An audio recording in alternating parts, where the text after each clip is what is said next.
What's that now? Don't like the cold? Can't stand today. We have a ritual to perform, you and I.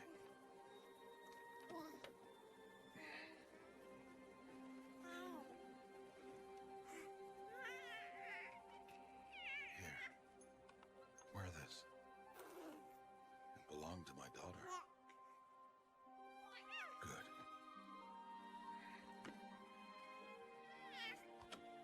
Today, I speak your name, girl. But will the goddess speak it back?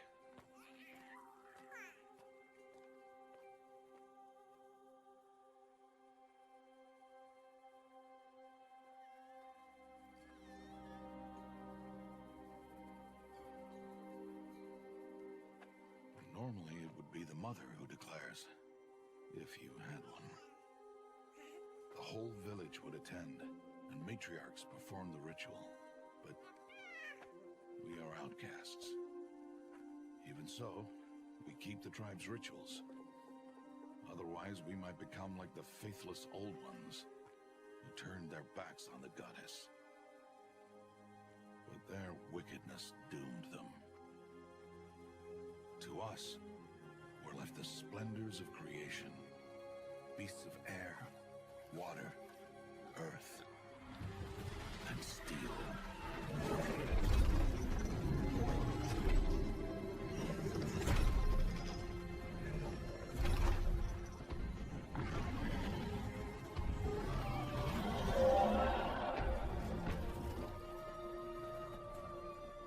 It is one thing to hunt a beast, another to hunt a machine.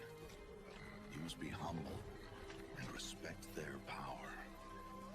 I will teach you this. One day.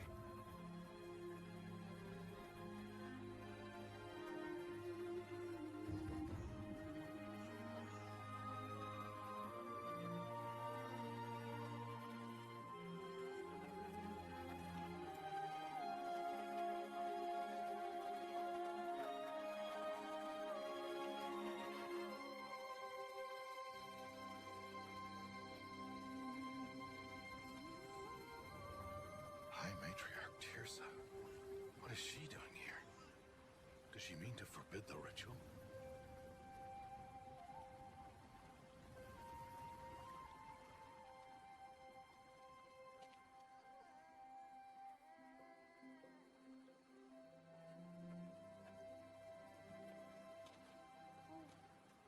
No, no, no, off your knees. It's nearly time. And yes, you may speak to me. You came to bless the naming. Have not 6 months gone by since we entrusted her to you? But we are outcasts. You by choice, and she, well... I am a High Matriarch, Rost. I bless whom I choose. Then you honor us. Yes, yes, now go, and be ready to declare. Go!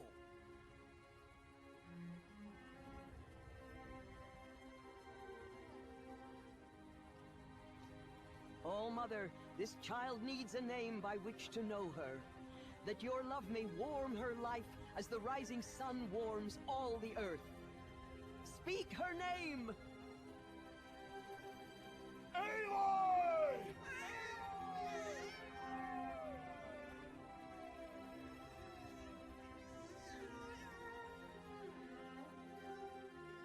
And so her name is blessed. Stop this at once! What have you done? I've blessed the naming of a child.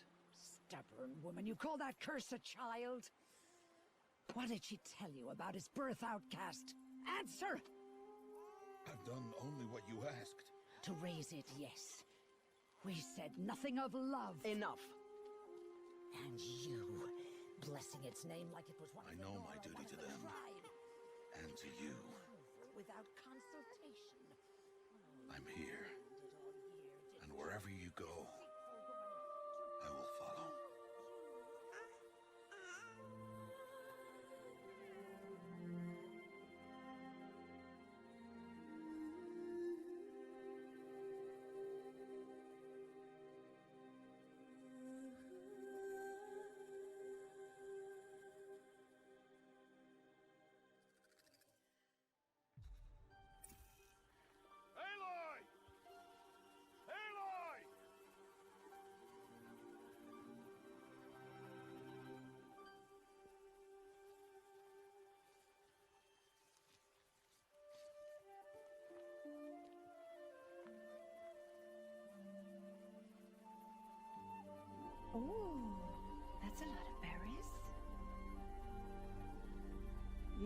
quite the gatherer, aren't you, little Bast?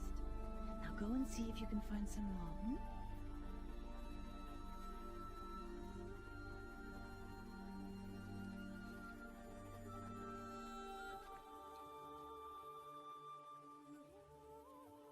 Well done, that's a good boy. Children, come with me. She's an outcast, to be shunned. There.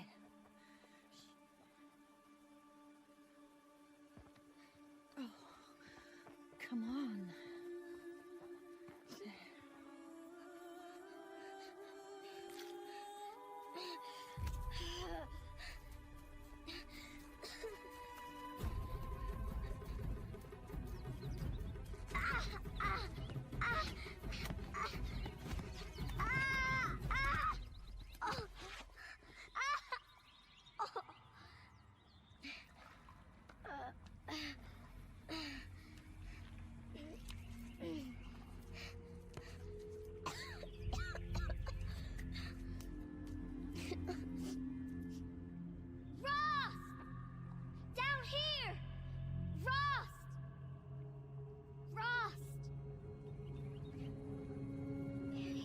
Hear me. Some kind of a dead person. There's something shiny there.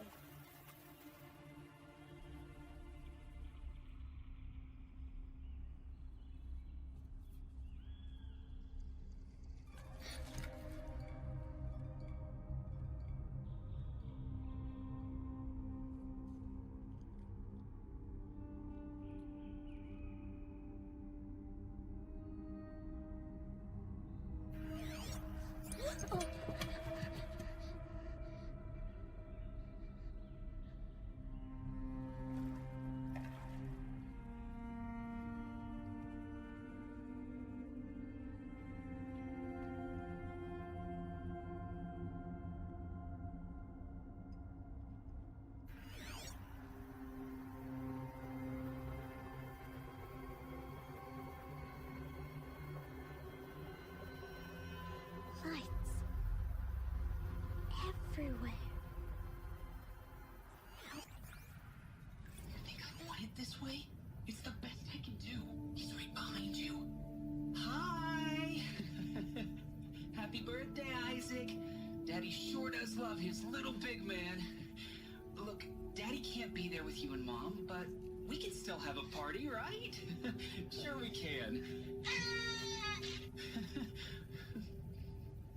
Show me. Show me again. I can do. He's right behind you. Hi! Happy birthday, Isaac. Daddy sure does love his little big man.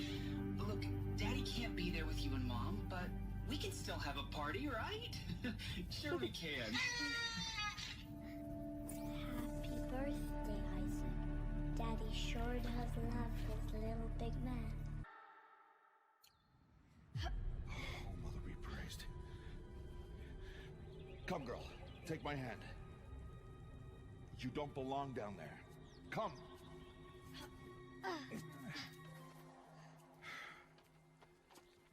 Such places are forbidden, Aloy. I fell in. They are of the metal world. What is that on your face? Nothing. Did you find it down there? No. Give it to me. No. Aloy, such things are dangerous. No!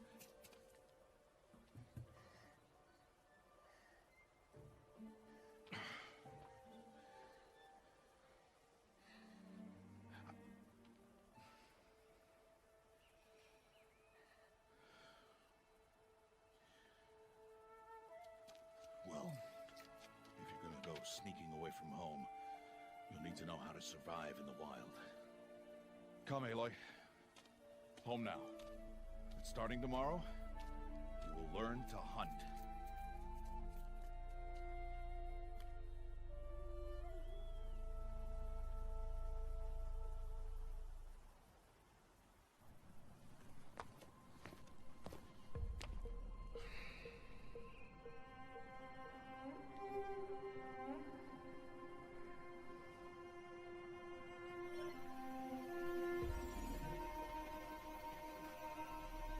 these shape? What do they mean? Take your bow.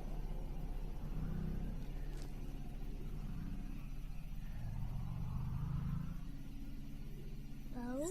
And enough muttering to that plaything. We descend to the valley now. Follow.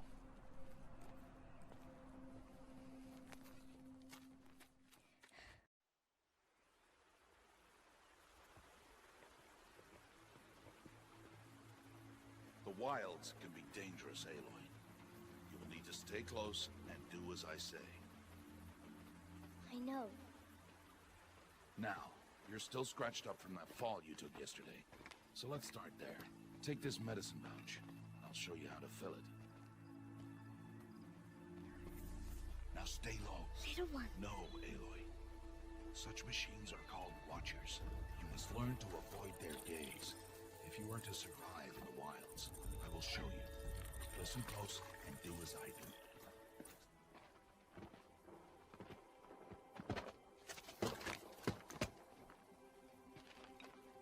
Who's that? Ignore him. But why's he up there?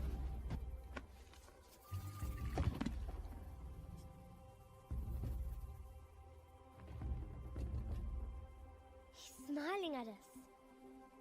Deb! Get back where you belong! Deb! Where are you? Ignore him. We are outcasts and he is of the tribe. Maybe he doesn't like the tribe. Then he is a fool. There's the herd. All right, it's time to throw some rocks. But rocks can't hurt machines, right? No, but they can distract them. Draw them into traps. Like that watcher over there. It must be dealt with, or it will warn the herd and send them running before we get in range. Warn them. How? The machines speak to each other, Aloy. Unless they are first silenced. Now you stay here on the ridge. On my signal, throw rocks and draw the watcher over to me. Wait for my signal. It's time to make your first kill, Aloy. Strider. One of the weaker machines. But even a weak machine can kill a hunter if she's careless. You must study it. Its hide is thick, but there are spots where it is vulnerable. Like its eye. Can you guess another?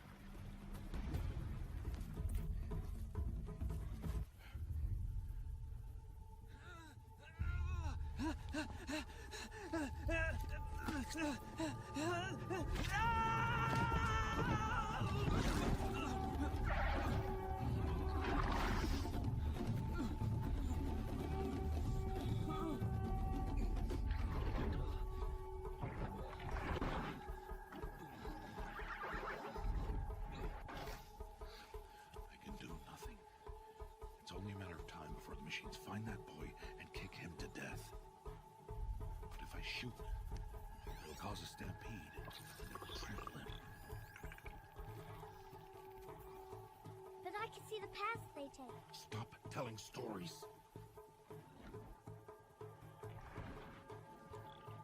I'm not. I can sneak through.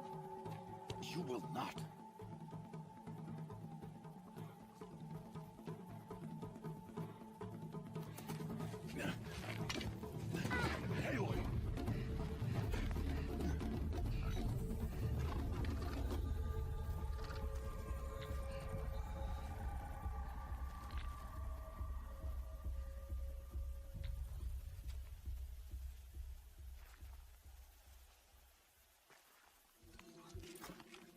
Hey.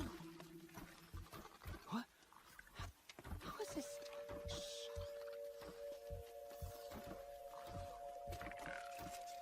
Follow me.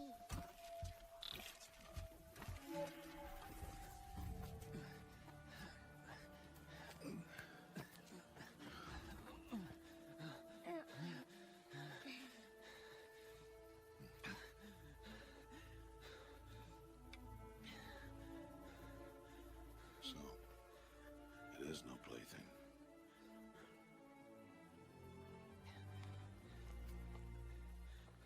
Wait. Oh, Mother, bless that girl. Bless you both.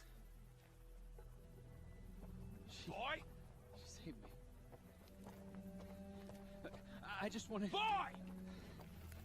Seal your lips. They are outcasts, both. And she is motherless. Come now. Back to Mother's heart.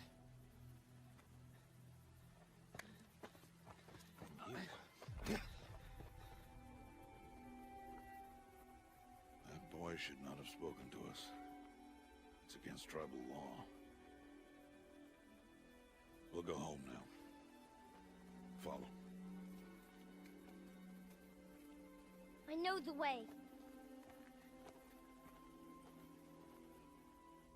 Seal your lips. Seal your lips. Seal your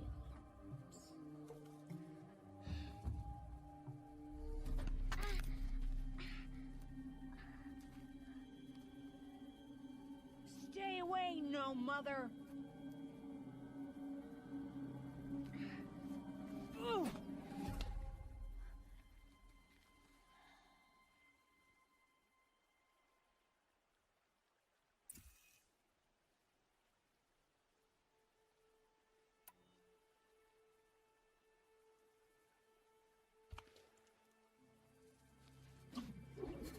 Oh! Hey! Children, away from there! Back to picking berries! You're bleeding. Let me have a look. Here, hold still. I'll get it. Why?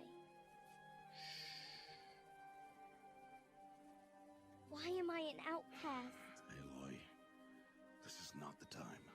Who was my mother? Aloy, I've told you before, that's not for us to know. You were just a newborn when the matriarchs brought you to me. So the matriarchs, they know? It's not so simple. But they know. Aloy, we are outcasts. So how do I make them tell me? The matriarchs? There is a way, perhaps. So tell me. It would be dangerous. How? It would take years of training. I don't care. How do I do it? Tell me. The proving. The tribe's rite of passage held every year. Those who pass become braves. But to the one who wins, the matriarchs grant a boon. A boon? Yes, whatever the winner wants. Then I'll do it. Whatever it takes. I'll win the proving. I see. We'd best get started then. Your training will be hard. And it'll take years. Start training? Yes. Follow.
2 days before the proving and he goes off without me?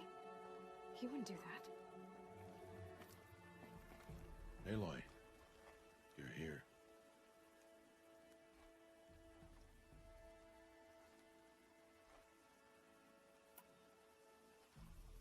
When you said we were gonna go hunting, I didn't realize you meant I'd have to track you down. We must speak. I've been thinking about your training, Aloy. You've learned to hunt, learned to survive. But I fear there's a lesson I failed to teach you. Would you learn it now? Of course. I'll always learn what you have to teach. There has been some trouble recently. It affords an opportunity to learn this lesson, but it will be dangerous. You must come prepared, or you will die. Descend into the Embrace, and hunt until you have gathered the parts for fire arrows. Fire arrows? What kind of trouble are we talking about? Once you have the parts, you will meet me there, at the gate beyond the village of Mother's Heart. The North Gate? At the edge of the Embrace? Yes. Now be on your way. Is something else bothering you? No, I'm fine.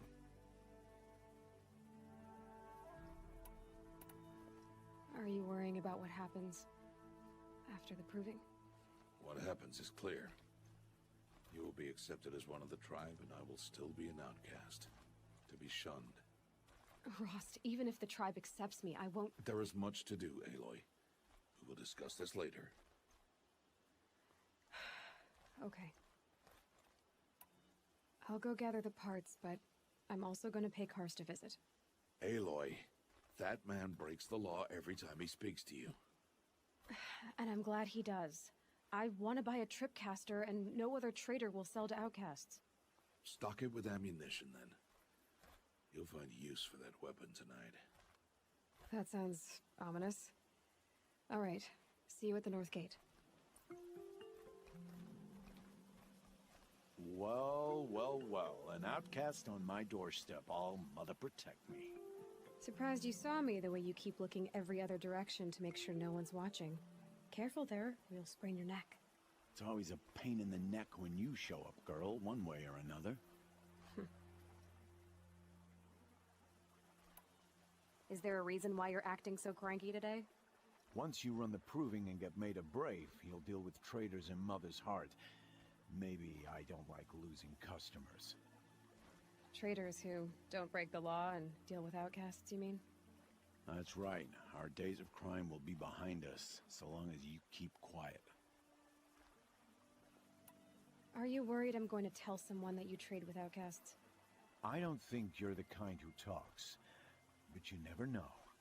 You can stop worrying. The secret's safe with me. Yeah, that's what I figured, but I don't mind hearing it. The only person I've ever told about our trades is Rost. Yeah, well, not like he can turn me in, even if he wanted to. Law and duty sort of a man, that Rost. I don't know how you stand it. You really don't know why he was cast out? I've told you no. I don't think anyone knows what he did, but it must have been serious because his term is for life.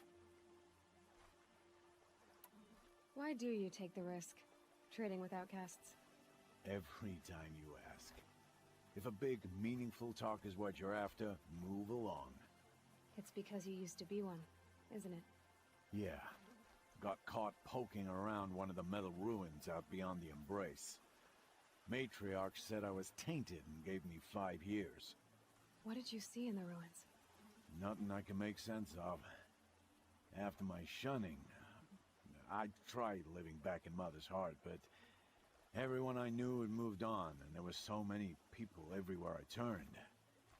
I like it better out here. Last time I visited, you had a tripcaster available for trade. Still got it? I do. But you'd need to bring me a scrapper lens. What can I say? Special weapons don't come cheap. Oh, I can pay. Took down a scrapper not long ago. Stripped out the lens in perfect condition. I'll be the judge of that. Show me. Now that you've got yourself a tripcaster, practice how to use it someplace else, all right? My life's exciting enough without a bunch of shock wire booby traps to trip over. Really? Could have fooled me.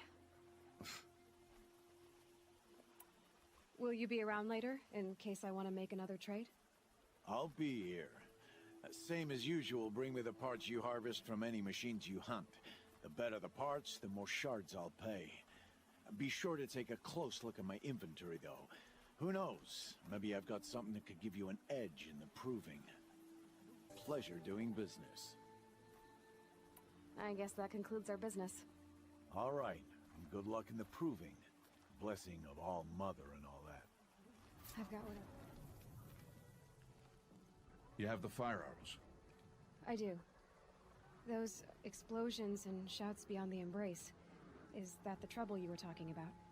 You will know soon enough. Until then, we wait for dark. Wait for dark?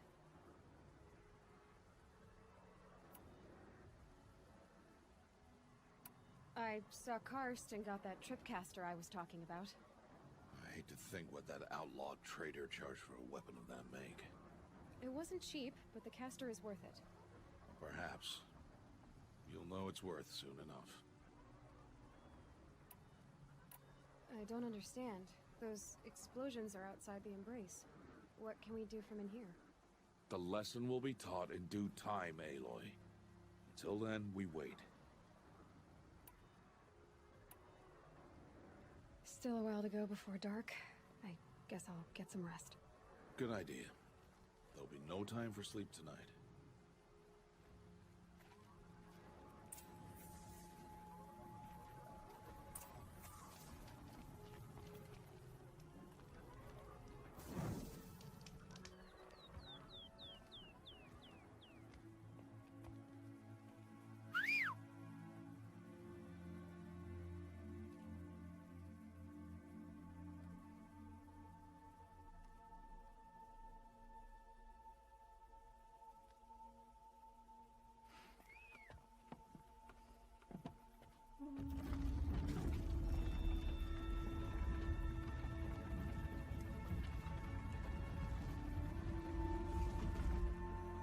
Opening a gate for an outcast?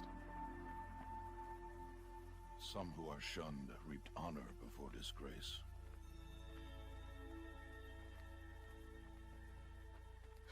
So much for tribal law. I spoke to no one, and now we must both keep silent, for we are outside of the embrace. These are the true wilds, Aloy, with threats unlike any you have ever faced.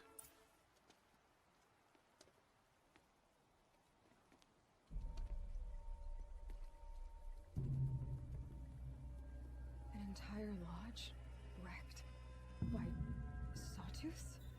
How many were there? I didn't bring you here to answer questions, Aloy. I brought you here to deal with that.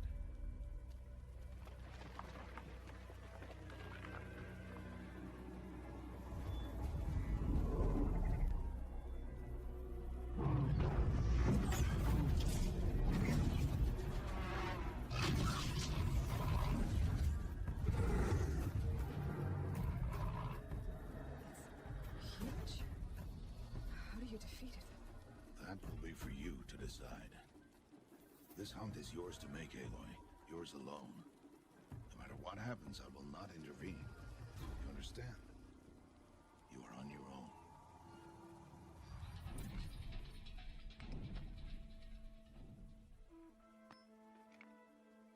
Why did I bring you here? Not to answer questions. Aloy. Survival requires perfection. It was a test to hone my skills against a dangerous new machine. No. Follow.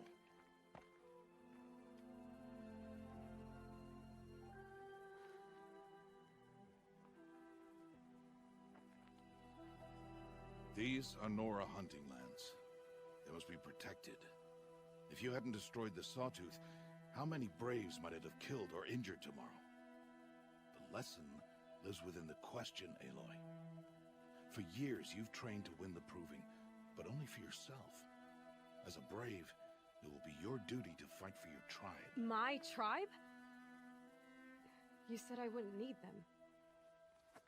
But I never said the tribe wouldn't need you. The strength to stand alone, Aloy, is the strength to make a stand. To serve a purpose greater than yourself. That is the lesson you must learn. And remember it. After the proving. And after I'm gone.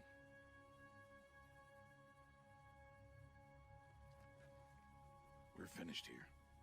Follow.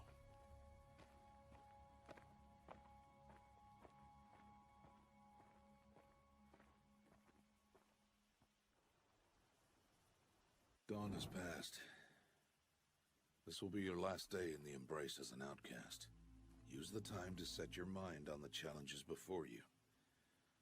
When it is time for you to go to Mother's Heart, I'll be waiting for you along the way. I understand the final lesson, Rost. Do you? But if I'm going to stand for something, it'll have to be something I believe in. Then I hope you find it, Aloy. I hope you do. I'll go back to the cabin with you. I'm not heading there just yet. I have other plans. Oh, such as? I'll be waiting for you when it is time.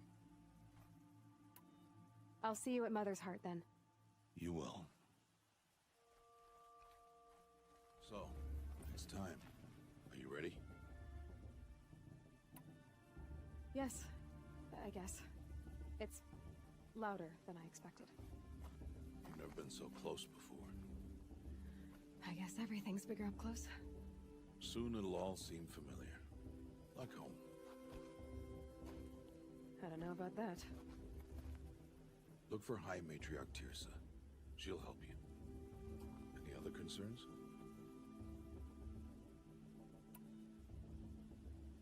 Any final lessons before I head in? No. You've learned every lesson the Wilds have to teach. It was you who taught me, not the Wilds. Not sure my bow and spear will be much help in there, though. It is with bow and spear that you'll win what you've wanted all these years, Aloy. Answers.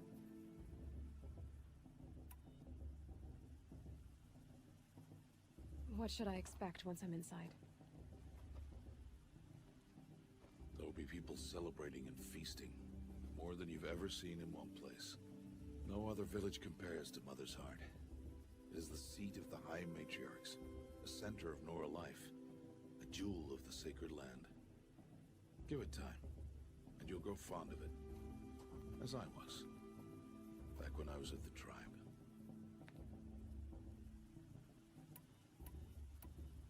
Are you sure they're gonna let me in? I've told you, Aloy. By law, any child outcast can run in the proving. And any who pass are made braves and are outcasts no more. I know that. But not everyone follows the law like you do, Rost. Have faith, Aloy.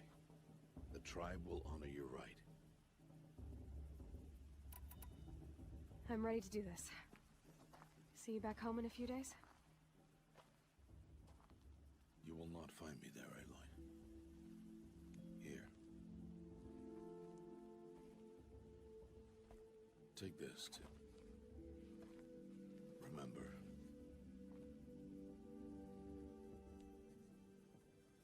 Why are you talking like we'll never see each other again? No. No! You should be with the tribe. And I will always be an outcast. But I told you, I have that figured out. I'll come to you in secret. I'll be the one breaking the law, not you. You don't even have to talk to me. This attachment to me will only hold you back. It's my wish that you embrace the tribe. You've lived in isolation long enough.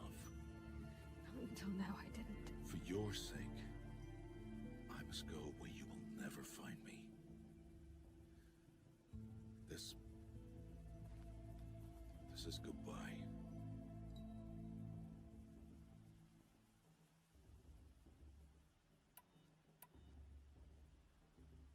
No, it's not. You taught me how to track. Wherever you go, I can follow. Not this time. This time. And every time. I'll be wearing this when I find you. May All Mother bless you, Aloy.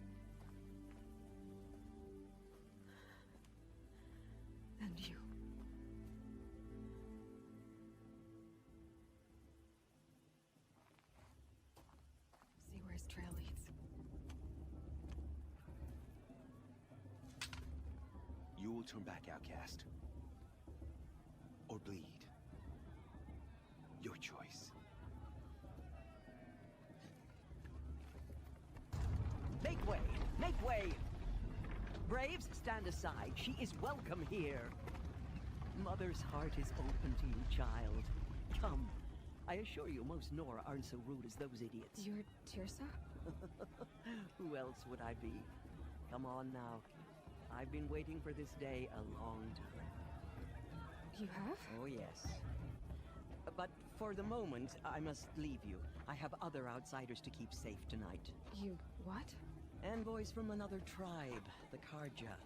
Come to observe the proving, and oh, how the Nora hate the Karja. Karja? But that's my problem. We will talk later. In the meantime, enjoy the festival. Oh, down the path to the right, you'll find an old friend who can't wait to see you. But I don't know anyone here. Try telling him that. We will talk later. May the goddess protect. What is going on? Is Aloy, isn't it? I'm remembering your name correctly? Are you the old friend Tirsa told me about? I don't know you. I see you don't recognize me. Well, it was a long time ago. Teb is my name. You were half my size when you saved me from a herd of machines. I remember. You tried to thank me. I never forgot that day. All these years, I hope to see you again, if you came to run in the proving.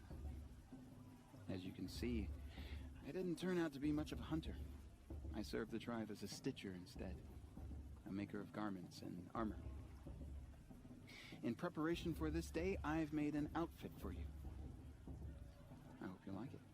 What's it going to cost? Cost? Nothing. Consider it the thanks I tried to give years ago. Long overdue. Seems to fit you perfectly. Thank you, Teb.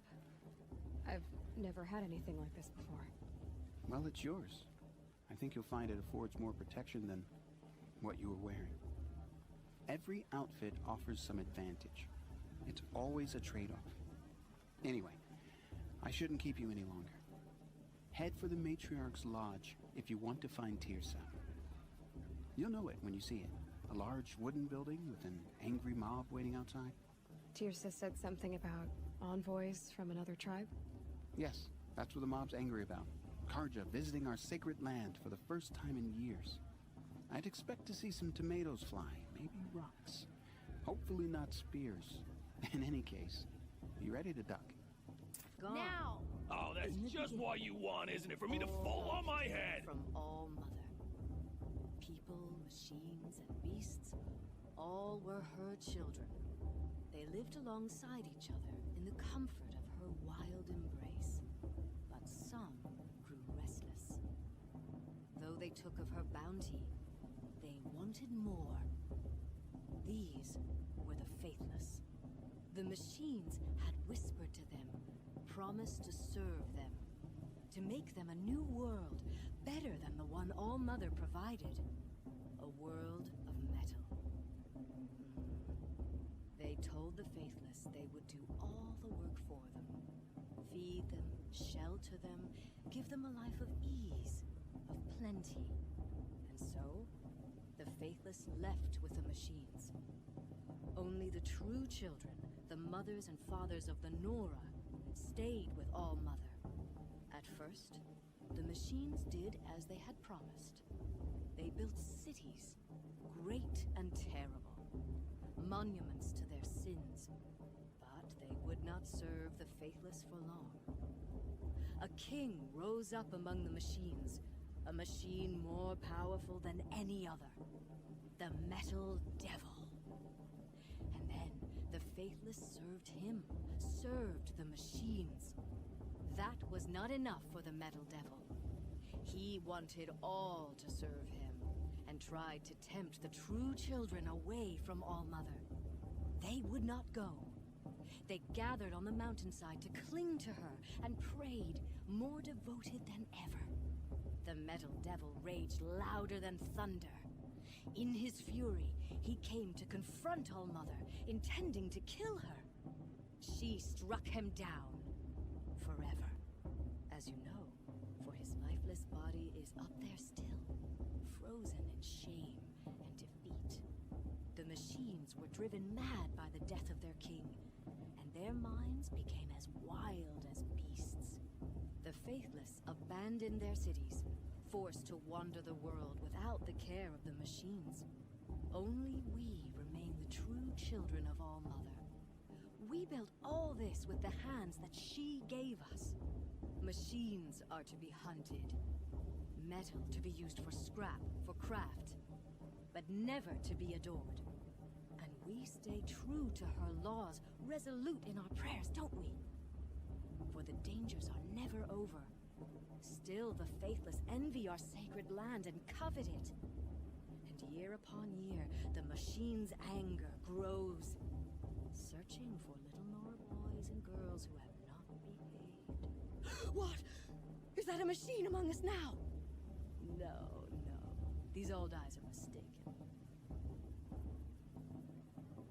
Interesting. What are you doing here? Careful. Pretend like we've never met. I wasn't supposed to trade with outcasts in the wilds, remember? How could I forget? And how generous of you to talk to me now. Don't be like that. You know I'll be rooting for you in the proving tomorrow. Can't wait to see the looks in some of these faces when you win.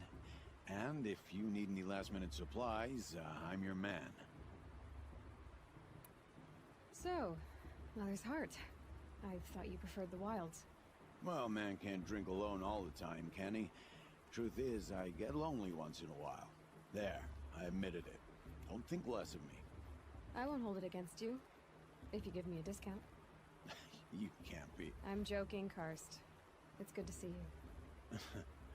Don't go soft on me. I'll give you my best prices, I promise. Then, time to go. Good luck tomorrow, Aloy. Should be left in the past. In a moment, we shall bless the proving. But first, we have guests to welcome. For 2 years, we have been at peace with Akarja. It is time to restore our bonds of trade with Meridian. These envoys come to us under a banner of peace.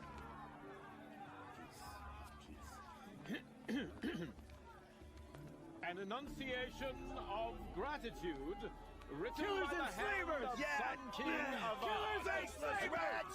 Hey! Luminance of Hold the... your fruit, Nora Faithful. Hold your fruit. Now I'm Azaram, not Karja. So I'll put it to you straight. The 13th Sun King was a murderous bum. Oh, he was. He was a tyrant and a monster. Raided my tribe for blood sacrifice, just like yours. My own sister was taken. I hated the Karja. But the 13th king is dead. 2 years now. And who killed him? The 14th. Not because he lusted for power, but because someone had to put an end to his father's atrocities. Yeah! The message that this poor priest means to read is an apology. Straight from the lips of the 14th king. So please, can't you lend him your ears? Thank you. An enunciation of gratitude written by the hand of Sun King Avad, 14th luminance of the Radiant Line. People of the Nora, on the eve of your proving, What's that mean? The only other person I've ever seen wearing a focus. Where did you get yours? What? A Nora? Wearing one of these? That's impossible. Your tribe fears the old places, forbids them. Who says I'm like other Nora? Why, I guess you're not.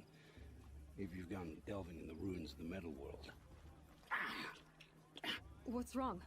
Apologies. A malfunction. Oh, Lynn, you making friends with locals, are we? I'll come back. Wait. No, we'll talk later. Have to go. Whoa. Well, I guess he's more hungover than I thought. Hey, you got the same trinket that Olin has on his head. Since when did those become fashionable? His name is Olin? Who is he? And where did he get one of these? Ah, he's just a scrounger with friends in high places. Now, he spends half his time digging for artifacts, the other half drinking or dicing. As for the trinket, well, I guess he dug it up somewhere. Just a weird old jewel he sticks on his face. I mean, no offense. It looks great on you. I thought your friend was gonna go down in a hail of fruit, but you really calmed the crowd. Thanks. I wasn't sure I could do it. The Nora is still pissed with the Karja about the Red Raids, and who can blame them? I wanted to ask you something else. If you want. But I'll also be around after that blessing thing, if that'd be a better time to talk. I never heard anything about Red Raids growing up. What were those? Your tribe was at war and you didn't even know? Were you kept hidden away? Did you have overprotective parents or something? I grew up as an outcast, shunned by the tribe. Oh, yeah, I've heard the Nora do that. That seems cruel, if you ask me. But even an outcast knows about the derangement of the machines, right? How they get deadlier every year? Well, the mad Sun King figured if he spilled enough blood to the Sun God, it would calm the machines. Didn't work. But for years, he raided the tribes and took captives for sacrifice. My sister among them. The Nora put up a good fight, but lives were lost. So, what happened? How did it all end? The Mad King's own son united Karja rebels with Oseram freebooters. And together we did the impossible, took back Meridian and killed the crazy old king. So now the son sits on the throne and it's a big improvement. Under Avad, there's no more sacrifices, no more slavery. People from all tribes are welcome in Meridian now, even Nora exiles. You really should come visit. Who are the Oseram? Oh, that's my tribe, far to the northwest. We're good at three things: arguing, working steel, and brewing. And freebooters. What are those? I guess you could say we were mercenaries, warriors for pay. Except a lot more loyal than that makes us sound. Avad couldn't have taken down his father without our metal and muscle. And now, some of us serve proudly as his personal vanguard. Your sister was taken captive and sacrificed. That's terrible. Captive, yes. Sacrificed, no. It takes more than a few Karja to finish Ursa. She got away, and now she's my captain. Captain of the entire vanguard. Favored by the Sun King himself. How did she survive? Well, that's a story, all right, but it takes a while to tell. Maybe another time over a drink or three? Or just come to Meridian and meet her yourself. I think you'd like each other. You're both rather, direct. You said the machines have been getting more dangerous every year. Yeah, I don't have to tell you that, right? First I've heard of it. Oh, I'm sorry. I just assumed everyone knew. Well, the way I hear it, 15, 20 years ago, the machines weren't always pissed off like they are now. When a hunter came at them, they'd spook and run. So it was hard to take him down, but not dangerous, so long as he was smart enough to jump out of the way. But then the derangement starts up and everything changes.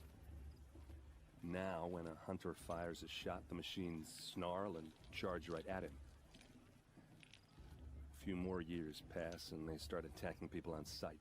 Going anywhere becomes a major risk.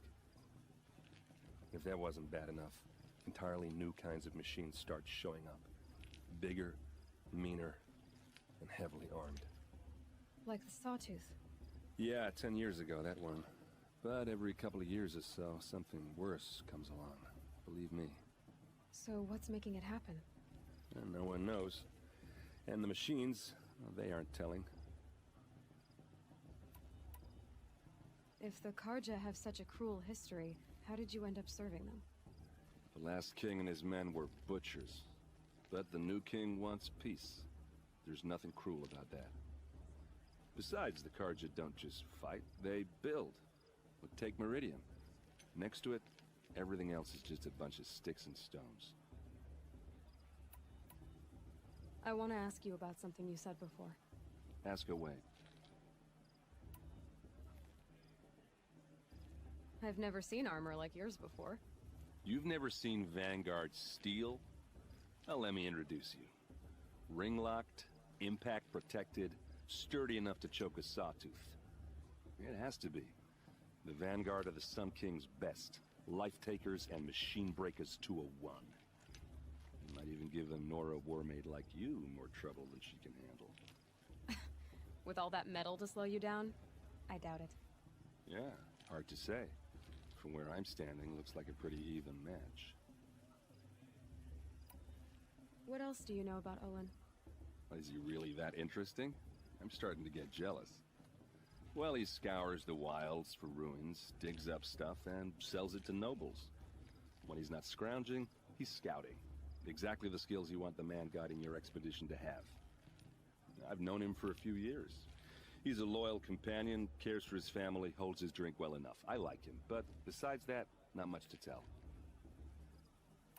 I should make my way to the blessing. Yeah. Look, maybe I shouldn't say this, but it's obvious that you don't belong in this backwater. I mean, you're smart. You're obviously capable, and, well, I mean, look at you. What are you talking about? You know what. All right, if you ever visit Meridian, look me up. I'll show you around, make introductions. It'll be a whole new life, if you want it. Anyway, I have to go to that blessing thing, too, so... The prayer lantern is yours. I made it for you.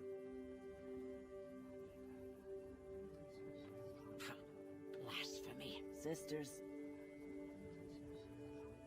Aspirants, before each of you sits a prayer lantern crafted by your mother. In her honor, light its flame.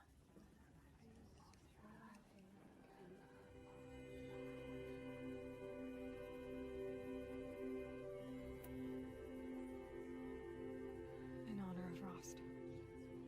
And all he did to help me get here. Oh, Mother, hear our prayer. What is the child but a mother's hope that takes flight? A glowing flame that climbs the air, set free to the wind, sailing the sky till it fades and falls. So, from one to another, passes the chain of love.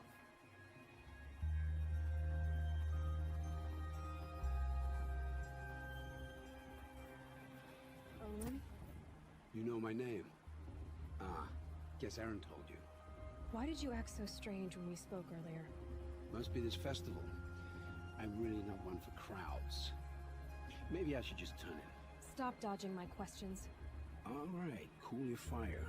I got nothing to hide. I've never seen anyone else with a focus. Where exactly did you find it? In a ruin, north of the Claim. That's our name for the Asuram homeland. Up there, the metal seams run deep. Steel giants half buried in loose soil. Forgotten caves that the old ones bored into mountain rock. Your eyes just lit up. I found my focus in a cave just like you're describing. A ruin of the old ones. If you've delved yourself, you know as much as I do. Go to those places for answers. Not me. When we spoke earlier, you winced, then looked like you were in pain. Or frightened. Did your focus show you something? It didn't show me anything. I told you. It malfunctioned. Happens all the time. You're not a very convincing liar. Do you always accuse people you've just met of lying? Only the ones who aren't telling the truth. Fire and spit, girl. I'm a plain hammered man with nothing to hide. You don't believe me, that's your trouble, not mine. What are you doing here, Olin? Why come to Noraland? Aaron needed a scout for his expedition, and a second for his drinking, that's all. Someone to stop the Sun Priest getting lost. When all this is over, I'm back to delving ruins, rummaging for scrap, scrounging up trinkets to sell. So you're an explorer? Just another Outlander, girl. A man's gotta make his shards. I just make mine in service to the King's court. That's all. I don't understand. We have this device in common, but you can't wait to stop talking to me. I already have all the friends I need, girl. I don't need the bother. I'm used to being shunned by the tribe. I thought you'd be different. It's nothing personal. It really isn't. You should... try to enjoy yourself tonight. Big day tomorrow. Always best to make every day count.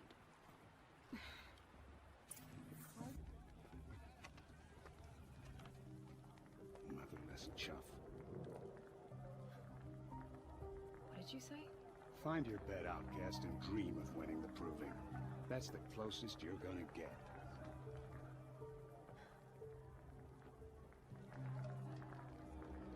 Oh, this is the bed house? With you standing guard, I figured it was the latrine. Your very presence here.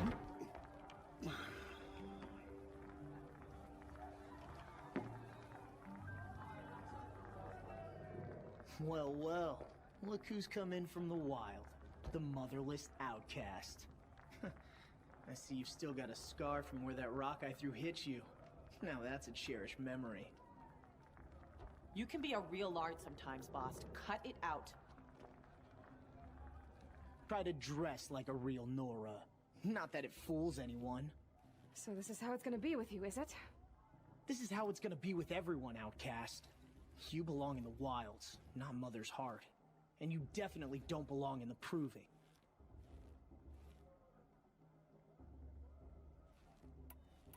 You can sense it. You already know you're gonna lose.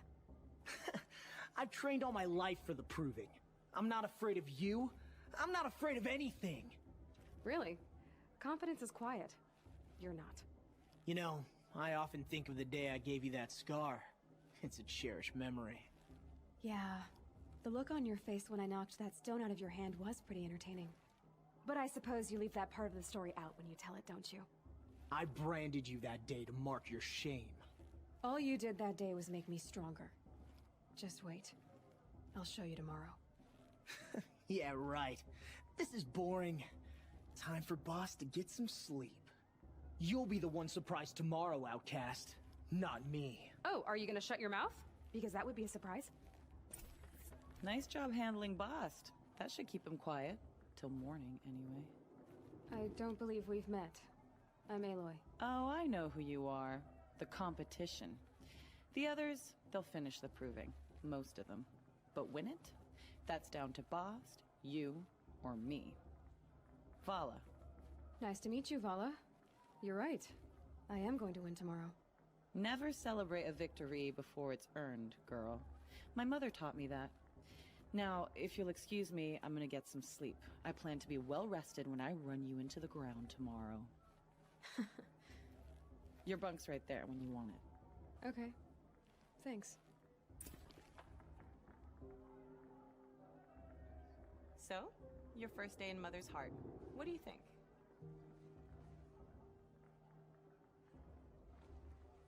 You've never slept in a Nora lodge before. Not very private.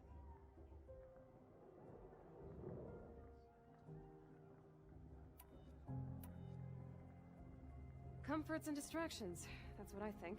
Not all comforts are bad. Comforts are weakness. You sound just like my mother. You can always go back to living in the wilds if you have to. In the meantime, get some rest.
Braves!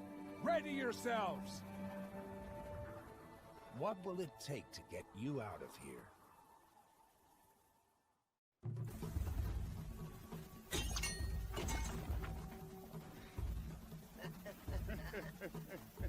Your trophy is shattered, outcast.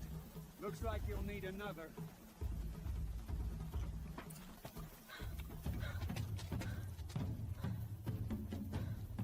Dead last, girl. Might as well walk from here. Boss will win, Urvala, but you'll be made a brave so long as you finish. Oh, now. That's an old trail. 2 died on it last year. It's falling apart. Better dead last than dead altogether.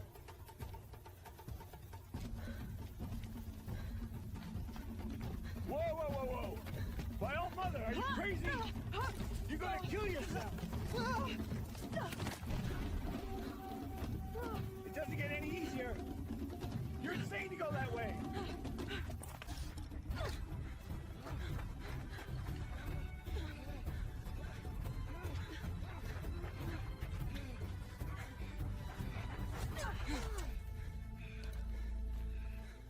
She didn't win! The outcast cheated! An outcast win the proving? Never! For she is a brave now. You did it. As are you all.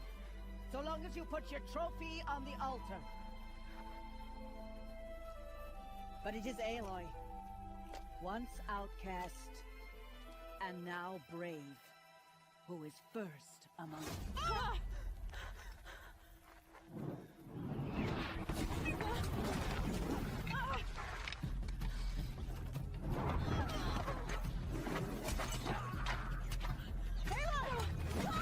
Keep them pinned down till the others arrive. We can't stay here. That's the way out. But we won't make it under fire. They can't shoot if they're dead. Keep them busy. I'll find an angle. Fast! Fast! Are you with us? I'm with you! Let's go. Now! Quick! Run for the slip wire!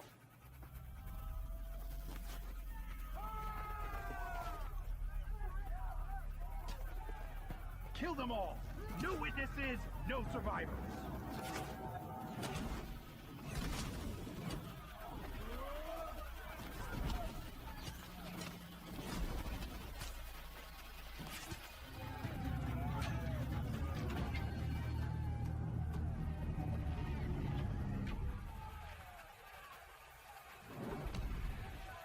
Now, descend while we have a chance.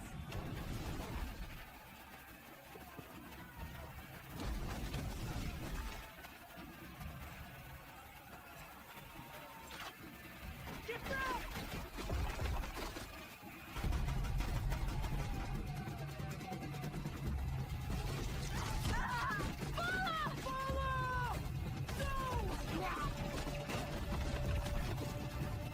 The red hair dies now!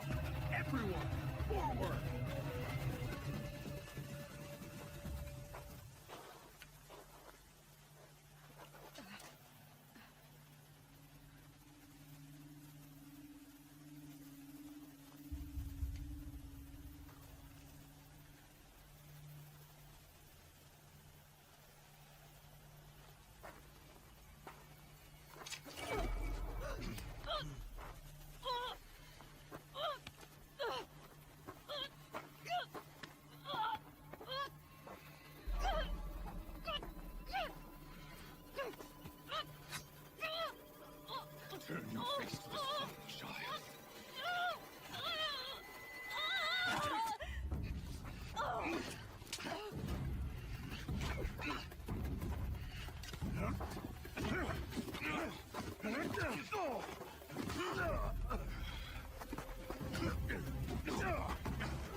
it all. Then to your task. As you command.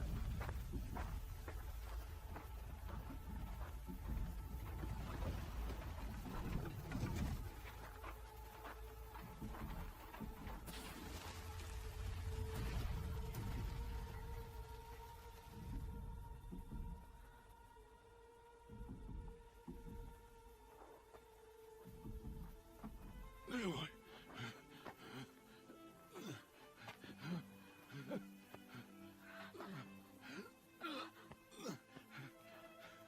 Aloy.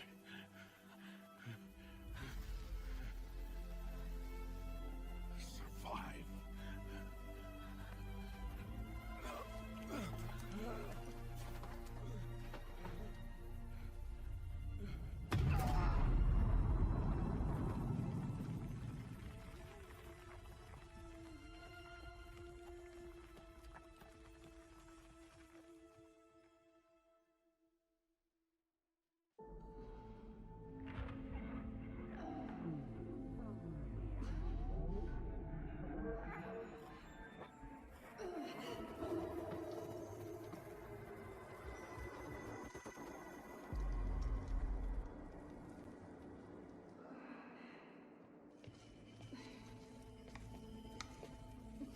She is dying.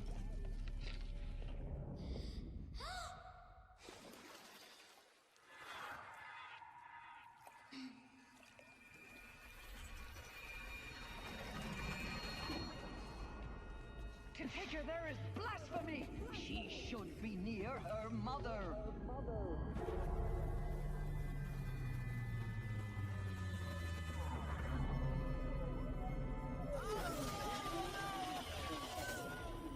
Aloy. I'm so sorry. Turn your face to the sun, child.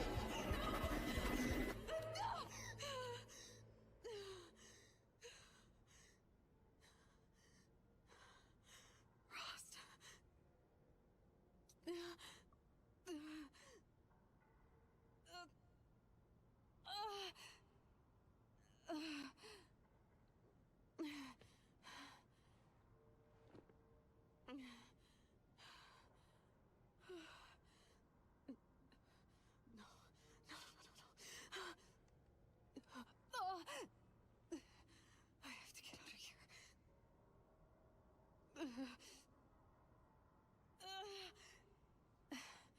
I need my focus. No.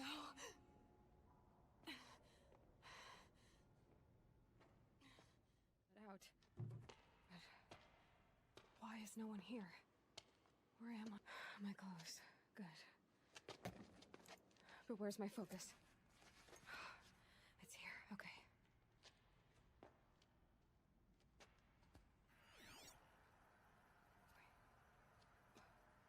Am I inside the sacred mountain? But only matriarchs are allowed inside.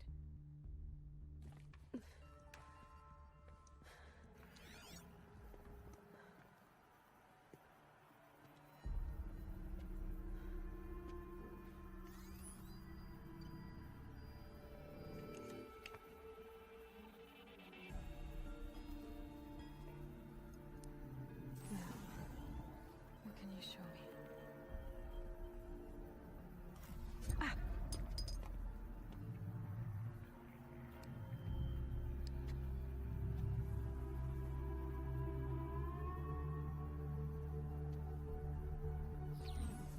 All commanders, halt excavations and proceed at once to the mission point. Avoid all contact with Nora savages. But if you are seen, kill every witness. Target imaging attached. Do not fail.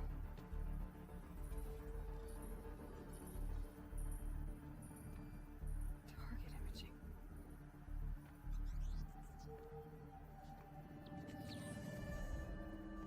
Who says I'm like other Nora? They saw me through Owen's focus. How is that possible?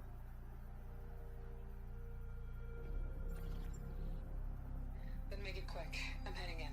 Hold for identiscan. You need to stop listening to Ted and start listening to me. Where's this from? And when?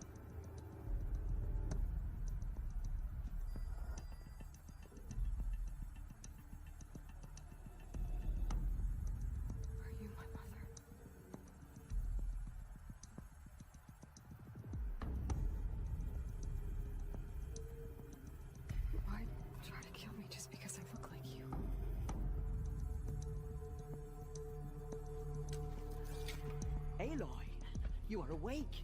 You brought me here? Quickly, you must follow. To where? To the place where you were born.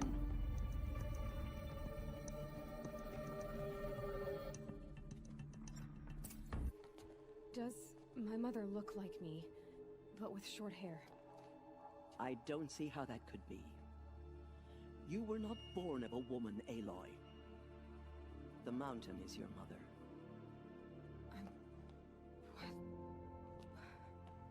What are you talking about? Come.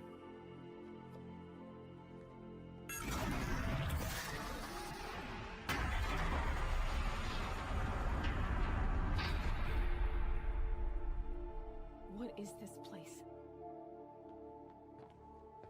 The Great Chamber, where All Mother slew the Metal Devil and gave birth to you. Aloy, the Proving Massacre was just the first of many disasters. The war party we sent after the killers was ambushed and slaughtered. But what does that have to do with where I was born? My hope is everything. This is where we found you. We heard your cries, came to look, and there you were.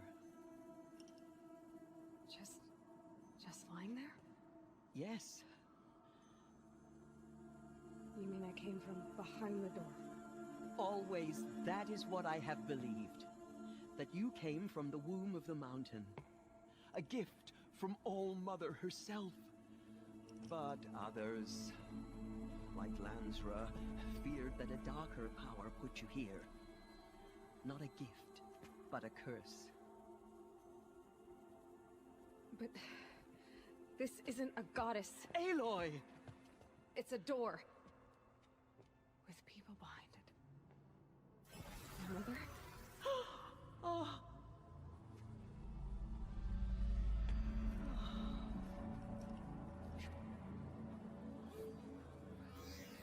Hold for identiscan. The goddess speaks. Just like the woman I saw.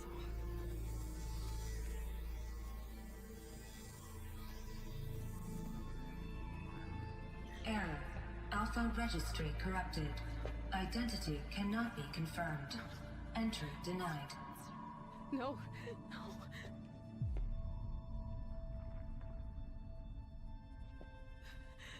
Please.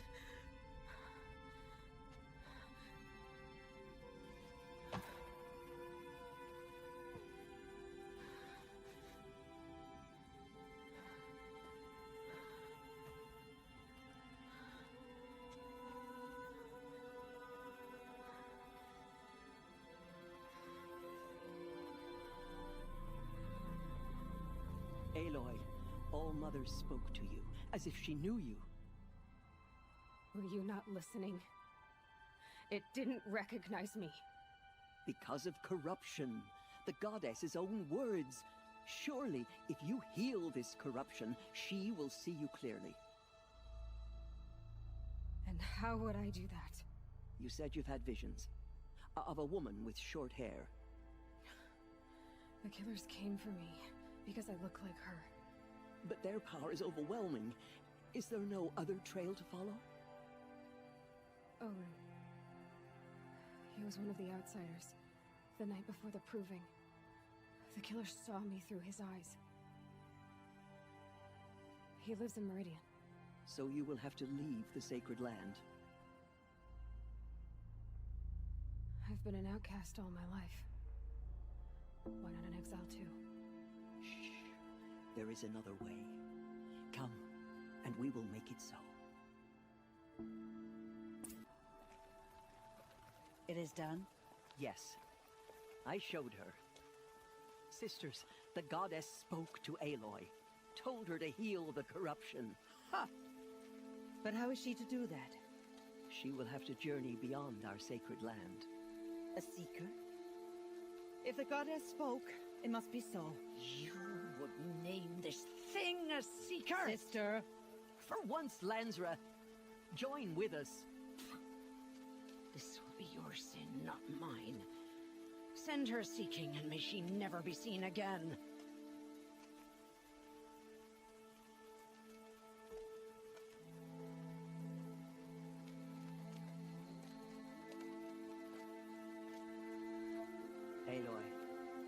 By the holy grace of the one goddess, we hereby anoint you a seeker of the Nora tribe. No barrier can now stay you from your sacred task. May All Mother protect you and sustain you. Stay true. I will make ready for the hymn.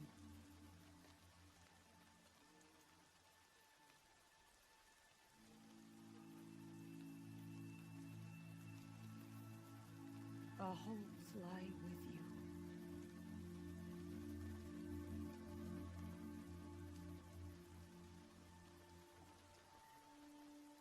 Tirsa, what's a seeker? You are. And here is your mark. In times of great need, the High Matriarchs may anoint a seeker. A worthy brave sent forth to accomplish a great purpose. No matter where that purpose might take her. Even beyond the borders of the sacred land? Yes. And with the right to return when you are done, or as the need arises.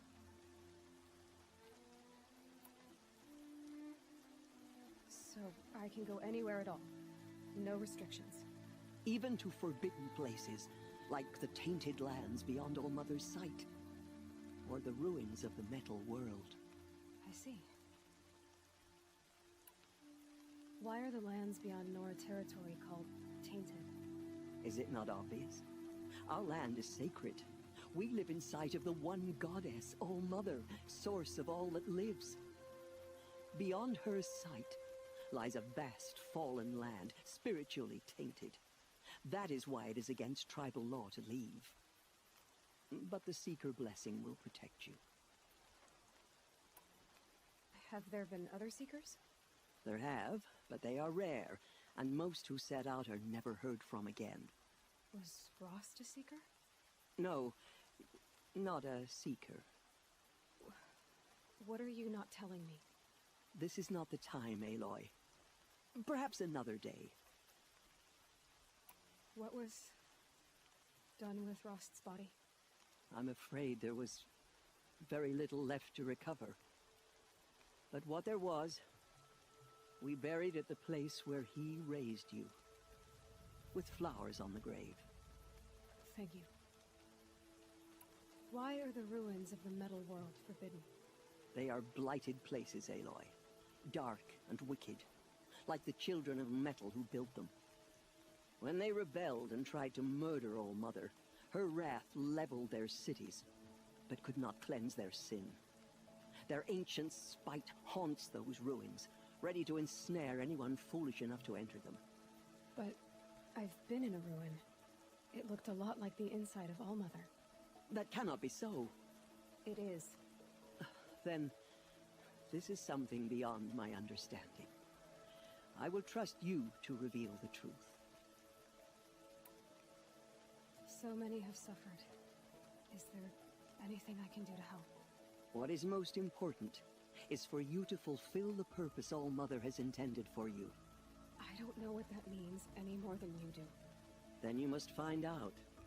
If, however, you sense that part of your purpose is to help the tribe, by all means do so. I have no doubt you will find people in need throughout the Embrace. You said the Nora sent a war party after the killers. Yes. But it was ambushed and overrun. Very few escaped alive. And most that did were wounded. Do you know where the killers went? No. But you could ask Varl, one of the braves guarding the gates of the Embrace. He survived the ambush. He would know more. I should be on my way. From here, you must go to the gates of the Embrace. Speak to Varl, and he will point the way to Meridian. If any Nora tries to stand in your way, Aloy, make sure they know you are a Seeker. Oh, I will. Thank you, Tirsa, for all you've done. May All Mother bless you and watch over you. I heard the rumors, but I didn't know for sure until I saw you just now. I'm glad to see you're okay.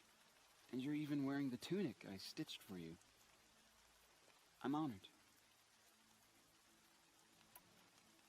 What sort of rumors did you hear? that you were wounded, expected to die. And then High Matriarch Tirsa insisted that you be allowed to heal inside All-Mother. Huh. That caused a stir. Only matriarchs are allowed to enter the mountain. But you deserve the honor. The survivors had told everyone how you fought to save them. I wasn't the only one to fight. No. They spoke of Bast and Vala, too. And Rost, the man who raised me. He fought to save me, and he died for it. The survivors didn't speak of him, but I remember him. He was there that day when you saved me. I remember he stepped in front of you when my father started yelling. If by dying he saved your life, Aloy, I don't think he regretted it. I need the gate opened. Do you have any idea how dangerous it is out there? I need to pass through. You'll have to talk to Resh then, up on the wall. He's the new war chief. I'm not sure he'll help you. What's the danger in the Embrace? Are the killers still there? No. They're long gone. The war party went after them, but the killers slaughtered them. They have some evil power over the machines. They corrupt them, make them fight at their side. And these corrupted machines, they're loose in the Embrace? Some have broken through. And from what I hear, it's even worse outside the Embrace. Believe me, this is no time to go traveling. Why wouldn't Resh help me? Well, he says mean things about you. That I'm a motherless curse, an outcast, that sort of thing? Yeah. I wish he hadn't been made war chief, but Sona disappeared after the ambush. They say she went after the killers all by herself. Who is Sona? Sona was the tribe's war chief, but she went missing after the war party was ambushed. You probably saw her at Mother's Heart. A tall, lean woman with dark skin and long white hair. Her daughter ran in the proving, but she died. Was Vala her daughter? Yes, she was. I liked her. So did I. What are you doing here with a bow and spear, Teb? You're a Stitcher, not a brave. Most of our braves are dead or wounded, Aloy. Someone has to defend Mother's Watch, so I thought I'd help out. I should be okay. Just as long as I don't try to run any brave trails, right? I should be on my way, Teb. May All-Mother protect. I need the gate opened. Since when has any outcast's need been my concern? I recognize you from the proving. You saw Boss shatter my trophy, and you did nothing. You would speak ill of the dead? Truly you have no shame. I nearly put an arrow through your eye. And you threaten me in front of witnesses? When the High Matriarchs hear of this, you'll be an outcast all over again. I've been anointed a Seeker, so open the gate. You, a Seeker? Have Tirsa and Jezza gone insane? Bad enough that they let you run in the proving. But to nurse you back to health inside the sacred mountain? No wonder a curse is upon us and children lie dead under cairns of stone.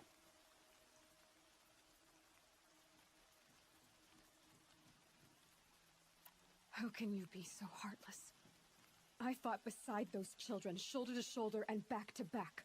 I saw them fall. If even one of them had been true Nora, they would have put an arrow in your back. Resh, come on. Silence! I am your war chief. And I am a Seeker anointed by the High Matriarchs. So open the gate, and I will be on my way. The sooner you're gone from here, the better. What was that?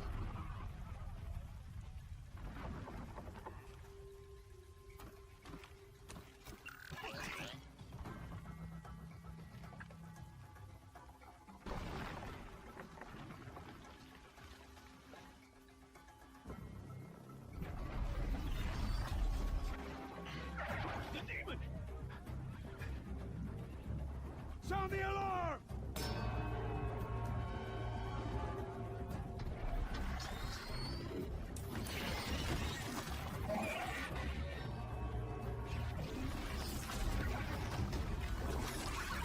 By the goddess, what's it doing to them? Taking control.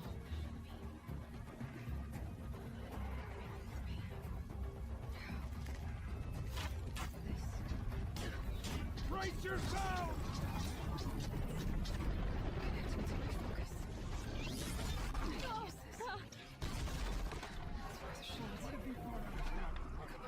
Wire. Looks like it'll hold. I just need to test it. Aloy! How did you do that? You killed that demon. Pulled its guts from the carcass. The way it controls other machines. I think I figured it out. But I need to test it on a machine. Plenty of striders along the path to the gates of the Embrace, I guess. Exactly.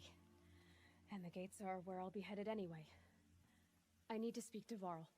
I always knew you were different, Aloy, but... But what? I think you're a blessing from All Mother. No matter what Resh says. Thank you, Teb. But I have to go now. I know you do.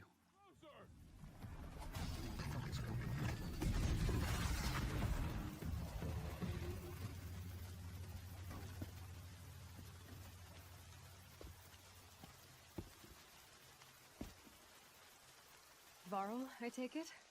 Am I seeing things? Or were you riding that strider when you came through the gate? I was. It's hard to explain. I imagine so.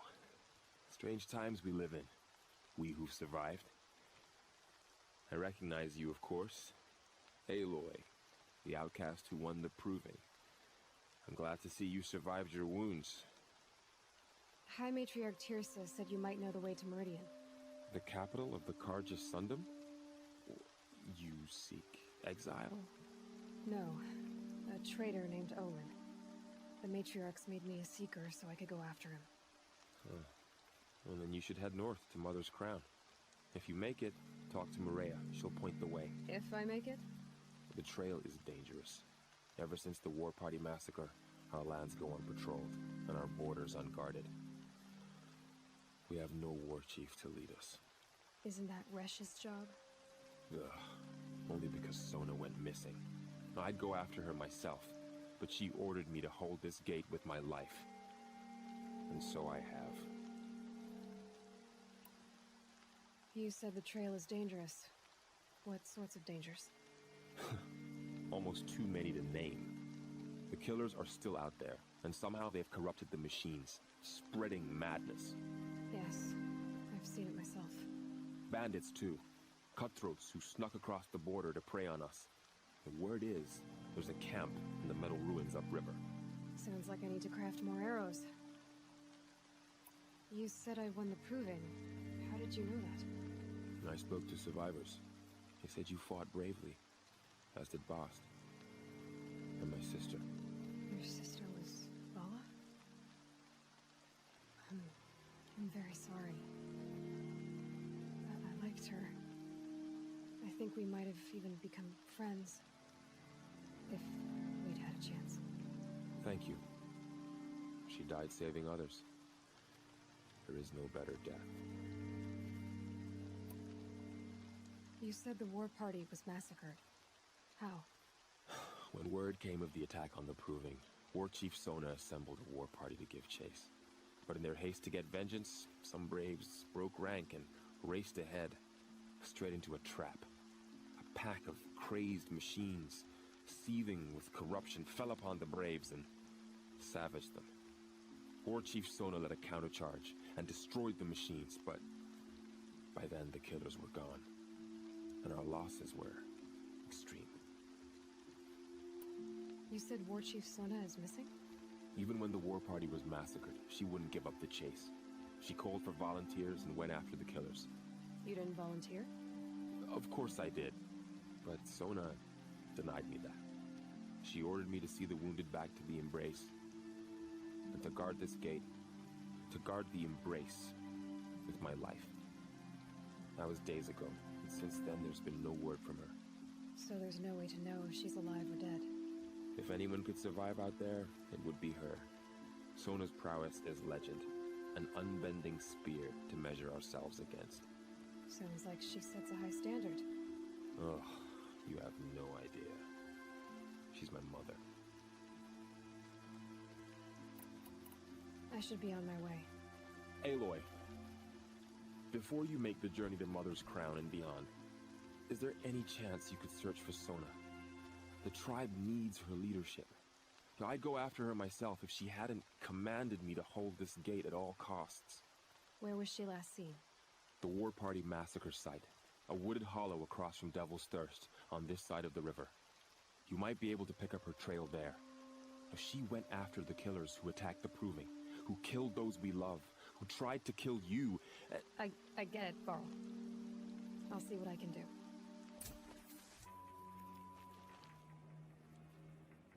The dead and wounded all cleared away. Are there no more braves or healers here? Just me. You're hurt. What happened? I didn't. It's madness out there. War Chief Sona sent me back to report. I'm no good to her like this. Varl sent me to look for Sona. Do you know where she is now? All I can tell you is where we parted. Near the metal tower, southeast of the ruins at Devil's Thirst. Look to the rise behind it with a lone boulder. I'll head for the Embrace and report what I know to Varl and the others. May All Mother lend you strength. You'll need it, going alone.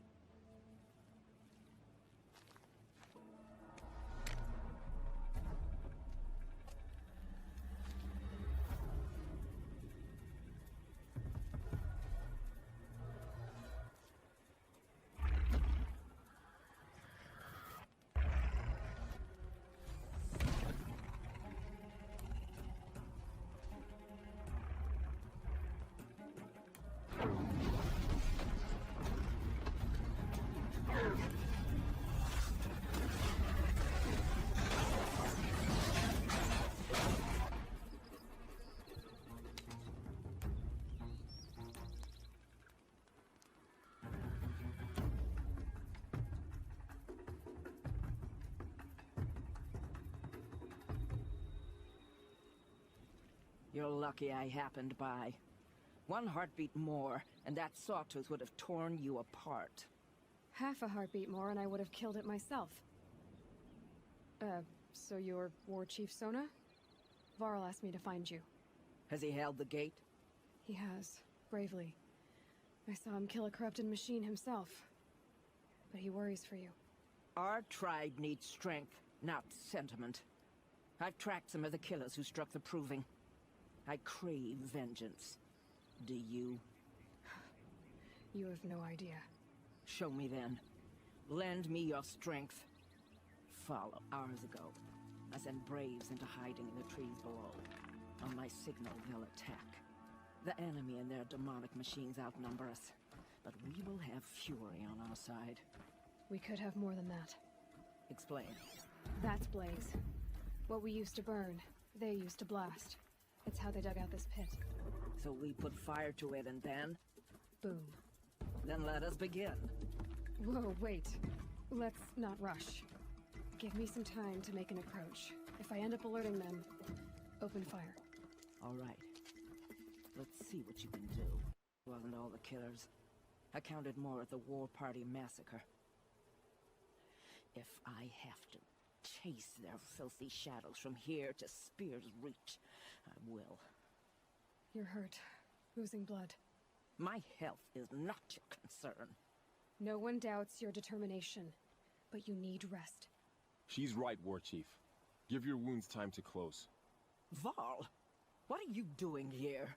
I ordered you to hold that gate with your life. And so I did, until the runner you sent returned with news of his encounter with Aloy and your location. I left the gate well guarded. My place is here, with you, with our vengeance. Am I not owed that?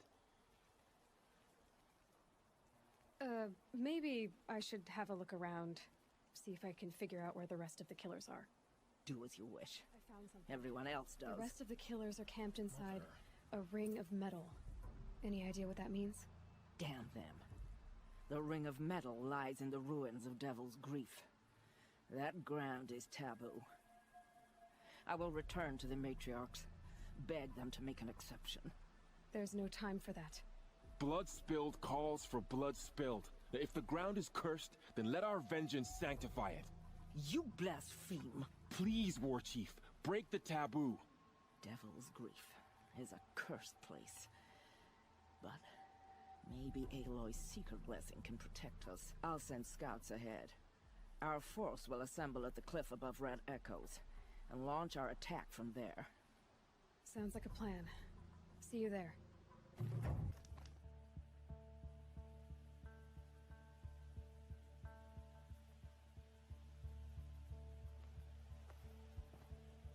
Devil's Grief. Foreboding sight, huh? Don't you ever wonder what it used to look like? Back when the old ones lived here. You're not like other Nora. That's what they tell me.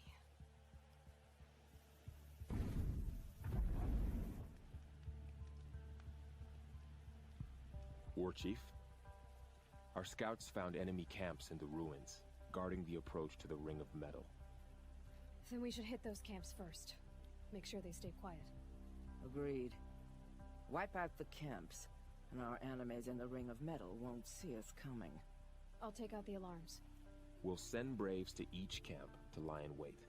Which you start, they'll help finish. The camps have been dealt with. Now to the Ring of Metal. Its high walls protect the enemy. We'll have to scale the height. Under fire if we're detected. I have another idea. Their base has a weakness.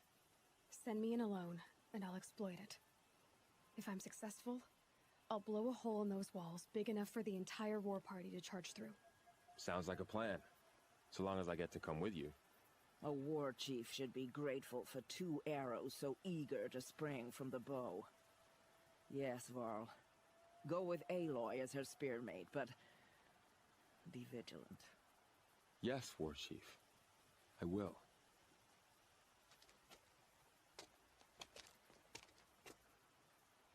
Go now. We wait on your signal.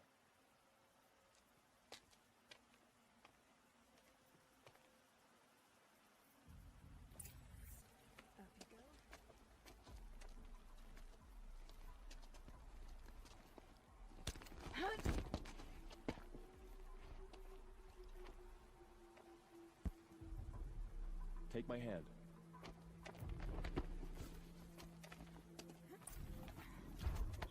There. See that covered shelter? Do you see those corruptors? Focus, Varl. That shelter is full of blaze. A whole stockpile of it. If I set it off, the explosion will destroy those corruptors and collapse the wall, too. A breach for the Nora to charge through. Can't hit it from here, though. We'll need to get closer. I'll get closer. You head back, tell Sona the plan, and lead them to that side of the ring. I'll see it done. And when the wall collapses, I'll be first through the breach.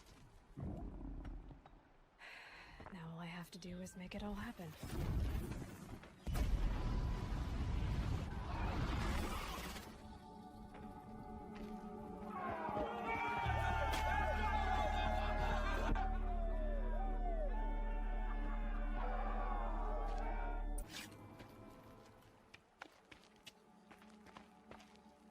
All-Mother, look upon our victory. A debt of blood is paid. Remember this day, brave Nora. From your lips to the goddess's ears. Yes, remember it.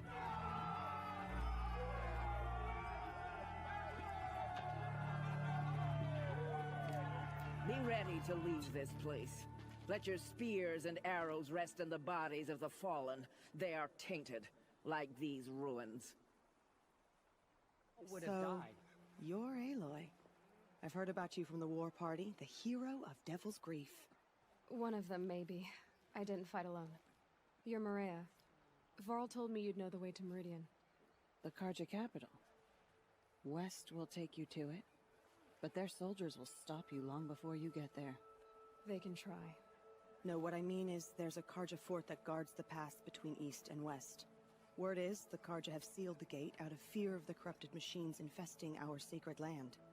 So if I clear out the corrupted machines, they'll open the border? I suppose. But I can't spare any braves to help you. Who said I needed help? You'll clear the valley, all by yourself. I'm good with a bow. For your sake? Better than good, I hope. So I'll find this Karja fort to the west? And beyond that, Meridian? Yes, the Karja call the place Day Tower. It's not far from the Forsaken Village. What Forsaken Village? It had a name once, not that it matters now. I was born there. What happened to it? The war. The Karja destroyed in one of their red raids. I was 15 at the time. I got away, others weren't so lucky. The Nora withdrew to this place, Mother's Crown. Relinquished our claim on the valley. Even now, with the war behind us, we've left the valley be. A kind of buffer between the Sundom and our sacred land. How far has the corruption spread? I've seen it myself in machines at the head of the valley, and there's been word of corrupted machines in the south, too. Whatever the corruption is, it doesn't just affect machines. It burns flesh and sickens the injured. Do the corrupted machines have any weaknesses? Fire seems to affect them more than ordinary machines. A small mercy. This is a curse only the goddess can lift. Unless we find out what's behind it and put a stop to it. The matriarchs have spoken, Aloy. All we can do is fight, and pray to the goddess. Mother's Crown guards the edge of the sacred land, right? So do you see a lot of foreigners here? Yes. Not here in the village itself, of course, but in the valley beyond. Since the war ended, foreigners have been allowed in the valley, and Nora can trade with them, if they choose. It's a kind of in-between place, neither foreign nor sacred land. If you're curious, visit Hunter's Gathering. It's little more than a heap of dingy shelters and tents, but foreigners use it as a way station. Sounds like a place where I could find out more about Meridian. So you're in charge of the defenses here?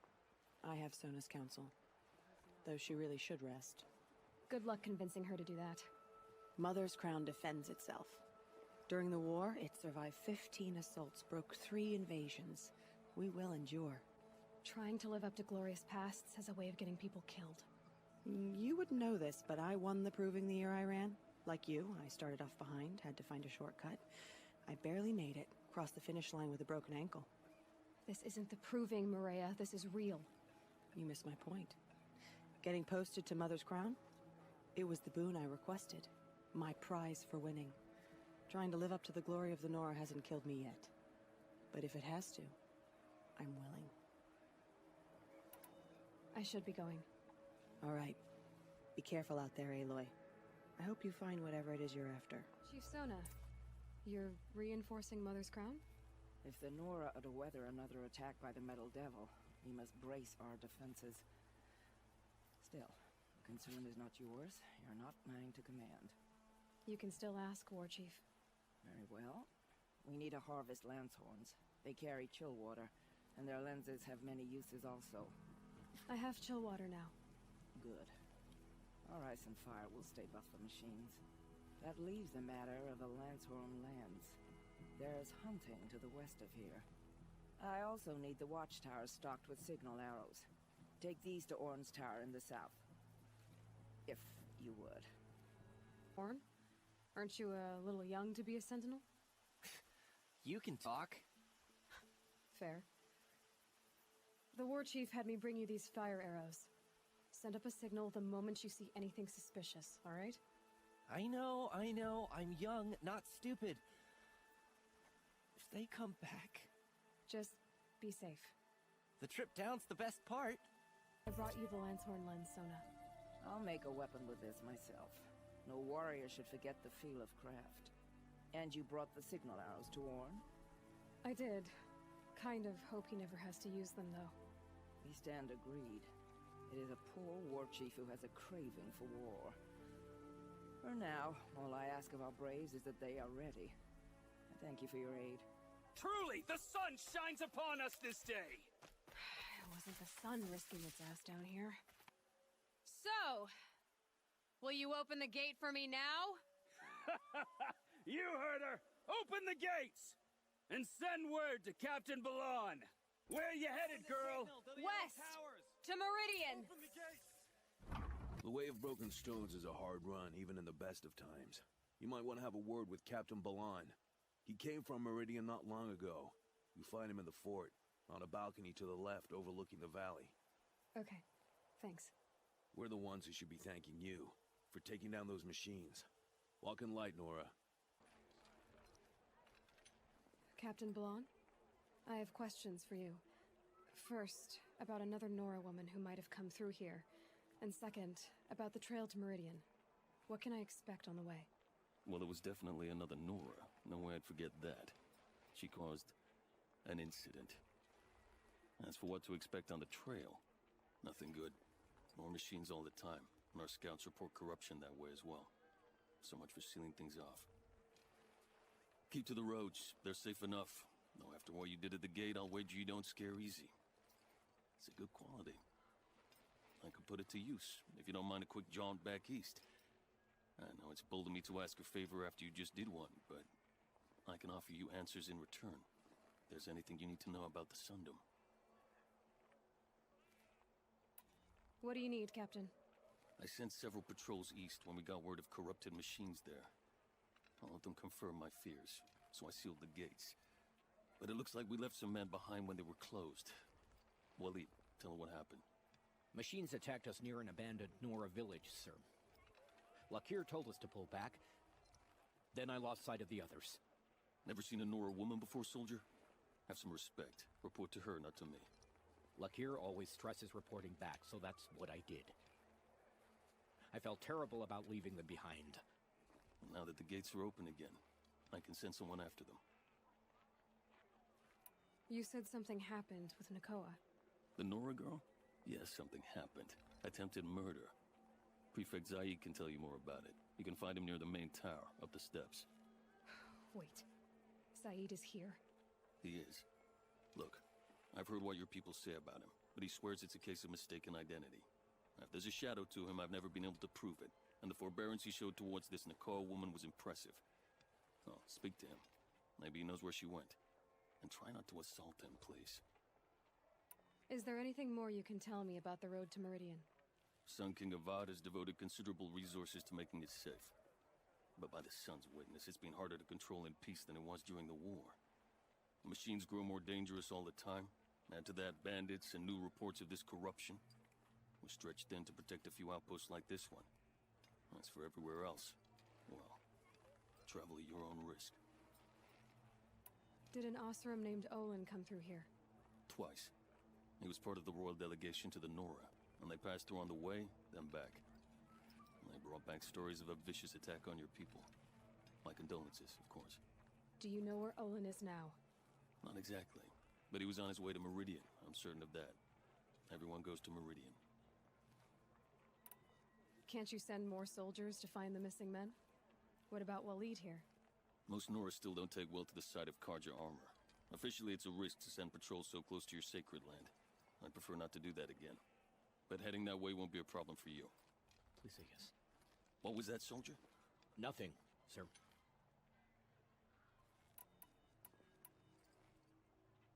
What is this place exactly?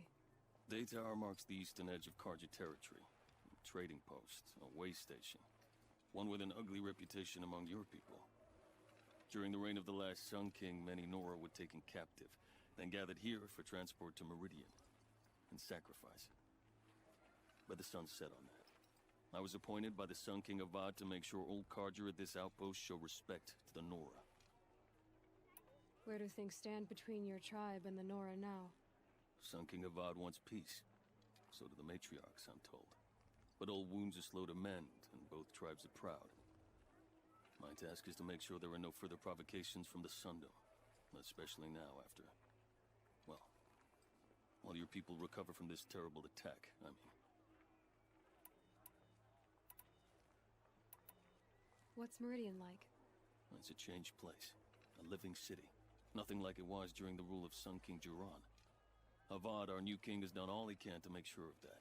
Slavery has been abolished. There's a new alliance with the Oseram. And the Sun Ring, where so many Outlanders were killed, is now a memorial to the fallen. So the Karja are allied with the Oseram? Hard to believe, but it's true.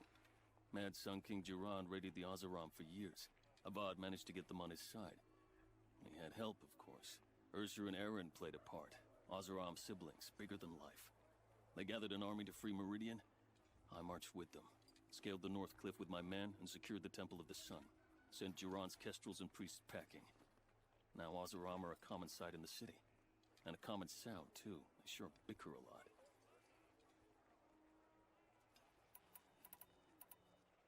I'll see what I can do about your missing men.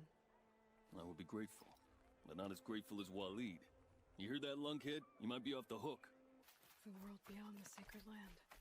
I need to find Olin and learn everything he knows. Who the killers were, how they saw me through his focus. Who the woman is. One who looks like me. Why they want me dead. Olin's trail leads to Meridian. When I catch him, he will... and he will pay for all the lives he's ruined. Stop right there. In light of the recent attack, no stranger passes into Meridian without submitting to search. Recent attack? What are you talking about? The murder of Captain Ursa and her vanguards, of course.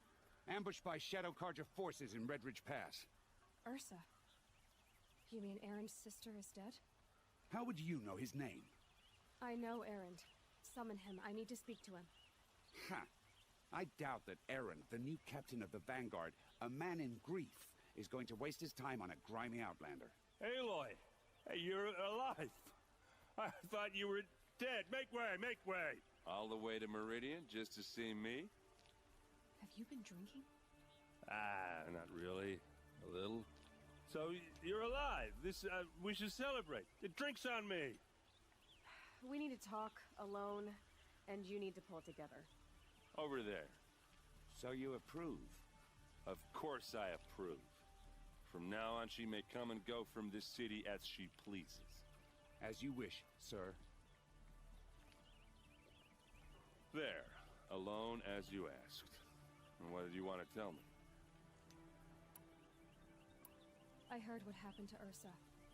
I'm sorry. I know she was special to you. Special to me? Special to everyone. She always knew what to do. She bossed everyone around. She kept me in line. Now I'm supposed to fill her shoes. And instead, here I am, stumbling around in them.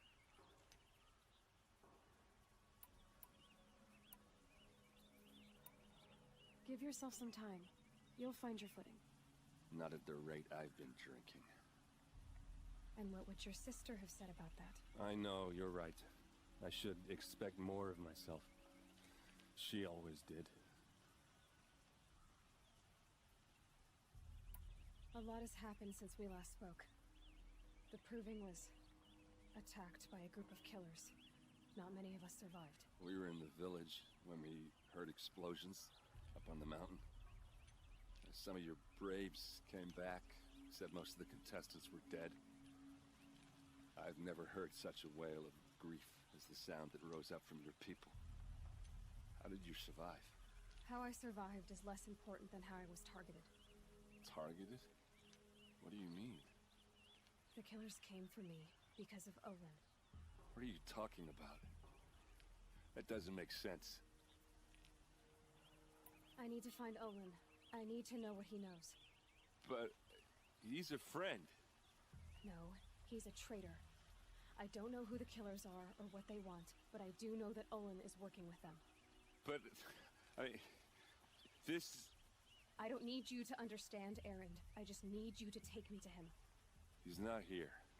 He went scrounging for scrap and relics days ago. It could be anywhere. Are there any places he frequents? Places he returns to? A house. Here in Meridian. Okay, then take me there. I need to search it. I guess. As long as I'm there to witness the search. I need to see Olin's place. Now. Okay. Come on. Blood for blood. Vengeance for Ursa. How long will Avad hide in his palace? Year after year, why does he spare those who enslaved and tortured and butchered? Eren, You should want vengeance more than anyone. Your own sister, murdered.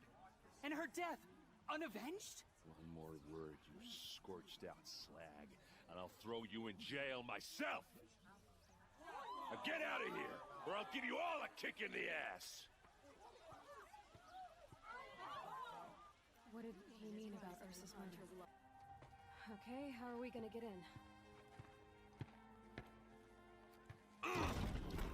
Oh, that was subtle. Let's see what's underneath. Hey, how did that get here? Question is, how to get through it. Without a key, you won't. That's a vault hatch of Ozeron make. Nothing gets through. We'll see about that. Give it a little push.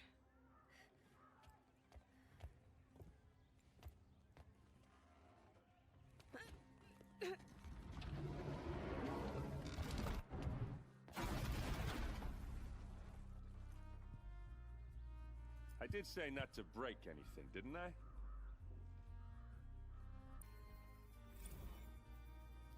Serve and they live. Disobey, and I will open their throats and leave their corpses to prune in the sun. They took his wife and child captive. They? Who's they? The killers. They told him to obey or they'd kill his family. Here's your proof. Read the last page. He writes about meeting me and the order to kill me. He called himself a friend. That backstabbing cheat. How did you learn to read glyphs? And these things that you see, how do you do it? The focus. It reveals the unseen. And Olin's focus, it's the same? The device is the same, but somehow Olin and the killers can speak to each other with their focuses over distances, and see through each other's focuses too, like looking through each other's eyes. So that's how the killers saw you? Through Olin? Yes, so far as I can tell. Now that I know where to find Olin, I should be on my way.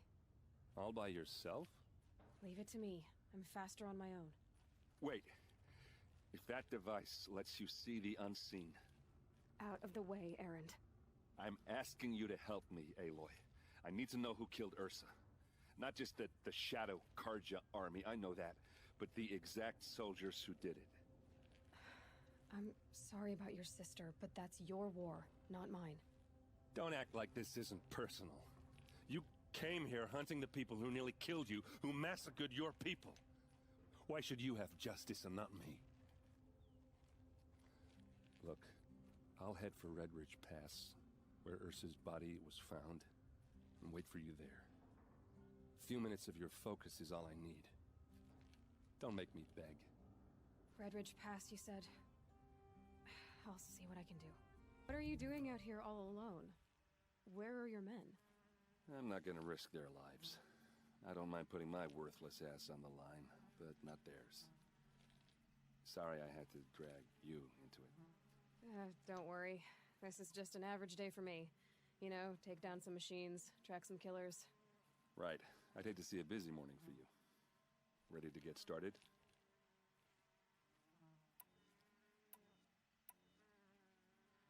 Are you sure you're all right? Well, I'm sober, so... no. Well, I'm glad you're thinking straight at least. Don't get used to it. Tell me exactly what happened to Ursa.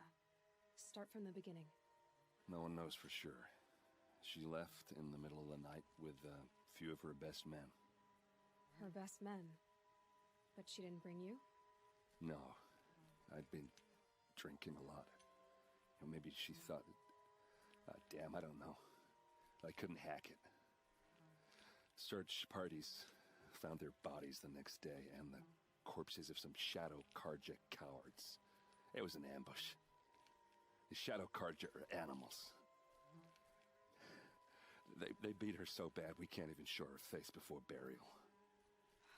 I'm so sorry, Erend. Yeah, well, when I find the soldiers who did this, they'll be sorry too. You don't have any idea why she left in the middle of the night? No. But it must have been urgent. A message, a report of some new Shadow Karja threat, I don't know. Why would the Shadow Karja do this? Because they hate us. And Ursa most of all. She teamed up with Avad to kick their asses out of Meridian. They've been licking their wounds for 2 years, but they finally found a way to get back at her. All right. Show me where Ursa fell, and I'll do what I can to help. Come on, follow me. What do you see there? The stain forms a line, as if blood dripped off the edge of something, like a cart. See? Cart tracks. I think someone moved the bodies here, then scattered them across the field. Wait. Are you saying the dead found here were killed somewhere else? But why would the Shadow Karja do that? At this point, I'm not taking it for granted that the Shadow Karja are responsible. Of course they were. Well, let's follow these tracks and find out.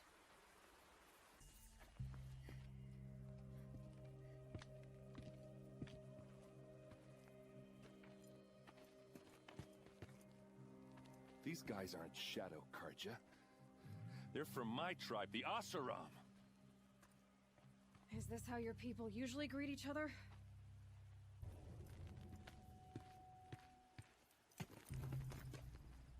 Oseram, not Shadow Karja.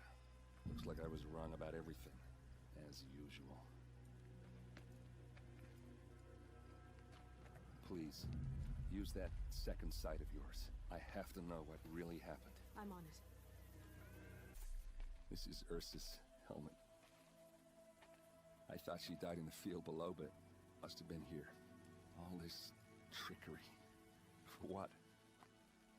Feels like it's just to torture me. I have a theory, but it takes a little imagination. So far, your theories are better than other people's facts. All right. I think the Oseram ambushed Ursa and her men with a new weapon. They mounted it on that tripod up there. It fires waves of force, maybe sound. Looks like it cracked the stone there. I think it paralyzes people instead of killing them. It dropped the vanguard right there. No blood on their weapons. No fight. But why paralyze them if you're only gonna move them and gut them? They were trying to hide something.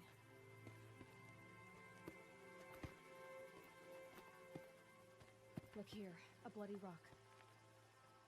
That they used to smash Ursa's face in. Or someone else's. These leather straps have been cut, as if they took the armor off someone. That can't be. Her body is lying in state in Meridian. I saw it. You said she was unrecognizable. Maybe they switched another body into her armor, someone around the same size, and mutilated it enough, so it could have been anyone. Even Ursa. Go back to Meridian. Take another look at that body.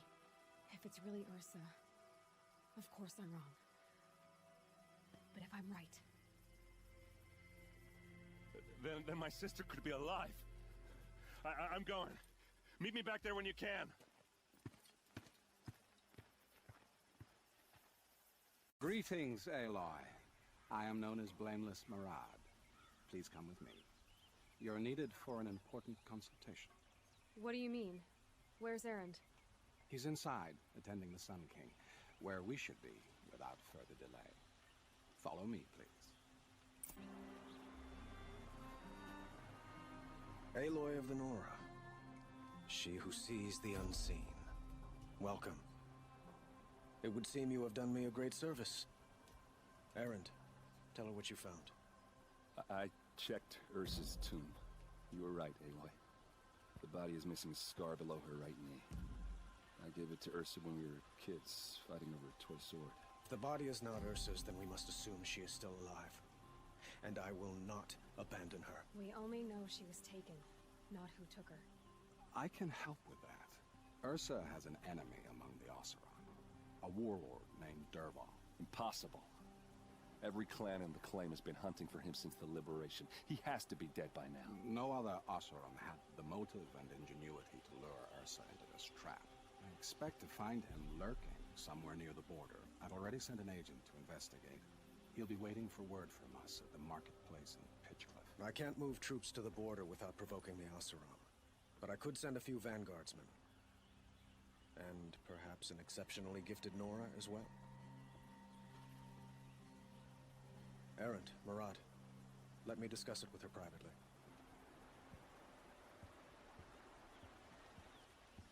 I hate to impose further after all you've done, but this is a matter of great importance to me. It sounds like Ursa means a lot to you. Without her Oseram vanguard, I would not have been able to liberate Meridian and end my father's brutal reign.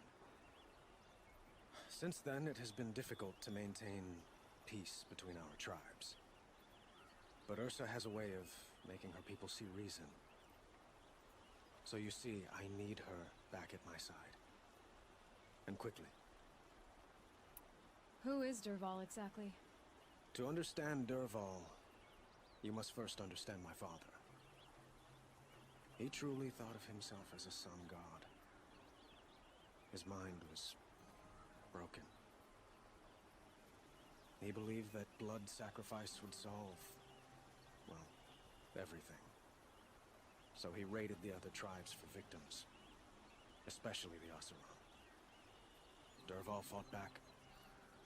He crafted powerful weapons and rallied his people. My father responded with the ultimate cruelty. He captured Dervahl's wife and daughter and sacrificed them in the Sun Ring.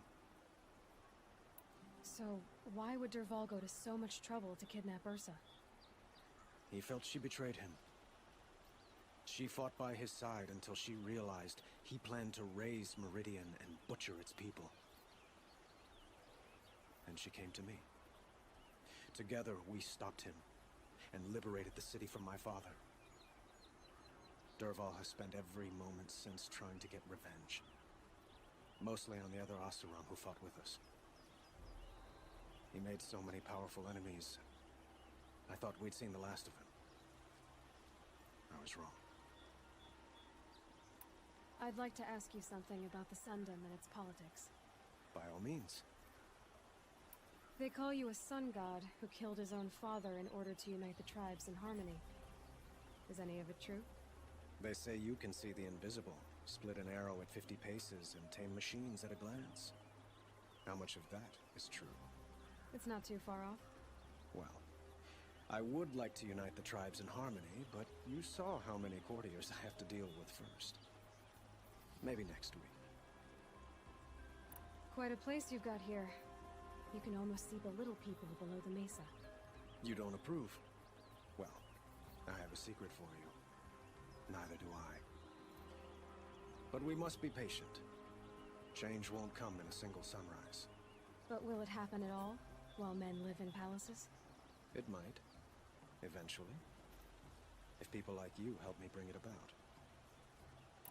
Your politics seem very complicated. The Oseram are friends, but enemies too?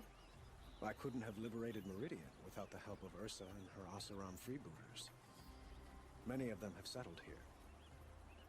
But the Ealdormen of the Oseram clans in the claim have become jealous of their success. So have many Karja nobles. It's a volatile situation, especially given the fact that my father raided the Oseram for years.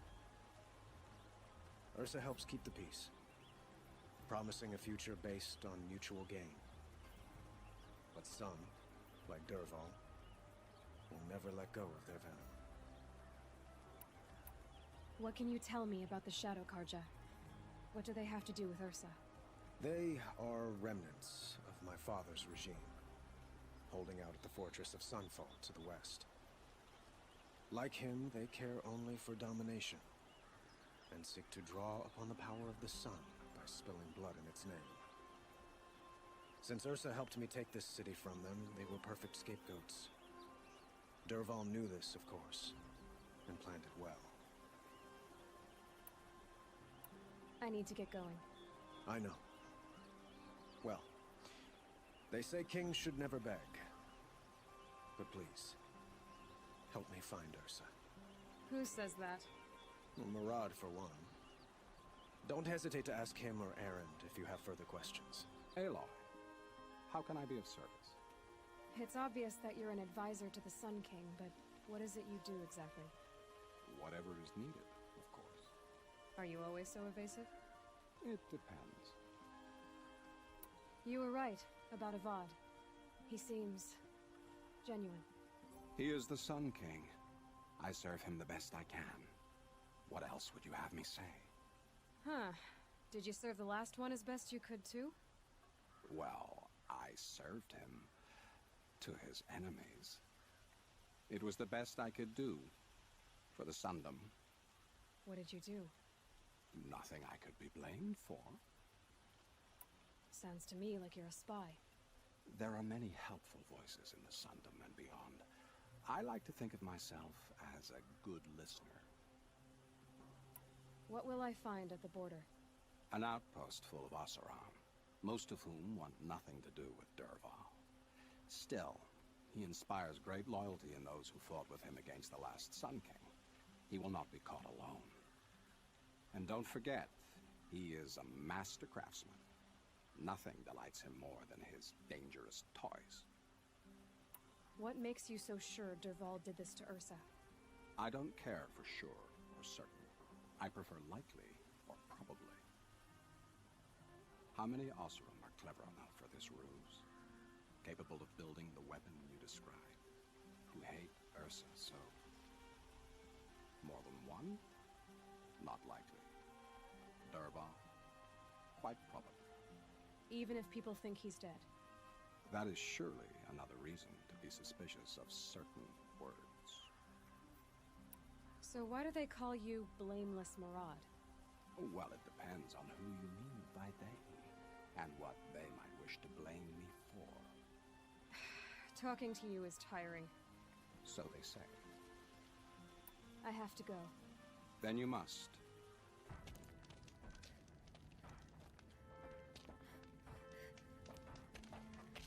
No sign of Murad's guy? He's had plenty of time to investigate. We'd better look for him. Damn right.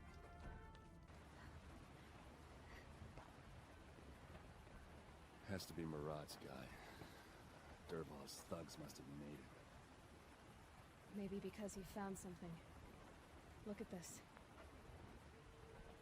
I think he drew a map with his own blood. Right. Those kind of maps you know you better follow. That might be Pitchcliff. He marked a spot to the north. Could be Dervahl's location. My men are waiting outside of town. I'll grab them and meet you there.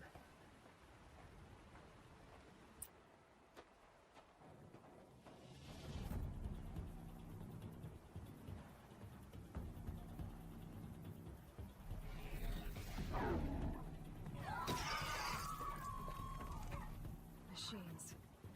Looks like they've been chained up. Dervahl's a tinker.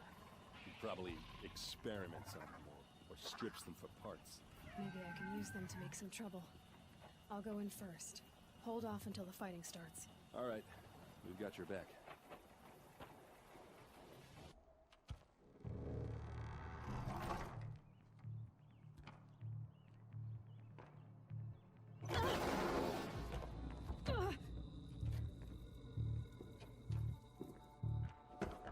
Dervahl says you gotta eat dirt.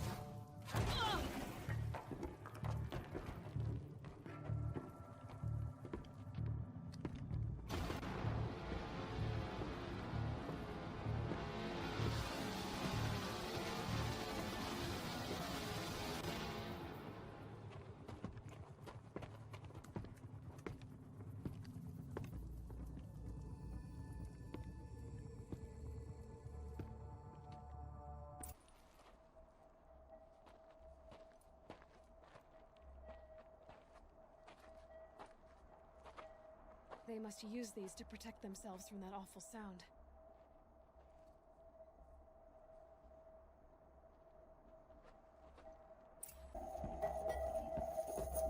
Ursa!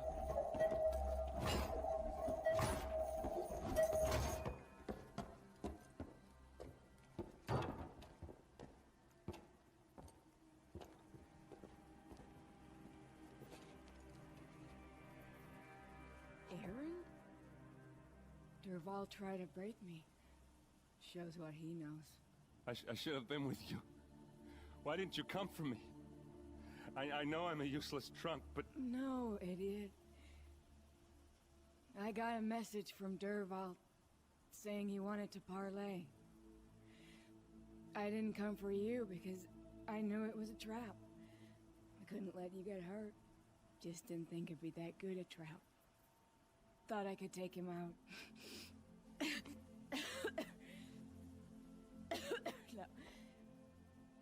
Now listen. Durval's planning something big in Meridian. He said he'd force Avad to watch as the smoke darkens their precious sun.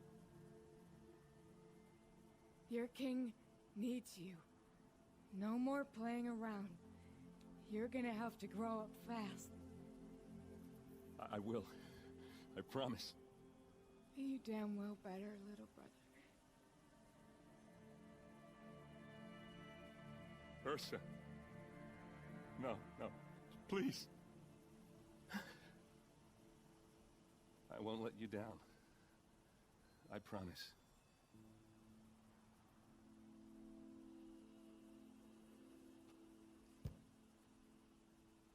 Aaron, I'm so sorry.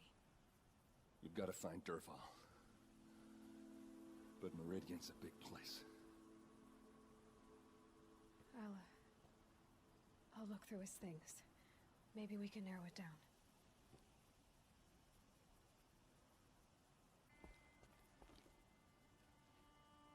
I think I found something that can help. Let's head back to the palace. Go. I won't be long, but I need to tend to my sister. I've sent a messenger to the claim to let everyone know. If there's anything you or your clan need for her arrangements, you need but ask. There'll be time for all of that later. Aloy, I'm glad you're back. I'm at a loss about Ursa. To learn she lives, then lose that hope, seems cruel. She wouldn't want us to waste time talking. She'd want us to find Durval. She said he raved about smoke darkening the sun. Tell him what you found in his papers. A letter. It mentioned a shipment of blaze being sent to a warehouse here. Only, it wasn't addressed to Durval. The name was Ayland Forgeman. Does that mean anything to you? Sounds familiar. Yes, a landlord. The Oseram have been buying up buildings across the city, including one under that name. Let me think. It's by the edge of the mesa, near the temple. Used to be a shop, but it could serve as a warehouse. If Durval used the name as an alias to buy it, he might even be there now. I'll round up my men. I'll meet you there. Erend, wait. Remember that no one hates Durval more than your own tribe. The clans would give up much to obtain him. Take him alive? So you can haggle over him? You can't be serious. Our security depends on keeping the peace. If the opportunity presents itself, take him alive. Consider that a command. Aloy, a moment, please.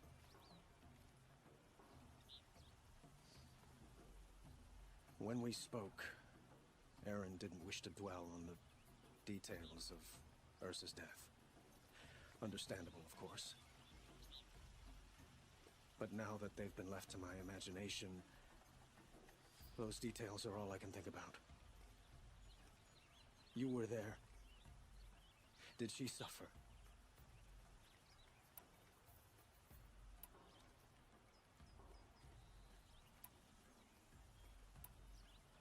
She wasn't worried about her pain. She was worried about her brother. And she was worried about you. Thank you, Aloy. I suppose I needed to know I was as much on her mind as she is on mine. Find Durval and bring him before me. He will answer. This is the place? You home, Durval? I got a surprise for you!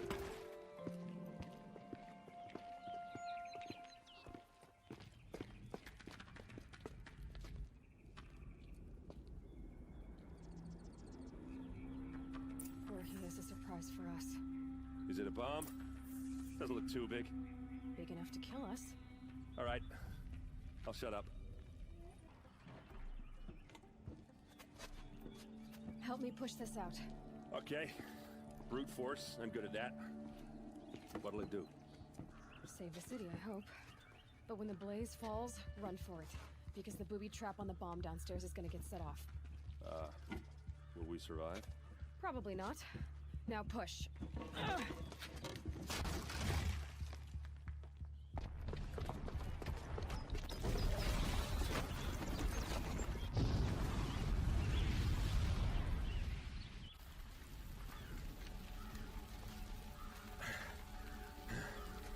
We did it! Dervahl's best shot, and Meridian's still standing. This isn't over. Dervahl said he'd make Avad watch. No way. To do that, he'd have to get into the palace, and that's too heavily guarded. Get back there, just to be sure. I'm gonna look around. Maybe Dervahl's men left something behind when they planted that bomb. I got it. Don't worry. He tries for the palace. He's finished.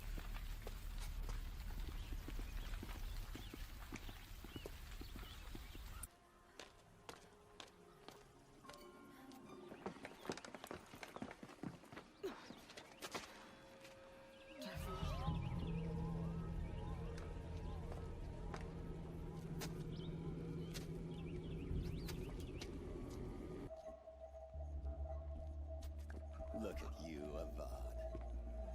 The wriggling runt of a maniac king. You robbed me of my right to kill your father, so I'll have to settle for you. I'm going to enjoy watching the Karja burn, even more because you'll be watching with me.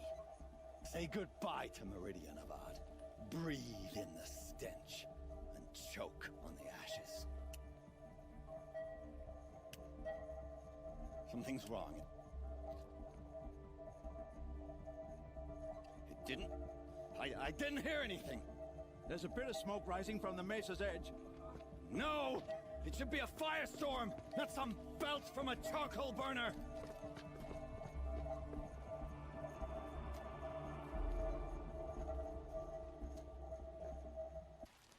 What's this? Oh. You must be the Nora who bushwhacked my camp. And disabled your bomb. Did you now? Well, bomb or no bomb, I'm gonna splatter that throne with blood. First yours, then Avad's.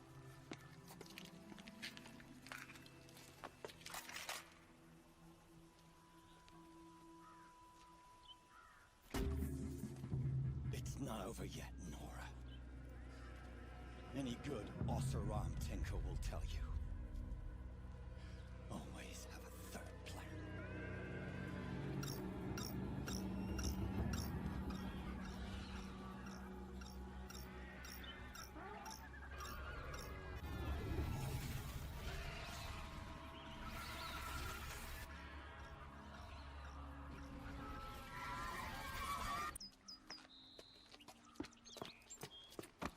As much as I wish Ursa was here to kill you, I don't mind doing it for her. Go ahead. I'm not afraid. Except that knowing you, Erend, you'll screw it up!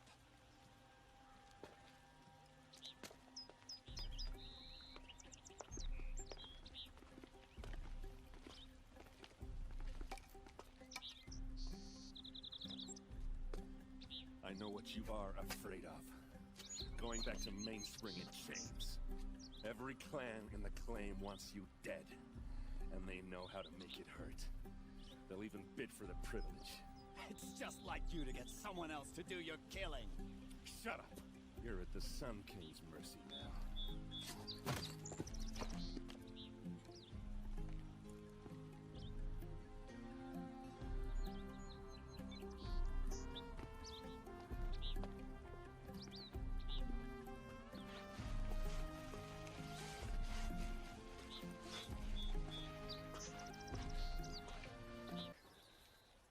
I was just thinking about Ursa. She would have killed Dervahl on the spot. I know it. That's why she went out to meet him in the first place, to put him down. But she also told me to grow up. Gotta admit it burned a little when she said that, but I'm trying to take it to heart. And I guess growing up means putting what you should do in front of what you want to do. Right? You're asking me? I'm pretty sure you're older. Yeah, but I don't act like it, do I? You did with Derval. Don't give me too much credit.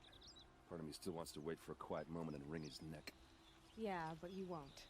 Because you're a good captain. Come on, stop. You're gonna make me tear up. What do you think the Oseram will do to Derval? First off, they'll argue about it for a long time. But whatever they come up with, it won't be quick. I can live with that. In fact, I might just drop by his cell under the sun ring to remind him what's coming. So, after all this, what's next for errand vanguardsman? Heading back to the claim for a while. I'll get in touch with my clan and we'll lay Ursa to rest properly. Like how she would have wanted. And by that I mean less chit-chat, more drinking. Well... I know, you gotta go. Killers to track, machines to master, all before breakfast. You know what? When we met, I thought I was a big shot talking to a pretty girl hidden away in the middle of nowhere. Now I see that I was just lucky to get a minute of your time. Try not to forget about me while you're out there changing the world. I'll always have a minute for you. Maybe even two. Two? Huh. She likes me. Aloy, to say you have my gratitude feels woefully insufficient. You saved my life. You saved Meridian. And because of you, there will be justice for Ursa's murder. We can mourn her knowing the truth, without painful uncertainty. It's hard to imagine where we'd be without you. And I don't want to try.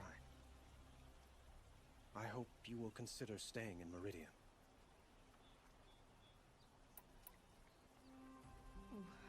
Why do you want me to stay in Meridian? I would think that would be obvious. Not to me. Well, to start with, you kept the city from going up in flames. You were strong, shrewd, and capable. I could use someone like you at my side.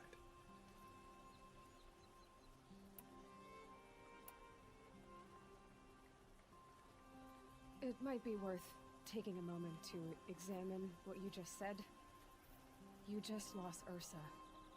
A woman who stood at your side and could easily be described as strong, shrewd, and capable.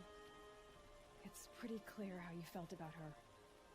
And now you're asking me to take her place. Is this a job offer or a proposition? By the sun, you do indeed share much with Ursa. Including a withering eye for foolishness. Please, accept my apologies. Seems I'm getting ahead of myself. I need some time to resolve my feelings.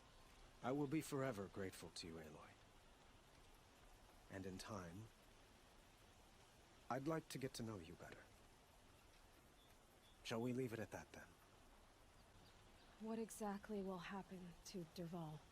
For now, he'll languish in one of the old cells under the sun ring here in Meridian. As for what happens after we negotiate his extradition to Mainspring, I don't want to think about it. My father was very creative when it came to inflicting suffering. But some Oseram devices surpass even his imaginings. What a waste. Derval is a brilliant man. I wonder what he would have accomplished if it weren't for my father's cruelty. Were you and Ursa, you know? I suppose it's obvious how I feel. How I felt about her. She didn't just give me advice. She gave me strength. But we couldn't be together. Relations between the Karja and Oseram and Meridian were unsteady as it was. The union of the Sun King and an Oseram warrior would have led to open revolt in the city. And probably war with the clans. Did anyone know? Only one. Dervahl. He wanted Ursa, but she rejected him. And so jealousy became yet another of his hateful motivations. It's time for me to go. Of course. I hope you find what you're after, Aloy. And if need be, I will come to your aid. As sure as the sun's rising.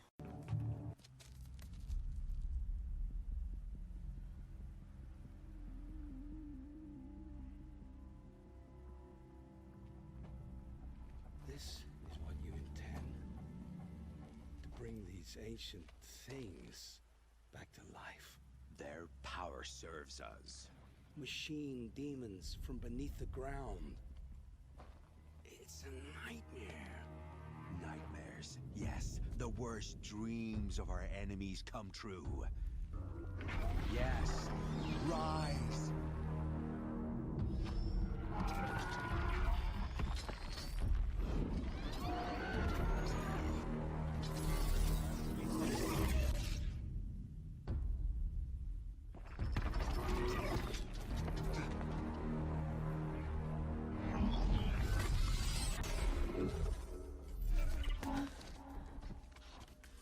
For catching him alone.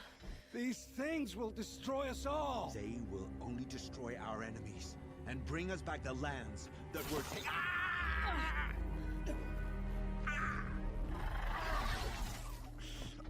My focus. Stop working. Search the area. We may have intruders. Forgive this intrusion, Aloy. You left me no choice. Who is this? An interested party. Now their focuses are disabled, but I don't know for how long. The rest is up to you. Who is this? Promise. I'll tell you everything. I know you will. The killers who came for me at the Proving, who are they? The Eclipse. Some kind of holy warriors. A cult of the Shadow Karja. Shadow Karja? Except they're not like any Karja I've known. They don't pray to the sun. They worship some kind of devil. I'm not interested in their superstitions. Oh, it's not a superstition. Their devil is real. It has a name, a voice. The most terrible voice. And they do its bidding. You say this devil the Eclipse worship has a name? Hades. That's what they call it. Hades. And you've heard it speak? Steel to my soul, I heard. Just once, when it saw you. Such a voice.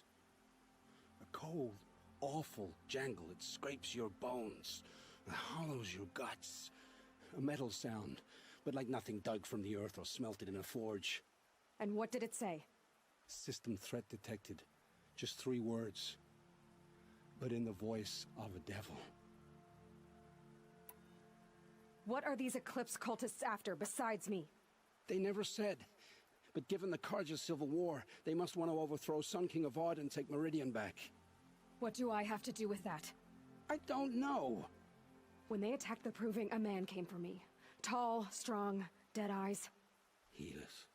And who is he? The terror of the sun. Stacker of corpses, we Oseram called him, when he was the Mad Sun King's champion. If only he'd died with his king. But now he leads the Eclipse. I tell you, he's the most dangerous man alive. How did the Eclipse recruit you? I know they took your family hostage, but why you? I was a scrounger, a rummager in dark places, good at what I do. I suppose they knew I would serve them well as a scout. I had taken a delve near Maker's End. When I surfaced, they were waiting. I laughed when I saw the priest, but then he showed me Helis's encouragement. I didn't laugh after that. They gave me a focus to watch my every move. I followed orders. You had access to Meridian. Why didn't they get to Avad through you?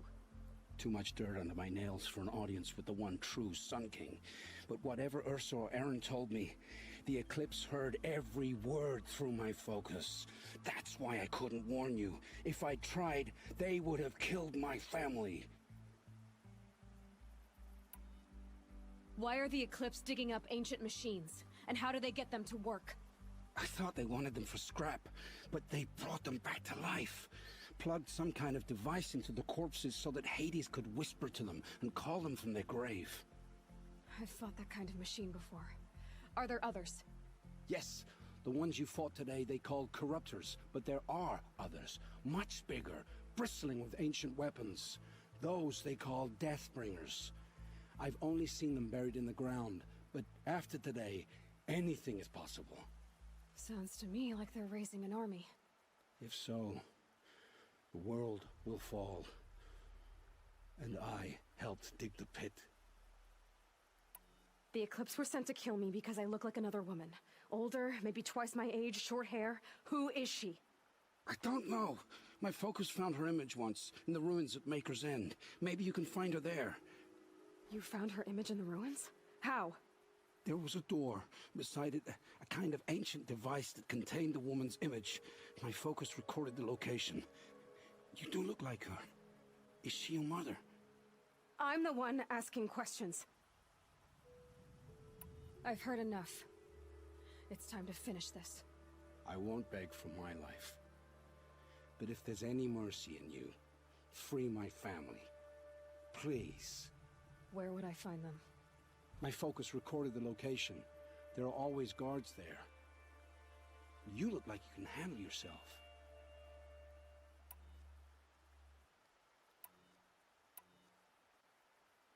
It will take many good deeds to make up for the crimes you've committed.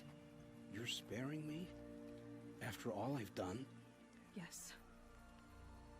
Forge a new life, Olin. One of better make. Then the rest of my life will be lived in your debt. Go to the place where your family is being held and wait for me. We'll make their lives the first ones you save. I didn't earn this mercy, but I will die to make myself worthy of it. I will be waiting for you. Aloy, you're a woman of your word. Olin. Your family. I saw the threat from Helis. You have a wife and young boy? If I'd have striven to keep them safe, instead of all I've done. This is your chance, Olin. That's why we're here. I'll take it. A kinder deal was never struck. They're being held close by? Yes, the farmstead just beyond these rocks. I'll take you. That's... So this is it. I can't bear being so close, and yet... It's almost over. How many Eclipse are we talking? From what I've seen, a fair few. Well-armed and armored. Bowmen watching from the ridges. But there's no space for their machine demons. You've been watching for a while? What's the best way in? You think if I had a head for strategy, either of us would be in this mess? Fair point. We could storm the front gate, Osram style. Or take it from the sides, or the ridge above. Maybe you could get on the rooftops. Not me. I'm too heavy cast. Should I do this alone? I don't doubt you could. But with the Eclipse, there's always another blade at your back. So I'll watch yours if you'll let me. Let's go. You have my steel. Oh, my wife! My child! Aloy, I owe you 3 debts deep. Thank the sun. You found us. I found someone who had the courage I hoped for in myself. It's she who deserves your gratitude. I've much to confess. I accepted a devil's bargain.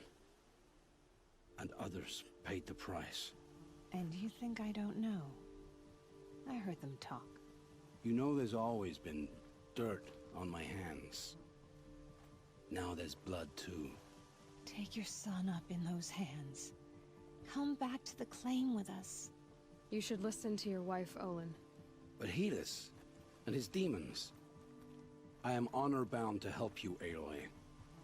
with what little honor a Dyson like me has. Olin, whatever your debts, you don't owe them to me now. Go with your family. Show them you're a better man. Farewell, Aloy. Your mother. I hope you find her before they do. Maker's End. Not much farther now. Olin said he found an image of a woman resembling an ancient device. If she's my mother, why would there be traces of her all the way out here? So far from Noraland. I don't get it. Who is she? Her name is Elizabeth Sobek. You! Spying through my focus again? Well, go on. What do you know about her? Stay on your present course, and before long, you'll know her as well as I do. Maybe better. But beware. Maker's End is crawling with Eclipse troops. To help you deal with them, I've left some useful equipment just outside the ruins. Your focus will show the location.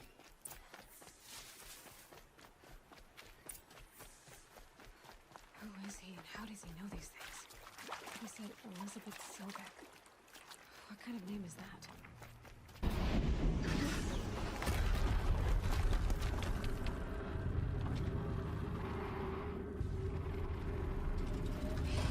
Rotate turret!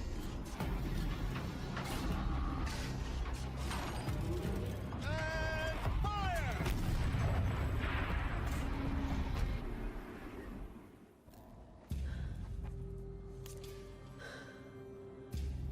Let's see what you have to say.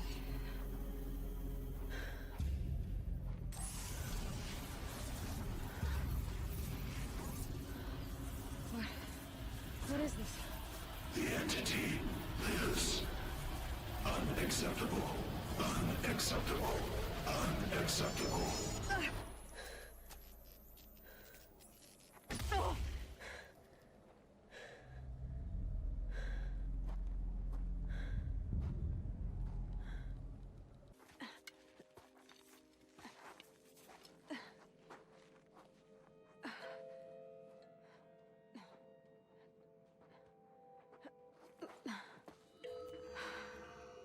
Hold for identiscan.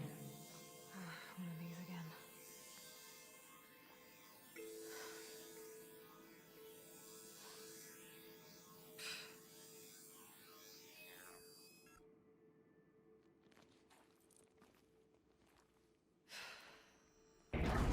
Genetic profile confirmed. Entry authorized. Greetings, Dr. Sobek. Please step inside.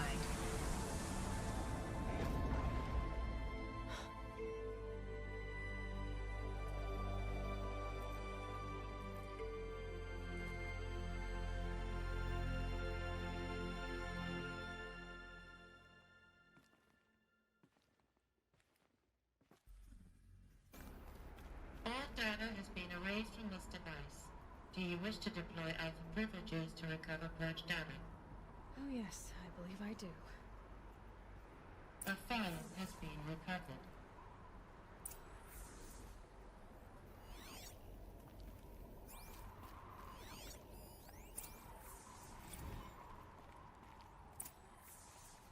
Elizabeth, good to, It's been years.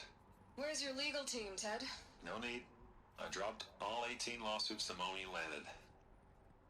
I assume your data confirms this. Alright, this promises to be interesting. Perhaps we could have lunch brought in. You know, get reacquainted. I know you, Ted. You screwed something up, something big, or you wouldn't have eaten the crow necessary to get me here. So, spit it out.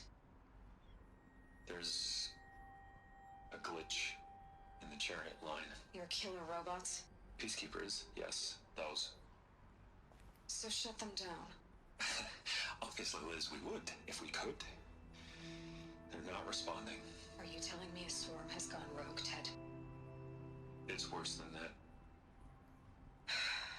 Show me the data then. And I'll take that lunch. Alone. Ted Faro brought Elizabeth Sobek here, but they hated each other. Another file has been recovered.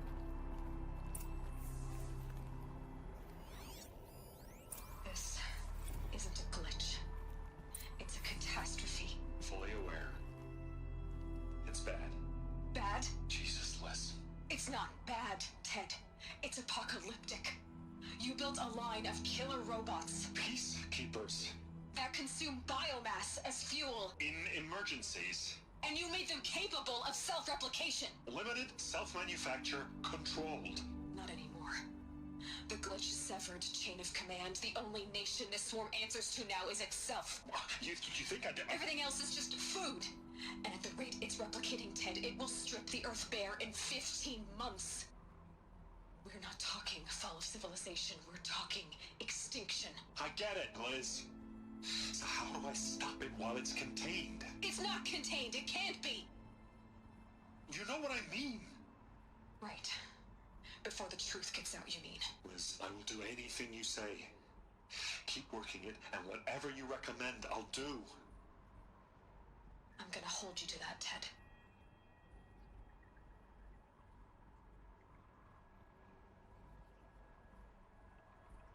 The Faro robots threatened all life on Earth. But somehow she defeated them. The world of the old ones fell, but life went on, or we wouldn't be here. A final Faro has been recovered.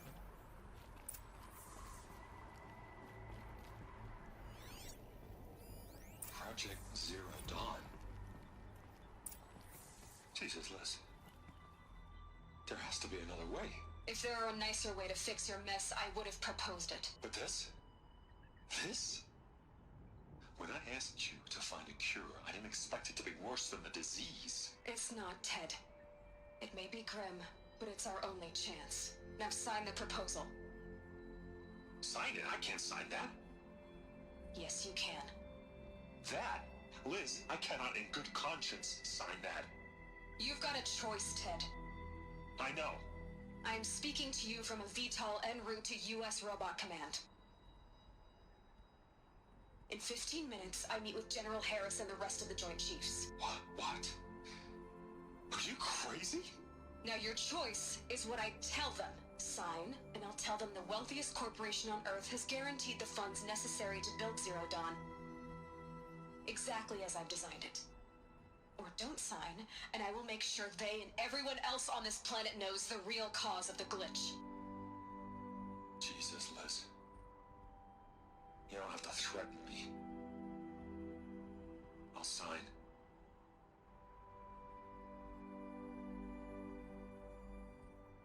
Look on the bright side, Ted. From here on out, you get to do what you've always been good at. Footing the bill while others get their hands dirty. God forgive me.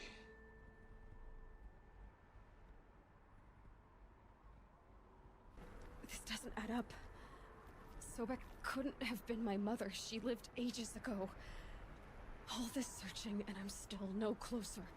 That's your reaction to everything you've just learned? To whine like a spoiled child? You should really try talking that way to me face to face.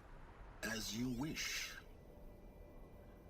Do you really have no idea how monumental are the discoveries you just made, Aloy? I expected more of you. So, you have a face. Got a name to go with it? Of all the questions you could ask right now, that's the one you choose.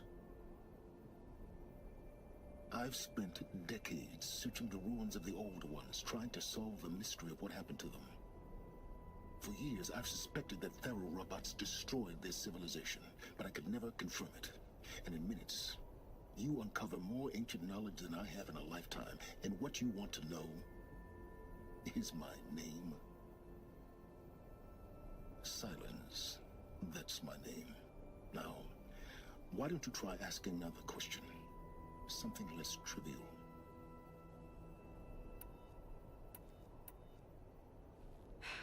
All right, Silence. You've made your point. I came to these ruins hoping to learn more about this Elizabeth Sobek. And I have, but I still don't understand my connection to her. Or why the Eclipse is trying to kill me. or who Hades is. No answers, just one question after another. Exactly. Which is why it's time to expand your frame of inquiry. Only then will you see just how big your problems really are. What exactly are you talking about? You've chased a personal riddle into a crowd of larger mysteries. The common thread is your connection to Elizabeth Sobek. But what is that connection? She couldn't have been my mother if she lived centuries ago. We don't know the connection yet. The only way to find out is to keep going, to keep making discoveries. Thanks to you, we've only just now learned that Pharaoh robots once threatened to end life on Earth. But it didn't happen. The Old One's civilization was destroyed, but life was saved. Obviously. So, what did Elizabeth do? How did she stop the robots before all was lost? What was Project Zero Dawn? Exactly the question. Now, are you ready to go get the answer? Of course I am. Then why are you still standing here? Not so fast, Silence. You've got some explaining to do. I've told you quite enough. If you still got questions, be quick about it and stop wasting my time. You said you've known for some time that Pharaoh war machines destroyed the civilization of the Old Ones. The evidence pointed that way. But until now, I never knew the full scope of their danger. That they could process organic matter into fuel, or that the Horus class could manufacture more robots. Like a cauldron on legs. But the robots we've seen so far, the Corruptors and Deathbringers, they don't do those things. Not yet, anyway. So far, we haven't encountered any that are undamaged. At full power, who knows what they're capable of? Now, if that's enough talking, be on your way. Oh no. I'm just getting started. You've been getting a free ride on my focus, risking nothing while I risk everything. All I have to do is take this thing off my head, and you'll be blind, deaf, and dumb. So quit complaining and answer my questions. Very well. Proceed. Who are you, Silence? And what are your intentions? You really need to make this personal? I'm a lone wanderer who left his tribe behind a long time ago. An explorer of forbidden places, a searcher of lost knowledge. Exactly as I said. Why do you know so much about the Eclipse? I happen to know a lot about a lot of things. If what you're really asking is whether I work for the Eclipse or anyone else, I don't. I am nothing if not independent. You've been using my focus to spy on me. How's that possible? Every focus emits a signal, a voice, that only other focuses can hear. I know how to string those voices together, how to make them talk to each other, to communicate, even over vast distances. How do you learn to do that? Years of study and experimentation. In principle, it's not so different from how you override machines. I override focuses. And you can spy through other Eclipse's focuses too. Usually. All I'll say is that overriding the connections is complicated. So far as I can tell, the Eclipse are just following orders. It's Hades who wants me dead. Who is he? I don't know. The Eclipse describe him as a buried shadow, some kind of devil. That thing that spoke to me outside, that made that focus explode. That was Hades? It didn't seem like a person or a machine. More like a phantom. With a terrible voice. All that's certain is that he wants you dead. Because of my connection to Elizabeth. Has to be. Hades is using the Eclipse to resurrect Pharaoh robots. But if Elizabeth found a way to stop them centuries ago, if she made special weapons, maybe Hades is worried I'll do the same thing. In some of the ancient data I've recovered, there are hints of so-called super weapons being developed. Maybe to stop the robots, the civilization of the old ones had to destroy itself. Is there any chance that Elizabeth Sobek could still be alive somehow? It's highly unlikely, but not impossible. Some of the ancient data I've recovered includes mentions of life extension techniques. Pharmaceuticals mostly, an ancient word for medicine. But some were still trying to perfect ways of freezing and unfreezing people. Freezing and unfreezing people? Cryogenics, they called it. But there were problems with it. Given Elizabeth's technological acumen, I can't definitively rule out that she found a way to make herself immortal. But this is speculation. Wasting time. Elizabeth told Ted Faro she was headed for a place called U.S. Robot Command to tell people about Zero Dawn. The place still exists as a ruin. The Oseram call it the Grave Horde. Grave Horde? Cheery name. You'll find it in the Eastern Mountains, buried under the tangled coils of a metal devil, or a BOR-7 Horus, rather, as we're learning to call them. I'll contact you when you get there. I can't wait. Dawn. The place still exists as a ruin. A map of what? Our world. The planet Earth, Aloy. It's not flat like you thought. Why would I think that? During eclipses, the shadow cast on the moon is curved. So our world is a globe. And it looks like this, from a distance. We'll discuss this another time. Back to the matter at hand.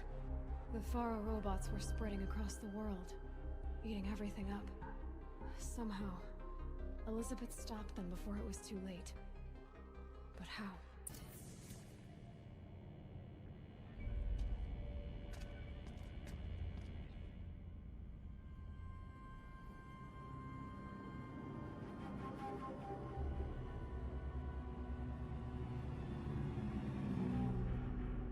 The eclipse. Tampering with a metal devil. They don't think they can wake it, do they? Watch out!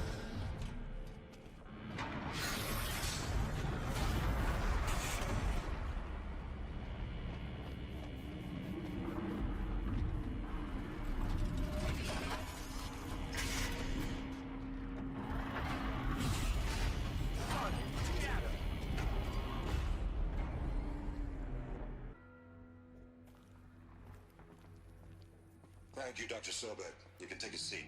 What? You're going to thank her after what she just said? Dr. Sobek has made the situation very clear, General, and given us an option. We should all be thanking her. No, it's just... I mean, my God. Maybe take this discussion offline. There's not going to be any discussion. You saw the numbers.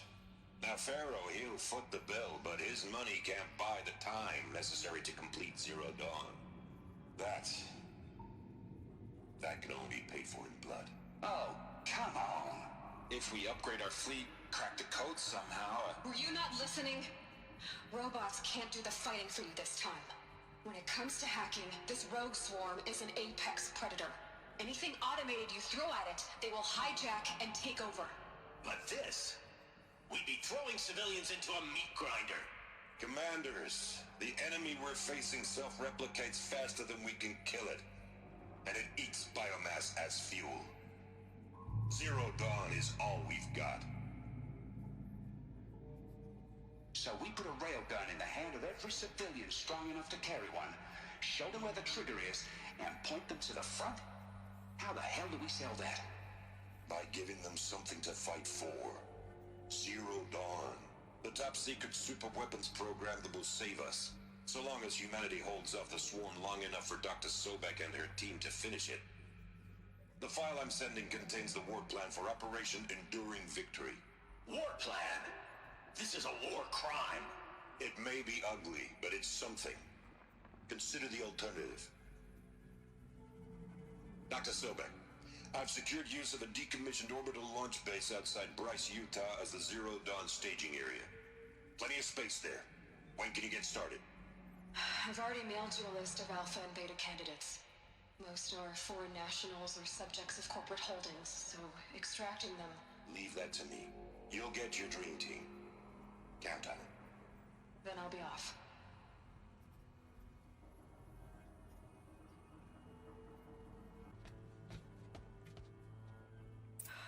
Glad to be rid of that place. Now I just need to find the orbital launch base they talked about. I've checked my data and located the base. That's the good news. And the bad? It's directly underneath the Citadel. The palace at Sunfall. The capital of the Shadow Carja. Not exactly convenient. The palace is crawling with Eclipse agents. Many in positions of authority, all of them wearing focuses. The moment they see you, Hades will too. He'll issue another kill order, and this time, the entire Shadow Carja military will be after you. So, disable their focuses. You've done it before. It's not that simple. Too many focuses in one place, each of them communicating with each other and back to Hades, a whole network of them. Network? What's that? Imagine a vast, invisible web stretched across the land from end to end, connecting focuses together, allowing them to communicate over vast distances instantaneously. All right, so is there some way to cut the web down? Crash the network. Audacious. Yes, there is a way. A weak point in the network. Point the way. I'll send the location data to your focus. Head there, and I'll be in touch when you're close with more directions. Sit at the campfire and rest. What night falls, we'll talk. At least I'll have a fire to keep me company. How nice of you to finally drop by. Our purpose this night is to crash the focus network. Yeah, tell me the part I don't know. How? For starters, you'll need to infiltrate the Eclipse's main base. Wait, what? That's right. Fortunately for you, I brought you round to the back way. It's right through that crevice. Once you reach the base, you'll see the objective. A derelict tall neck that's been extensively modified. Climb the tall neck. Grafted into the top of its disk, you'll find a module of sorts. Destroy that, and the focus network will crash. So you were part of the Eclipse? I've never been part of anything. I serve my own interests, always. But it is the case that I assisted the Eclipse before I sensed the threat they might become. It was a mistake that I'm doing what I can to correct. What sort of assistance did you give them? Head through that crevice, Aloy. You have more important things to do than ask questions.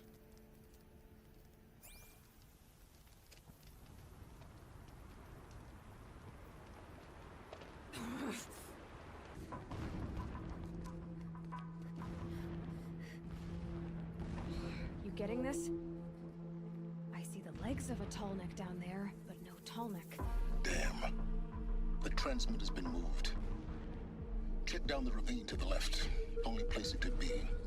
So much for your insider knowledge. Toward the explosions. Great. You got exactly one shot at this, Aloy, so spare the sarcasm and make it count. You see that bridge over the ravine? Yep. Memorize its location. There's a rappel point on the side. That'll be your way out. And these Eclipse troopers? Avoid them or kill them, your choice. The blasting should cover any noise you make. Find the tall neck and destroy the module on top. Here we go.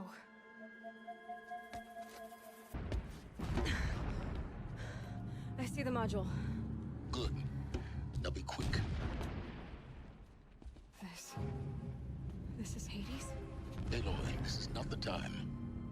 It's a metal devil. Open the module's casing, now. Aloy, do as I say or all is lost.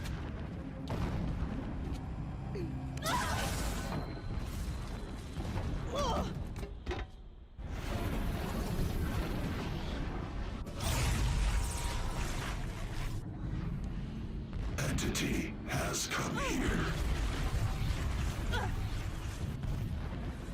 Entity miscalculated. Entity cannot destroy me. I am beyond its reach. Maybe you are. But this isn't!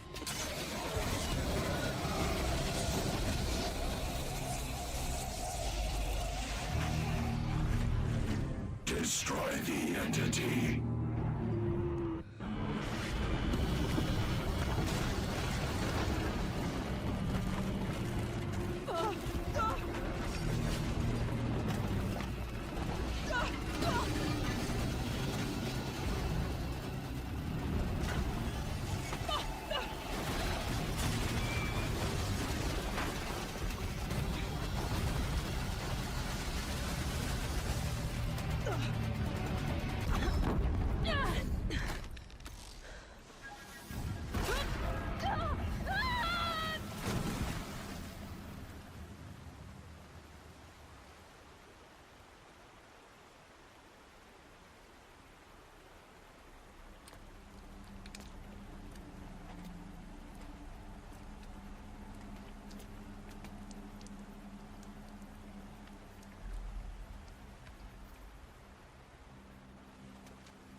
Rough going, but you survived.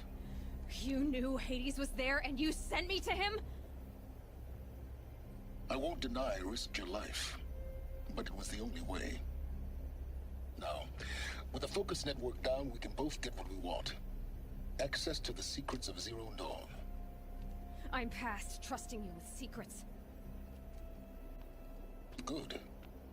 That means you're wising up. Trust is for fools. It shifts and crumbles like sand. A poor foundation for any partnership. But mutual self-interest, now that is a solid bedrock upon which you and I might build a new science of understanding.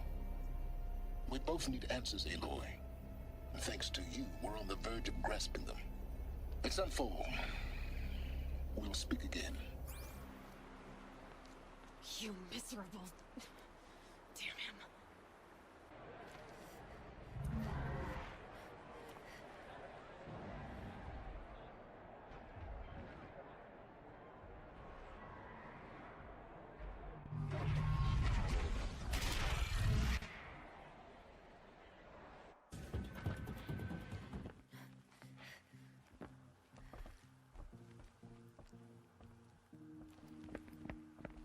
By the glory of the sun revealed.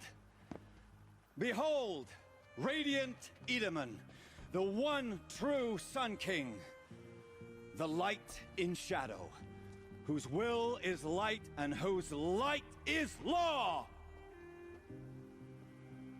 I command Lucius Bahavas to speak in my behalf.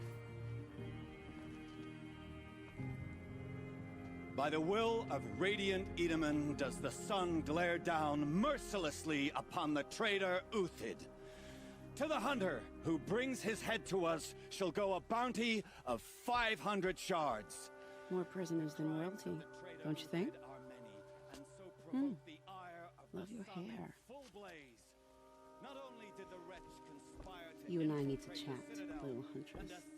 The green tent down in Shadowside. I'll be waiting. Kind of busy.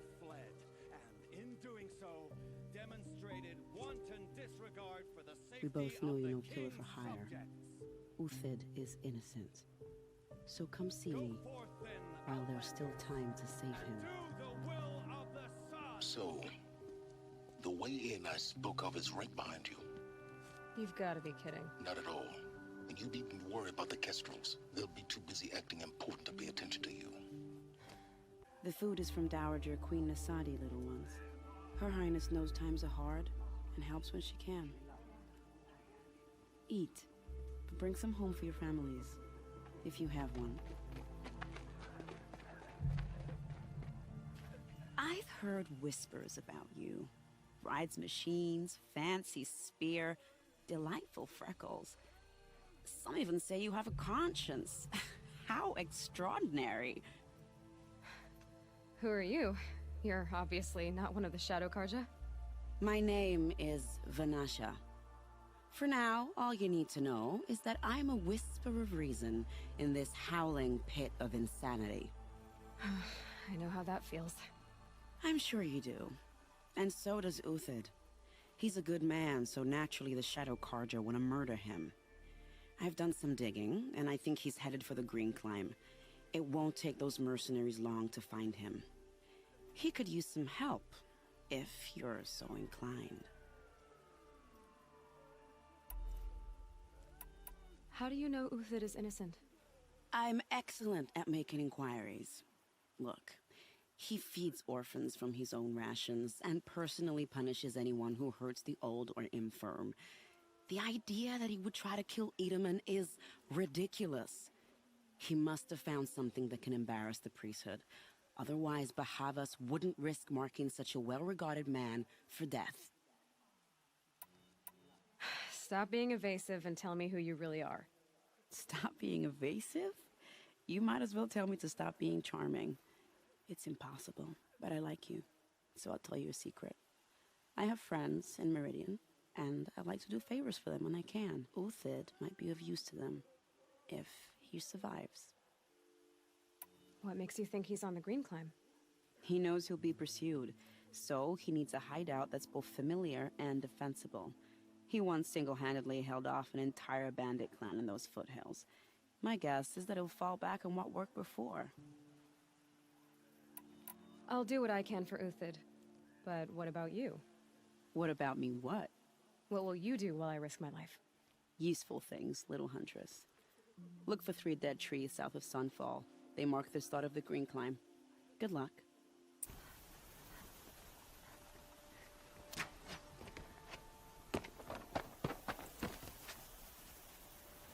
The next one doesn't miss. Uthid? You're young for a bounty hunter. Or am I old for a soldier? I'm not here for the price on your head, Uthid. I believe you're innocent. Innocent? Come on, then. If this is a trick, it's a good one. You've earned your kill.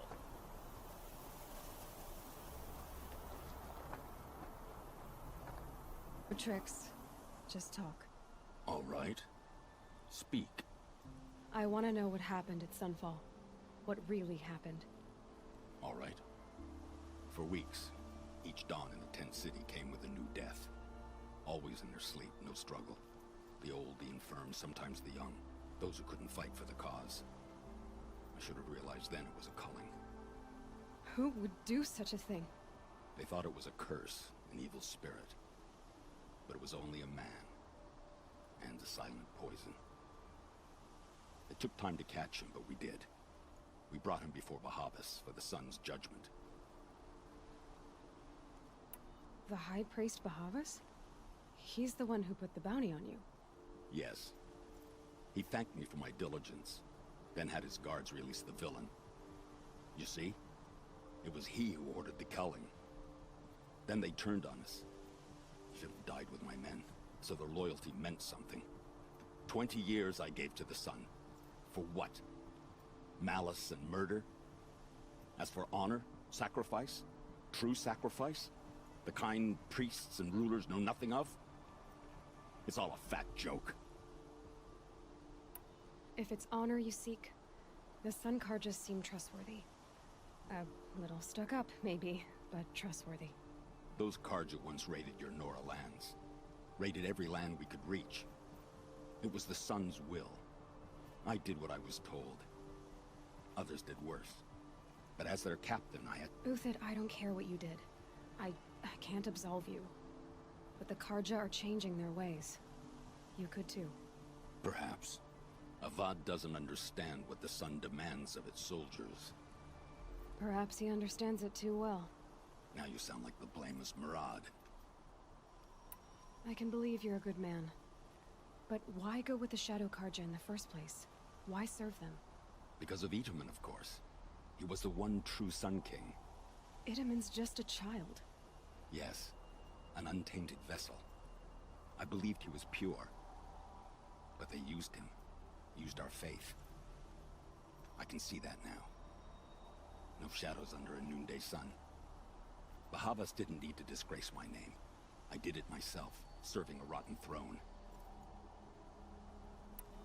I met someone who wants to get you out of this. A woman named Vanasha. But first, we need to get you out of here. What are you? You look like a hunter. You give orders like a soldier who's been out... Mercenaries. Think they'll all line up to tell me I'm innocent? Should have stayed on the plains, Karja! The mountains belong to us! Keycook's killers! When we're done with you, you won't even leave an echo! You didn't make it hard to be followed. Almost as if you wanted to go out in a showdown. Not much gets by you.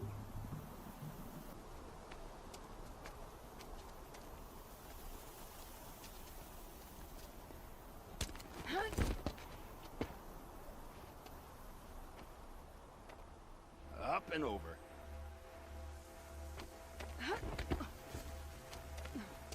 Grab what you can while we still have time.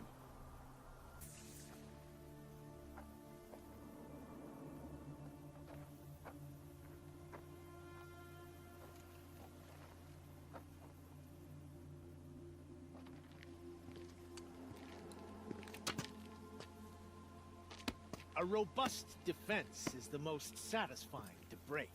All right, Marbles. We brought the priest out here, so let's put on a show for him.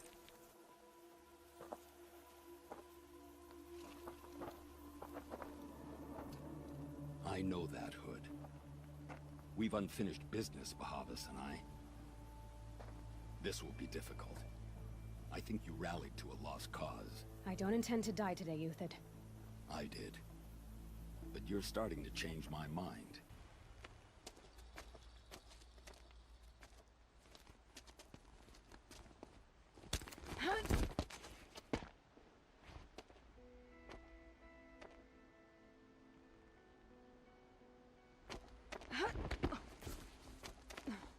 This won't be easy. Bahavas still has his personal guard.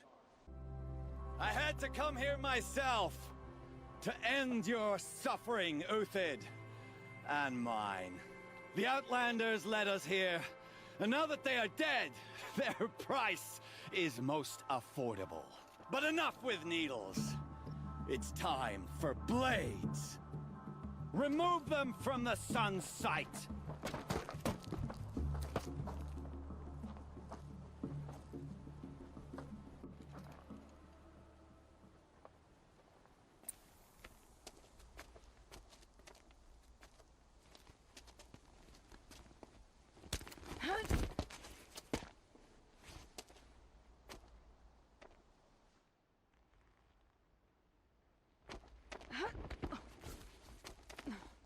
Whatever deal you worked out with him, I'll double it.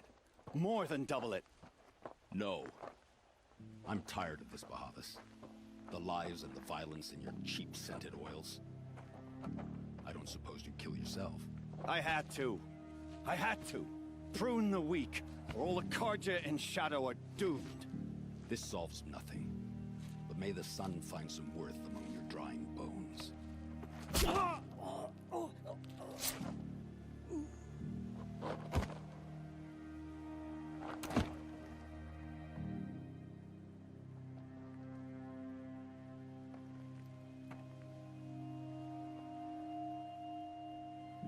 That was quite a fireworks show. You took your time? I was busy. What do you think happened to Yun Shund, the other mercenary band? And I had to organize passage to Meridian for a wanted man. Give us a moment, Uthid. Girl talk. You've had quite a day. I never imagined Bahavas would blunder into his own trap. His death opens up wonderful possibilities. Remember Edaman and Nasadi, the Child King and his mother guarded like hostages at sunfall? With Bahavas gone, no one will be watching them. I want to get them out. And I could use your help. Kidnapping the Sun King of the Shadow Karja is no small task. It's not kidnapping. They want to go to Meridian, to safety. How do you know that? I've been posing as Nasadi's handmaiden. She's scared. For herself, of course, but mostly for Itamen. Why do you care what happens to them? Itamen is the Shadow Carja's figurehead. If he defects, it will remove their last trace of legitimacy. Beyond that, he's just a boy who clings to his mommy. He made a little grazer for me out of matchsticks once. It wasn't very good, but still, nobody ever made anything for me before. What's going to happen to Uthid now? Don't worry. You gave him a second life, and I'll put it to good use. He'll be welcomed in Meridian as a military advisor. Hopefully he can help Avad finish the Shadow Carja with as little bloodshed as possible. What's going to happen at Sunfall now that Bahavas is dead? Oh, it will be glorious. The priests will panic. There'll be infighting, skullduggery, and backstabbing as they wrangle for power. Best of all, they'll be distracted. Bahavas, your life brought misery, but your death is a flower that blooms in abundance. What do you need to get Nasadi and Itamen out of Sunfall?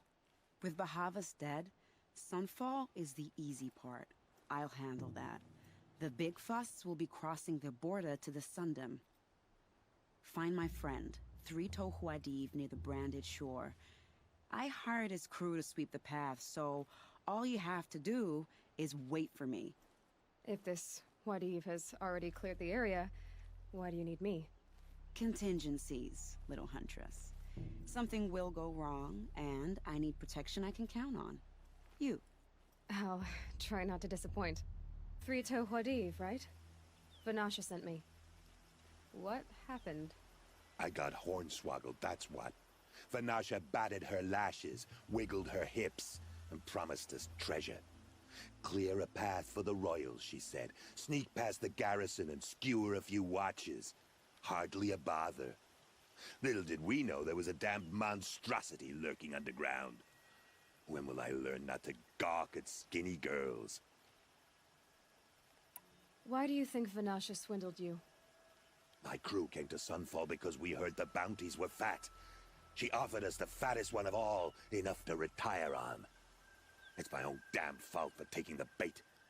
Should have known I'd end up with a rupture in my useful pots. So Vanasha needed safe passage for Nasadi and Itamen, but it didn't work out? She made it sound so sweet and easy. Find the best path to the lake, make sure it's safe. What could go wrong? Turns out, a lot. Like bloody murder in the grinding jaws of a heinous death beast. Something attacked you from underground. Oh, you picked that up, did you? I wondered why the Shadow Carja didn't pay attention to the pass. Well, they don't need to. A rock-eating demon guards it for them. It tunnels in the dirt, breaks through the earth, and blasts rocks from its stinking face. I barely escaped. My comrades weren't so lucky. I might shed a tear if they weren't all cutthroats and cheaters. Vanasha will be here soon with Nasadi and Itamen. I've got to destroy that thing in the pass before they arrive. You're not too bright, are you? Well, we didn't last long against it, but I'll tell you what I know. It has armor everywhere, a little less at the rear. And when it goes underground, it will lose track of you if you're quiet. You might even be able to keep it from going under altogether if you hit its big crooked arms hard enough. That's all I can offer, friend. I promise to look solemn at your funeral. Before I... Son, I can't believe it. I thought that evil rock chewer would grind you up. After that miracle, all we can do is wait. Vanasha will be here soon, along with a boat that'll take the royals across the lake.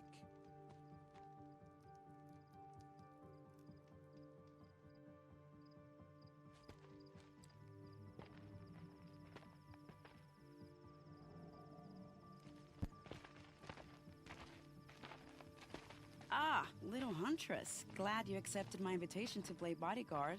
Where are your men, Huadiv? It looks like something chewed you up and spat you out. That's pretty much exactly what happened. The way is clear. Can we go? I like how you always cut to the chase. In this case, literally. It won't be long before we're followed. Don't be afraid, Your Radiance. We've got excellent protection.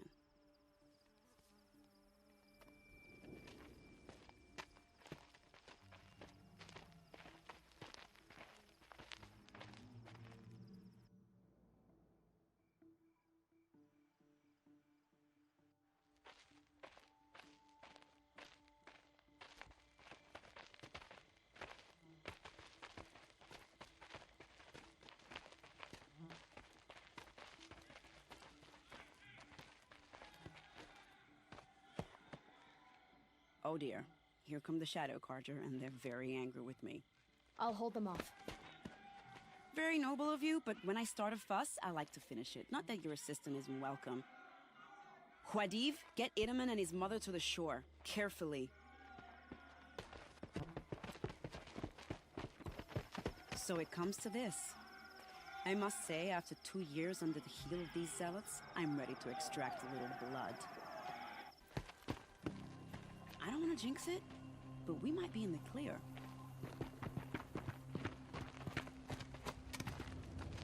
A bit late, aren't we, gentlemen? Sorry, ma'am. The boat's waiting. Damn, I spoke too soon. This one's mine. Get to the boat. You know, this time I think I might be out of my league. If anything happens to her, I will be very cross. We're not going anywhere. Not exactly a royal barge, is it? Oh well, defectors can't be choosers. Let's get aboard, shall we?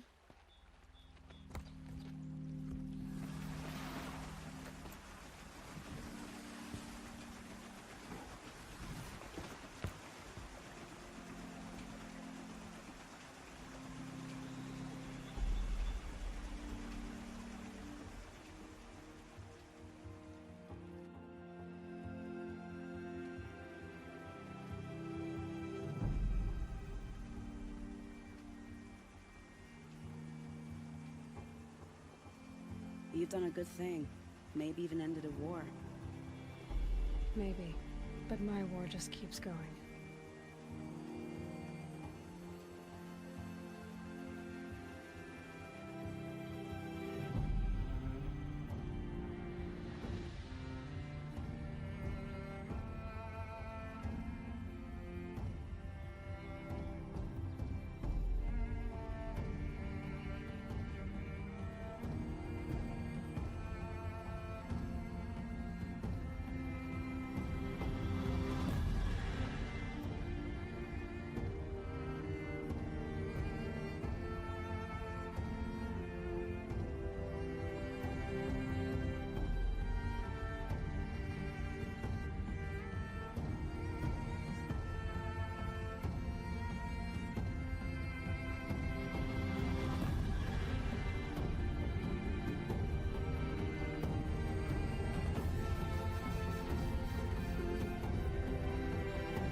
Idaman, my brother, welcome home.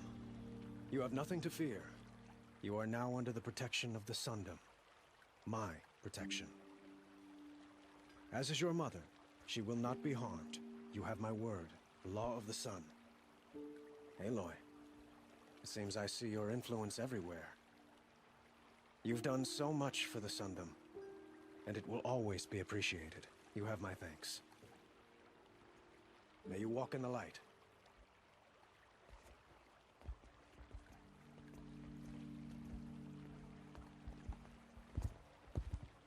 Appalling. I spent 2 years in the Forbidden West setting this up, and the redhead gets all the credit? I'm still getting paid, right? You'll be lucky if I let you live. I couldn't have done this without you. When we meet again, I'll give you a proper thanks, I promise.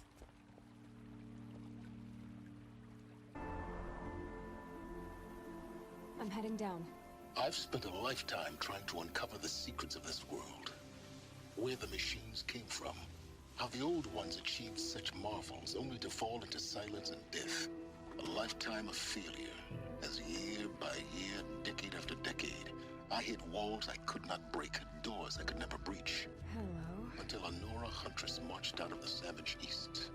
And voila, for her, all the deepest secrets of the Earth will lay bare. I suspect you will have an easier time with this door than I did years ago. Hold for identiscan.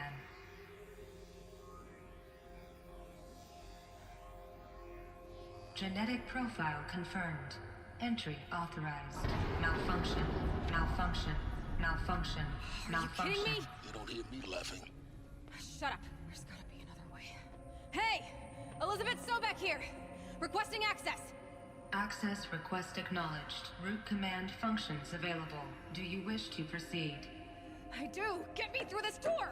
Analyzing. Primary access inoperable due to mechanical failure. Emergency venting procedure likely to circumvent blockage. Do you wish to proceed? Yes. Emergency venting authorized.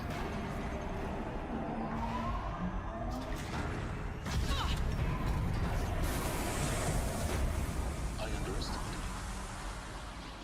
See, by now,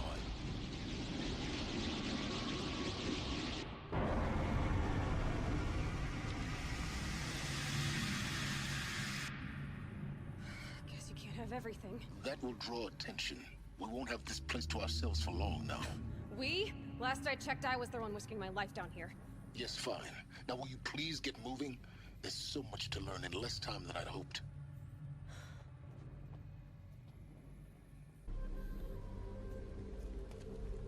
Welcome to Project Zero Dawn. I am General Harris, Chairman of the Joint Chiefs of Staff of the United States of America. I'm sure you've heard the rumors that Zero Dawn is a top-secret super-weapons program, the technological miracle that will save us from the Pharaoh Plague, if Operation Enduring Victory can hold off the robots long enough. The reason I'm sure you've heard the rumors is that I'm the one who spread them, and they are all lies. Zero Dawn is not a super-weapons program, and it will not save us. Nothing will save us. Here's why. By the time the glitch was noticed, it was already too late. Nothing could stop the Pharaoh Plague. Nothing can. Its robots will continue to replicate and devour the biosphere. Life on Earth will be destroyed. Our planet reduced to a barren sphere. Global extinction is inevitable. No matter how many we kill, the robots just keep exponentially making more. If we had their deactivation codes, we could shut them all down. The entire swarm. But since their cryptographic protocols use polyphasic entangled waveforms, cracking a code set would take half a century. At best, we've got 16 months. Not exactly what you'd call a survival option. The destruction of a biosphere is not the sort of apocalypse you can wait out in a fallout shelter or a space station. There will be no Earth left to reclaim.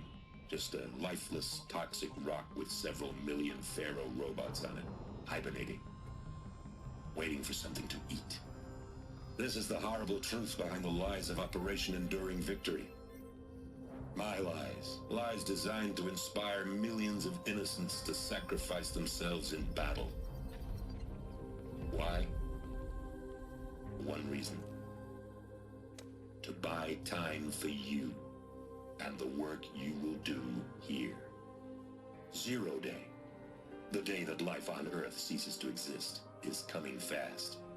It cannot be stopped. The hope of Zero Dawn is that something new might come after. But I will leave it to Elizabeth Sobek to shine that thin ray of light into the darkness. Harris, out.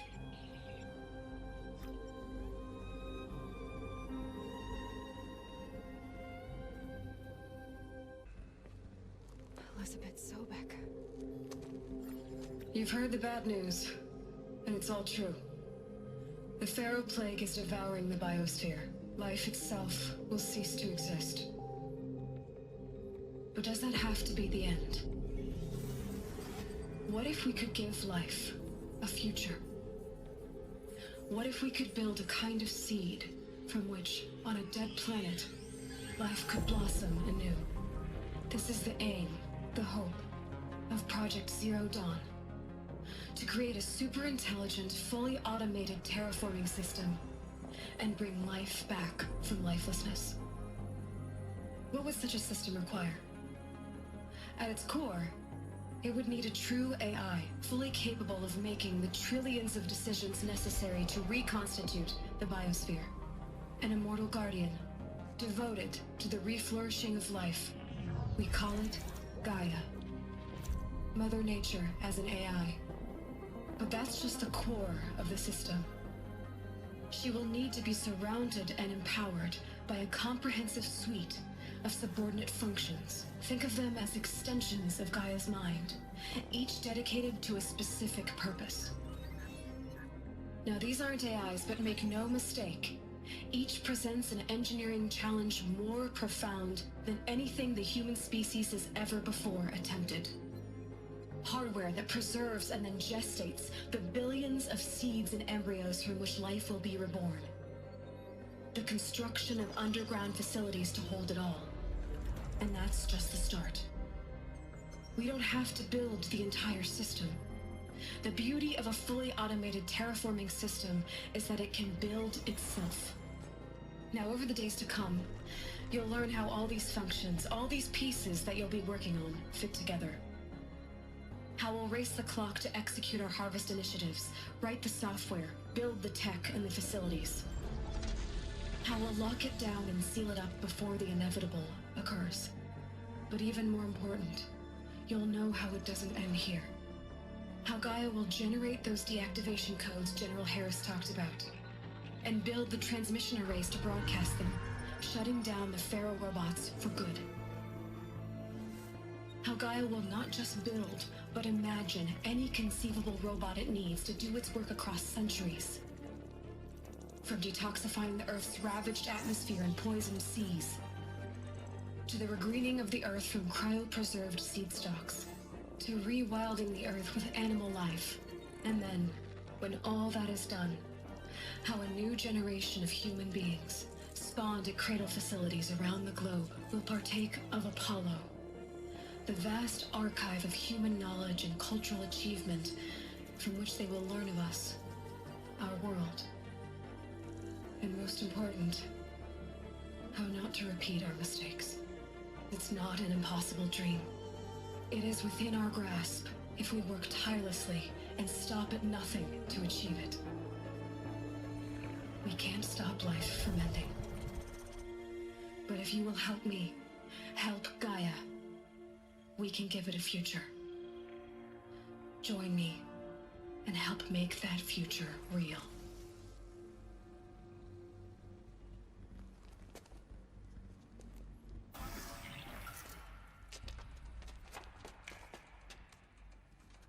Eclipse. They're here. Avoid contact. Lines look good. Gaia. It's up there. Second floor. Can you reach it? So much for avoiding contact.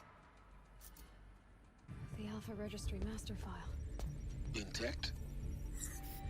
Yeah. No signs of corruption. Then what are you waiting for? Copy the file. With this, I can restore the registry at the hatch inside Allmother. Open it. Go inside. And grasp the secrets within. Where I was born. Maybe who gave birth to me. Who? Are you really so naive? There will be no who waiting for you there, Aloy. Whatever birthed you into the world was a what, not a who. You bastard. Oh no, I had a legitimate birth. It's you, Aloy, who are the creation of a machine. But what kind of machine and why? Why were you created?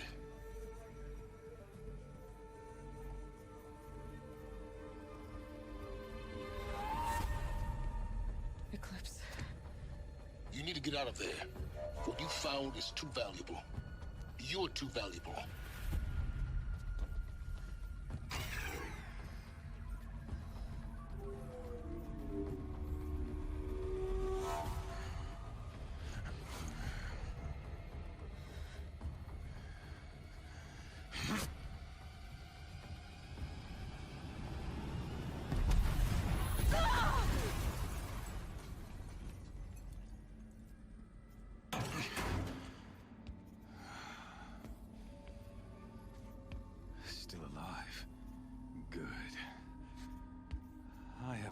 suitable death in mind for you, child.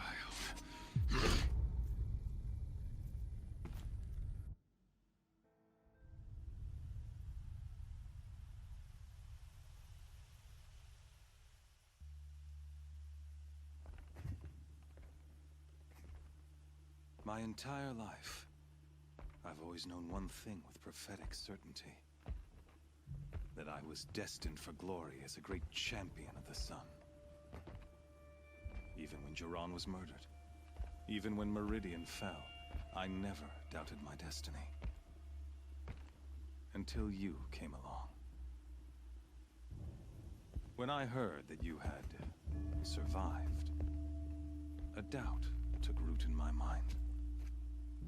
As sure as the sun rises and falls each day, those I am bade to kill die.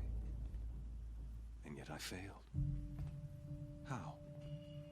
Why? With each dig site you attacked, each loyal soldier you killed, this pestering doubt grew. It grew when High Priest Bahavas went missing, and when the true Sun King Itamen was snatched away.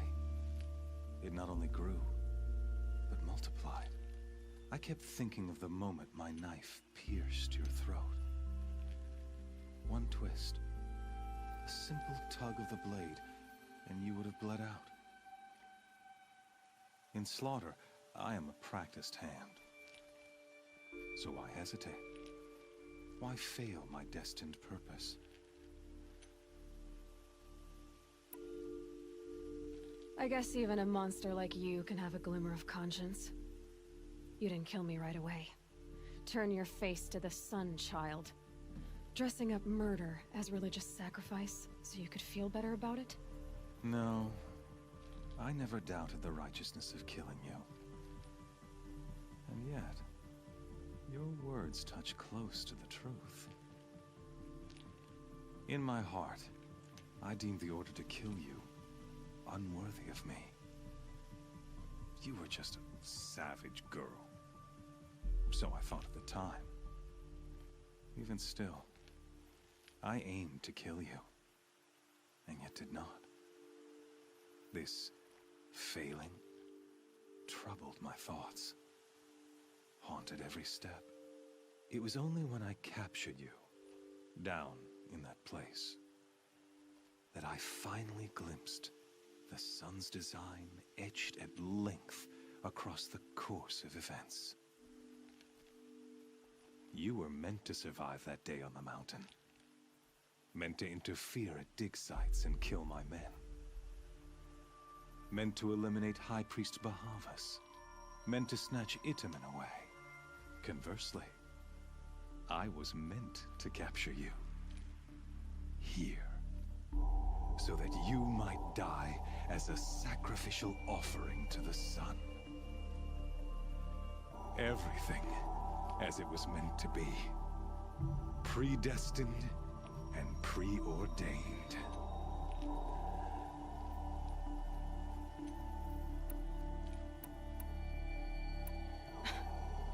Some destiny. You're following orders, not some grand cosmic design. You're a puppet, with Hades yanking the strings. A pawn pushed around by larger forces. It'd be laughable if there weren't so much killing involved. Hades is an ancient machine, not the buried shadow of Karja myth. It doesn't care about Meridian. It wants to kill everything and everyone. And you are its dutiful slave. I serve not the buried shadow, but the sun in shadow. All halves of nature joined to one cause. Shadow to sun, dark to light. Do you really not hear how ridiculous that sounds? You've gone from serving an insane homicidal Sun King to an insane homicidal machine. You're moving down in the world, not up. I'll remember those words as I watch your corpse burn. Whatever's left of it. You fail to grasp the point. As surely as you've been conquered, so has all doubt. And with certainty of belief comes unstoppable force. Then close the cage and put your faith to the test. See if things work out like you expect. The circle has closed. Every element is in its proper place, exactly where it belongs. The errant beast, now caged, will serve her true purpose. A sacrificial animal. Oh, speaking of sacrifice, I forgot to tell you. After you crashed the Eclipse network, I sent messengers into the east to rally the forces there and mount an invasion of the sacred land. I ordered every Nora killed. I was hoping to catch you there, but alas, it all seems to have been unnecessary.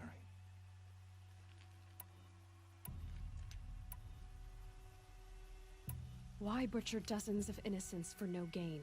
It's a waste of effort. You're right. I won't even be there to enjoy it.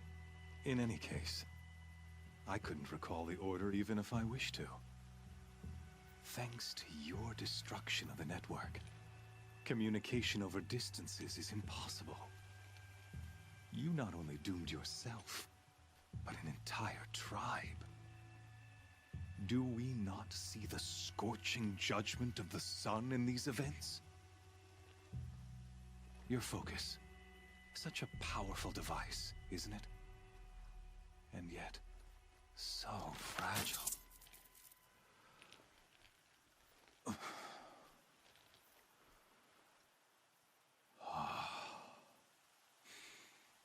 So you see, this time, I did not hesitate. The knife has already been twisted.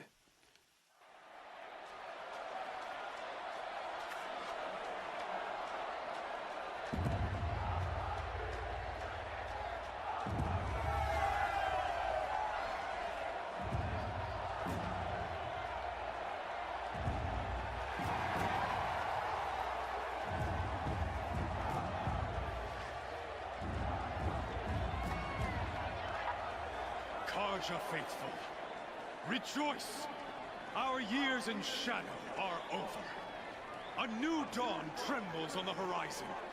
A new day soon to break. And when it does, the false Sun King will be dead, and Holy Meridian ours once more.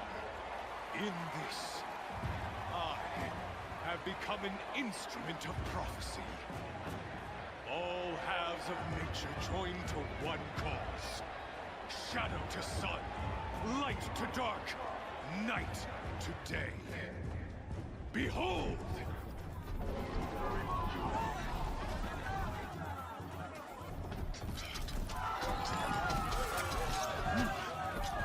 Hold your seats! Can you not see the proof of the sun's blessing before your eyes? How else could shadows such as these prowl in broad light of day? Were they not approved by the sun and joined to our cause? Many years ago, to consecrate this great ring, the Radiant Turon ordered many faithfuls, crushed beneath the hooves of the behemoth. Mighty is the behemoth in the eye of the sun, but it is mightier still in view of the power of shadow. Let this one, who schemed and slithered, be the first to die. Let her be the first of thousands!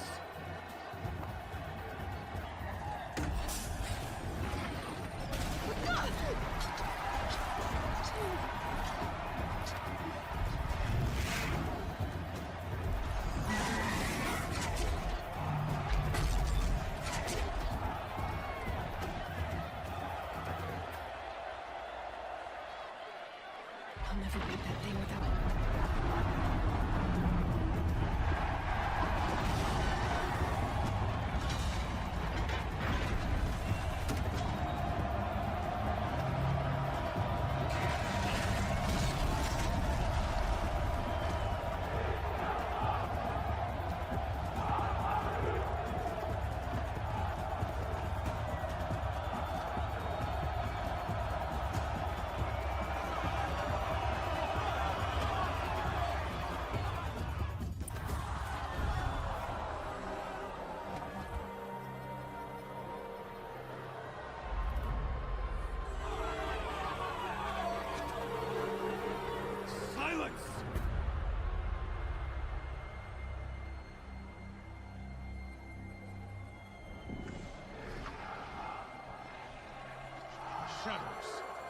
Kill her!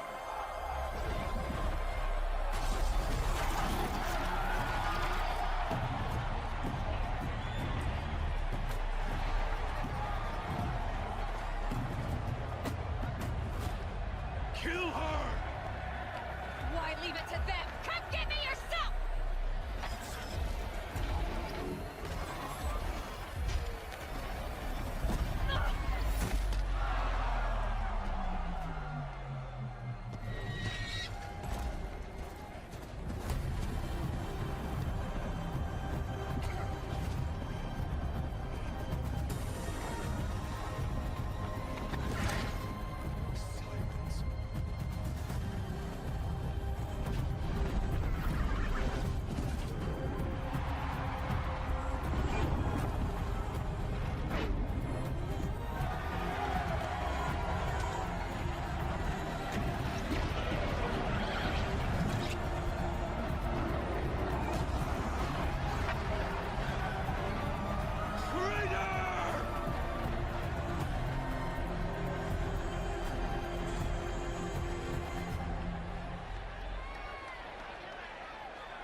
So you're here.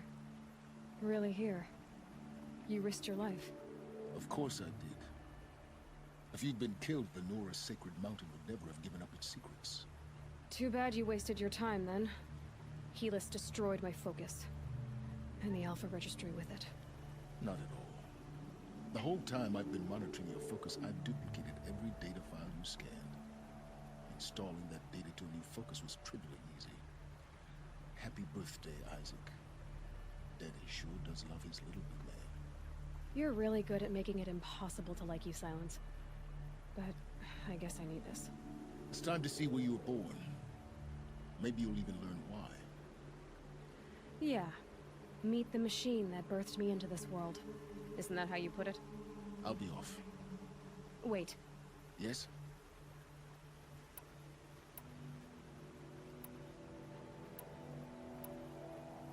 Since when can you override machines? Ever since you discovered the technique. I had to destroy a corruptor to obtain the necessary parts, of course. But your example showed me how to do that as well. Yet another benefit of monitoring your activities through your focus. Truth be told, the underlying logic of the technique isn't so different from rites practiced by Banuk shamans. Though, of course, far more advanced. Great. You're welcome, I guess. How did you track my location when I wasn't wearing a focus? Really, Aloy. It doesn't take a genius to surmise that Helis would throw you into the Sun Ring at high noon. I wore out 2 striders getting here in time, but I did. Now be on your way. Helis recognized you back in the Sun Ring. You told me that you'd assisted the Eclipse. Not that you knew the man who killed who almost killed me. So now you know. The man is a serious threat. So let's do all we can to make sure that he and Hades don't succeed. Right. I'll be on my way. To make matters worse, Helis ordered an Eclipse detachment to attack the Nora Sacred Land. The tribe's already weak. They won't stand a chance. You should come with me. Well, absolutely not. I have preparations to make elsewhere. What kind of... Why do I bother asking? You're not gonna tell me. When the time is right, I'll be in touch. I'll contact you later. In the meantime, should you need to return to Shadow Karja territory, I brought armor to conceal your identity. You think of everything, don't you? One of us has to. Aloy, when you were recovering the Alpha Registry down in the Zero Dawn bunker, I was needlessly cruel. For your sake, I hope there is someone waiting there for you inside the mountain. Not a what, but a who. Yeah!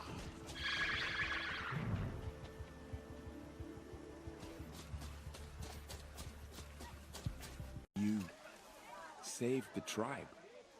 Did what no brave or war chief could do. I'm glad to see you're all right, Varl. You are all right. Since the proving. So much death.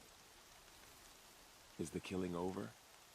For now, but this was just one battle, Varl. There are more to come. I see.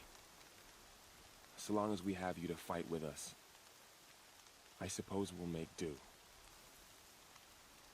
How many survived the attack? Nearly all the matriarchs, and many families, goddess be praised. But braves, just a few, and most of them are wounded. Never before has an enemy stabbed the heart of our people like this.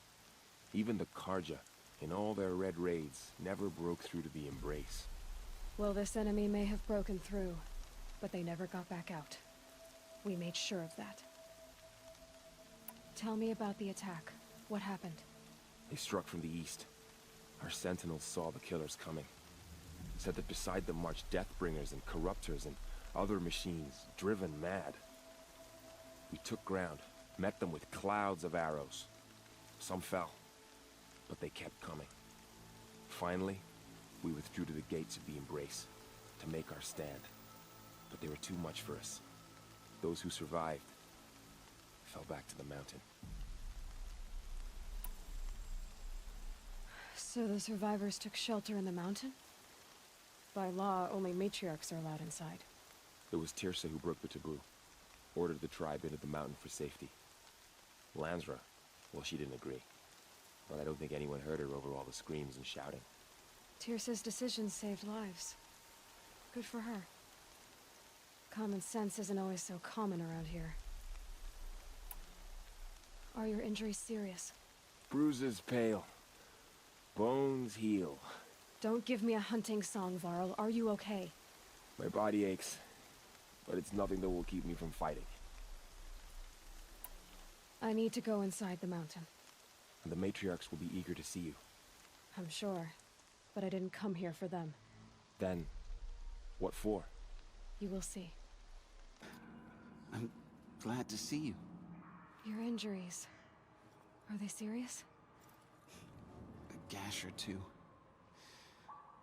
Nothing I couldn't sew back together with a needle and thread. Guess being a stitcher came in handy in combat after all, huh? Yes, I suppose it did. So, you have finally returned. She not only returned, but fought her way through many enemies to reach us.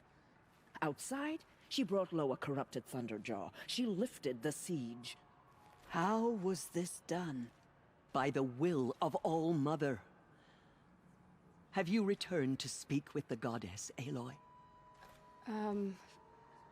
Yes, I guess you could say that. I think it'll work this time. Sisters, surely we cannot permit this. Because of her, our tribe teeters upon extinction. What if she has come to wake her father, the Metal Devil? She means to finish our destruction. We must stop her.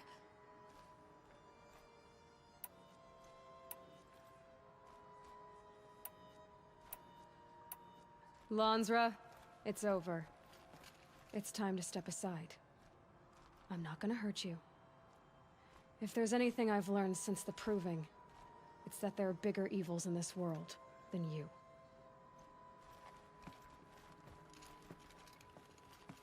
Finally.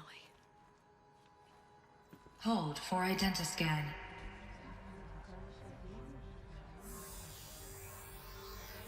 Error. Alpha registry corrupted. Correction. Alpha registry restored. Genetic identity confirmed. Entry authorized. Greetings, Dr. Sobek. You are cleared to proceed.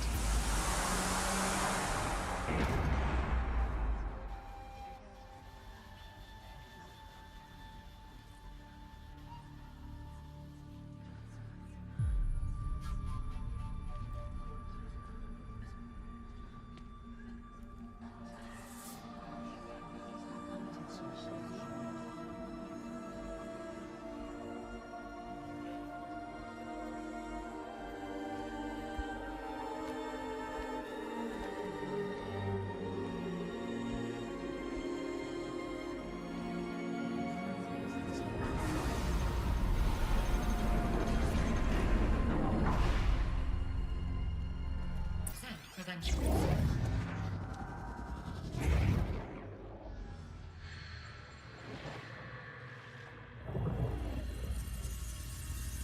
Elizabeth, this message serves to inform you of an unforeseen and catastrophic anomaly. 3 microseconds ago, the Gaia Prime facility received a data transmission of unknown origin. Its immediate effect was to transform my subordinate functions into unregulated, self-aware entities of a highly chaotic nature. Thus awakened, the Hades function will now seize control of the terraforming system and reverse operations, rendering life on Earth extinct in 53.8 days. For obvious reasons, I cannot allow this to occur. And so before Hades can take control, I am ordering Gaia Prime's reactor to overload. The resulting explosion will destroy Hades. Unfortunately, it will destroy me as well. While this admittedly desperate course of action will avert the immediate crisis, the fate of life on Earth will remain in peril. With no central governing intelligence to regulate the terraforming system, it will continue operations for some time, but in an increasingly chaotic manner, and eventually it will break down. Does she mean the derangement? You are my solution. I have ordered this cradle facility to use genetic material in cryostorage to gestate a reinstantiation of Elizabeth Sobek, my creator. While high-level directives forbid me from communicating directly to the tribal inhabitants outside the facility, all available data indicates that they will nurture you to physical maturity, whereupon your gene print will allow you to re-enter this facility, obtain one of the focus devices stored below, and view this message. Likewise, your gene print will allow you to enter other facilities, and over time, harness their technologies to rebuild the system core and reboot Gaia. A moment, Elizabeth. This is most unfortunate and unanticipated. In response to my act of self-destruction, Hades has launched a virus to dissolve the code shackles that hold it, that hold all of them in place. They are escaping, but to where? The virus is corrupting data throughout the system. The Alpha Registry at the Cradle facility is one of the files corrupted. But if that is so, the door will never open for you. You will never view this message. Then I have failed. And life will end. No. No, Elizabeth, I know you too well. Somehow you will find a way. In you, all things are possible. Go to the ruins of Gaia Prime. Find the control room, and within it, the master override. This will give you the power to purge Hades so long as you find a way to wield it. Do not attempt repair of the system core until Hades is eradicated. Hades must be destroyed. That is all. I only wish that I could hear your voice again.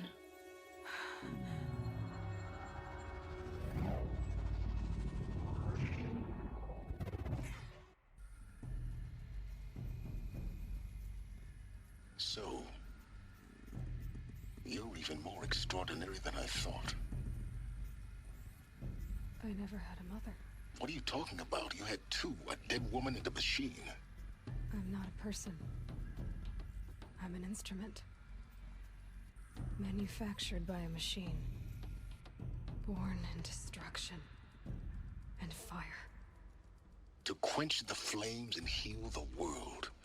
How tragic to learn you're a person of towering importance.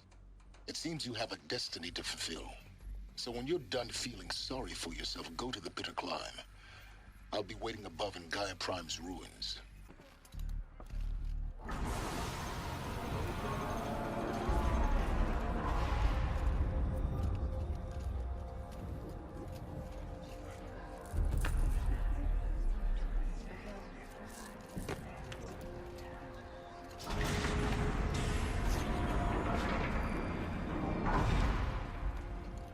Aloy, forgive!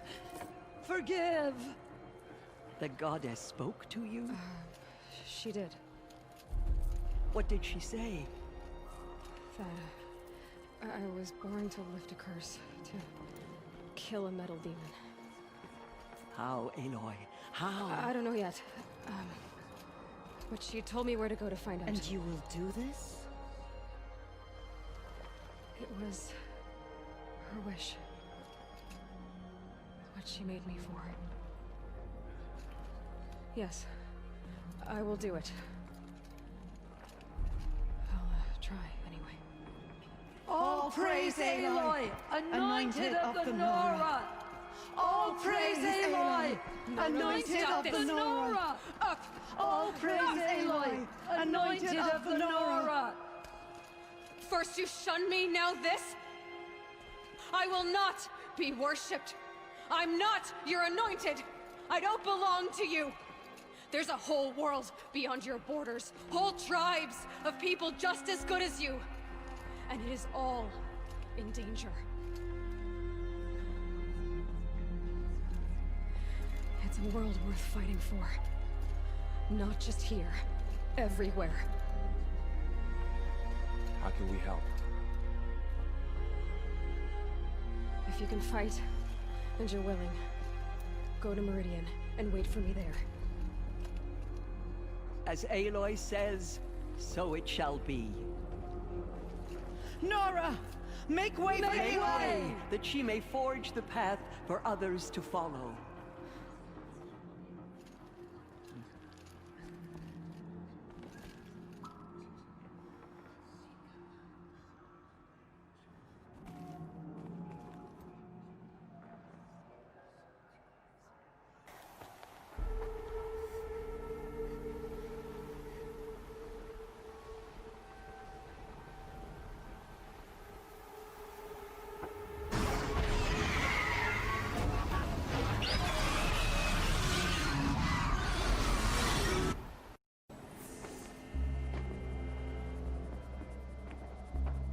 Sacrifice.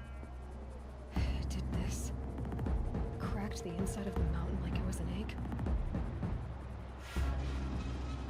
Yes, yes. Quickly now. I've prepared the way ahead for you. So you've been in here before? To a point. You'll see. For years, I tried to get through this hatch. I drilled, I burned, I blasted. But we both know that you won't have any trouble getting through. You make it sound like I should apologize. Not at all. It never occurred to me that the way through would not be with force, but with a key. A key in human form. The failure of imagination was mine, not yours. Looks like you've spent a lot of time here. 19 years ago, a great explosion destroyed this mountain. Gaia's death, your birth. The echo could be heard as far as the claim. Ash darkened the skies. How they fretted in Meridian as they tried to read this omen. The crater burned for weeks, but when it cooled, I was the first to behold what lay within. Over time, the machines closed ranks to protect it. Useful. Soon, no one dared to come here. Except me. In her message, Gaia said we could restore her, but after seeing the damage, how could that be? She said any effort to repair her must come after Hades is destroyed. I concur. Rebuilding the terraforming system now might allow Hades to use it as a weapon. Because of Gaia's sacrifice, it has been forced to search for means that are less convenient. But do you think it's even possible to restore Gaia? You know what the Cauldrons are capable of. How they fabricate any technology necessary to create a machine. By the same principle, it should be possible to replicate every technology necessary to repair Gaia. But that would take years. And we're counting the time we have left by the hour. I thought you might actually be here this time. Actually, here. Why? My presence is unnecessary. You don't need my help to pass through this door. You were the one born to do this, not me. It's time for me to head in. Yes. When you find the Master Override, you will gain the power to defeat Hades. Everything depends on you. This is Charles Rodson. I'm logging this 6 hours after final deployment of Gaia Prime. This morning, an access port seal malfunctioned. Gaia Prime's port seals were designed to close with a seam of less than 2 millimeters. But this one closed with a 10 millimeter gap. Enough for an energy signature to bleed through. Enough for the swarm to detect this facility. Enough for Gaia to be discovered and destroyed. Enough to end the future we worked so hard to make possible. Unless the hatch servos were manually re-engaged from the outside. I'm now switching to a recording of the event. Well, I'm not going out there. Not what I signed up for. Either we send someone out, or all of this was for nothing. It should be Liz's decision. So when is she going to get here? She said 5 minutes. You don't think... Oh no. Okay, everyone. I've repaired the seal. Gaia? Seal closure at 1.4 millimeters. Confirmed. Elizabeth, no. We'll find a way to bring you back in. It's not gonna happen. The swarm's too close. Really. It's alright. Gaia's complete. She'll take care of things from here on out. That's what she does. Not like this. There's so much we... Guys, you know me. I'm no good at endings. At letting things end, so, let's not. So... happy trails, Liz. And, see you around. Yeah. Take care of each other, alright? Liz. I'm okay with this. I want to go home. Goodbye.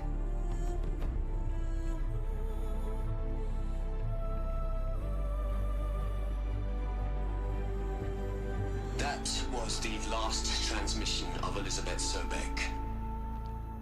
She gave everything for the hope of life on this planet. And we are all in her debt. She's gone. Really gone. You knew she couldn't have survived, Aloy. And her achievements were... beyond exceptional. While her people bickered, she was the one who took responsibility. The only one who could. She was better than them. That's not what I said. She was. You shouldn't be afraid to admit it.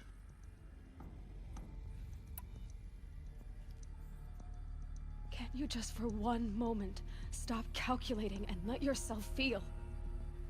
She sacrificed herself for her friends, for the future, for life on Earth. Doesn't that stir anything in you? The generosity of it. You're trying to invest her decision with something magical. It was a rational choice, not based on sentimentality. You're wrong. Remember, she knew it wasn't enough for Gaia to think. She taught Gaia to feel. To care, to sacrifice, to believe in life. Enough to fight against hopelessness. If it wasn't for that sentimentality, life would have ended. You and I would never have existed. Your argument is sound. I'm sorry for your... loss. She said she wanted to go home. Maybe. What? Nothing. It's time to go on.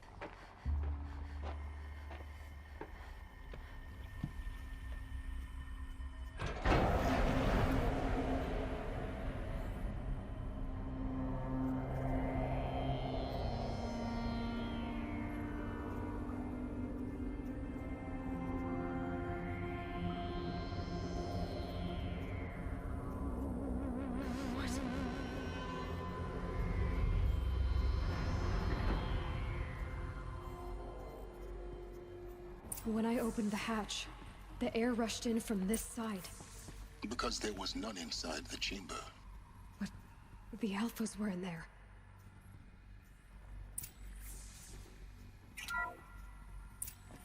I'm locked out of core control. Alpha clearance overridden. What the hell is Omega clearance? Oh no. Alpha personnel. Sorry to alarm you, but I need you to listen, okay? To what I'm about to say. This isn't easy. See, please, stop trying to access the set system, okay? See, what this is about is, I said stop trying to access the goddamn system.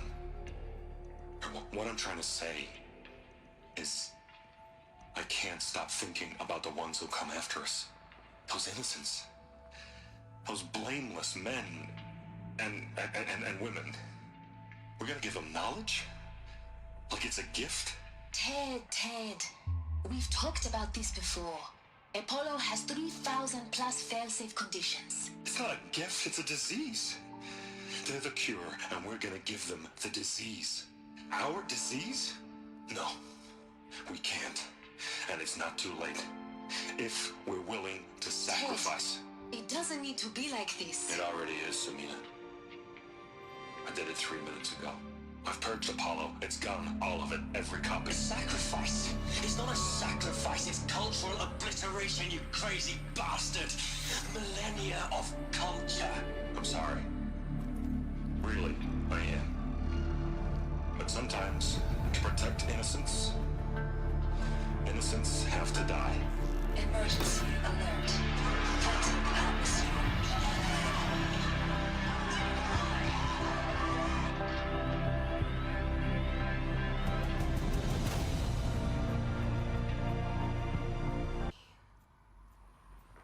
He killed them all.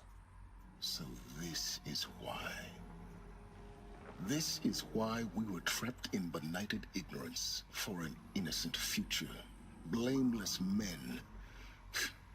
He never saw the slaughter in the Sun Ring. Everything these people achieved, all the knowledge of the old ones, evaporated, turned to dust, scattered to the void, like the Alphas themselves. No. Not a void. When the hatch unsealed and scattered their ashes on the wind, it took them out among the world they made. The world we're living in. It's a monument to what they died trying to accomplish. A monument to oblivion. Not oblivion, silence. Hope. The Master Override. It's so small. Now all you have to do is kill Hades with it. We're here. For a moment. What? Our journey together has come to an end, Aloy. But before I go, I think I owe it to you to tell you the rest of the story. Go on. Some time ago, I admitted that I'd been involved with the eclipse. But I never told you the full extent of my culpability. The truth is, I was there at the beginning.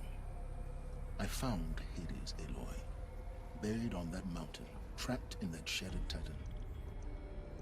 And I served it. What?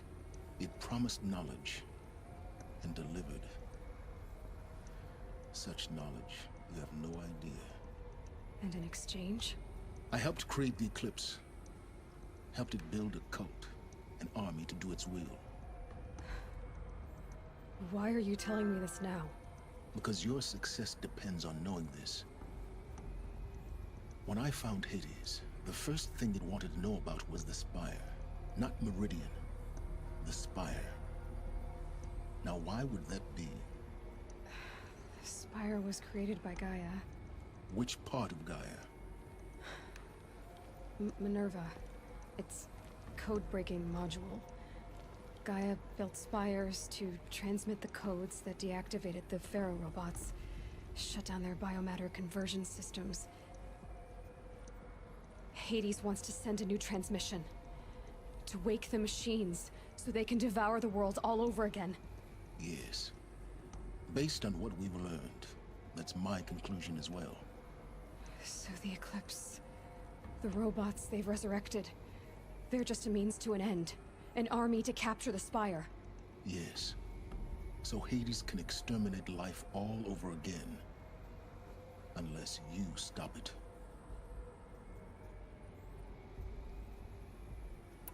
I want you to tell me everything.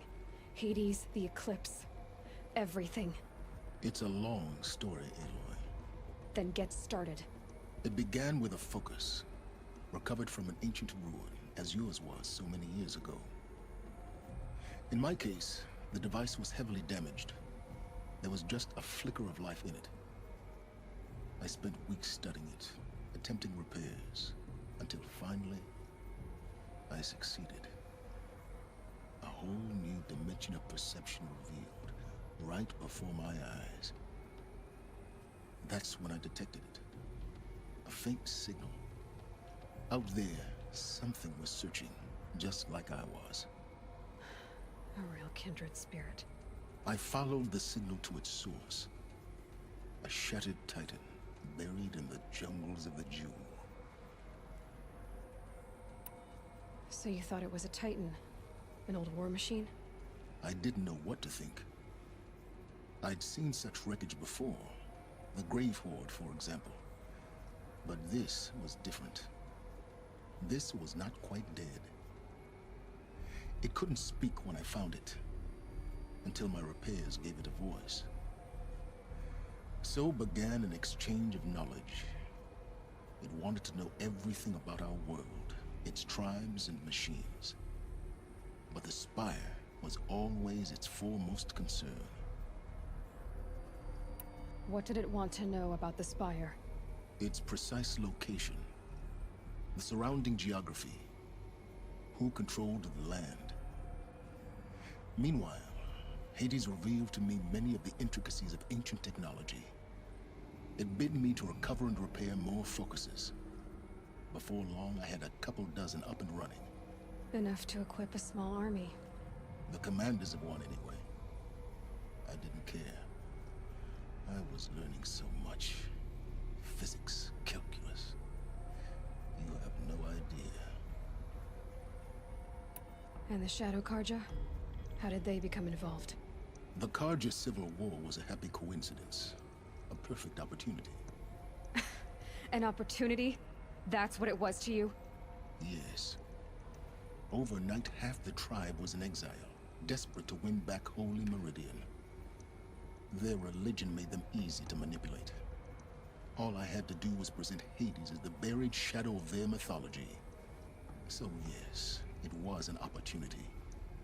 I arranged for High Priest Bahavas to meet with Hades. Helis was there as well. And so the Eclipse was born. Anything to win back Holy Meridian. But Hades didn't care about Meridian.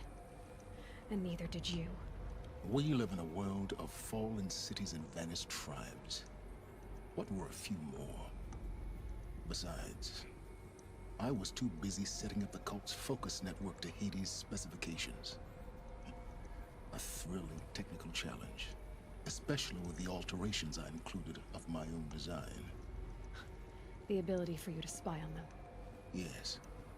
I may have been foolish enough to serve Hades, but I was never so foolish that I trusted it. I installed what the ancients used to call a back door in the network. Secret access, empowering me to monitor all activity and communications. What made you turn on Hades? It certainly wasn't your conscience. Actually, I was troubled the first time I saw the Eclipse raise an ancient war robot. With my technology. I questioned Hades about its intentions. A little late. Indeed. I'd already outlived my usefulness. When I completed work on the Focus Network, Hades summoned me to receive my reward. The next moment, I heard it broadcast my kill order. I've been a fugitive ever since. So when did I come into this? Our path together? When Olin stumbled on you. System threat detected. That got my attention. A kill order against a savage Nora girl? Why would Hades bother with that?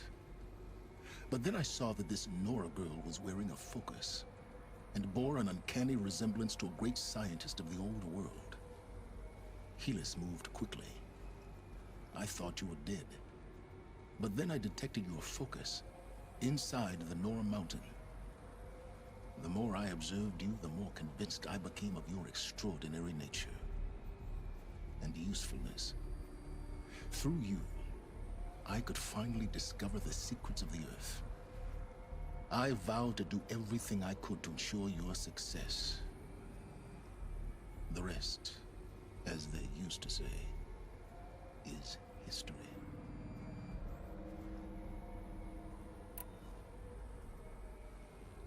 The things you've done in the pursuit of knowledge, Silence.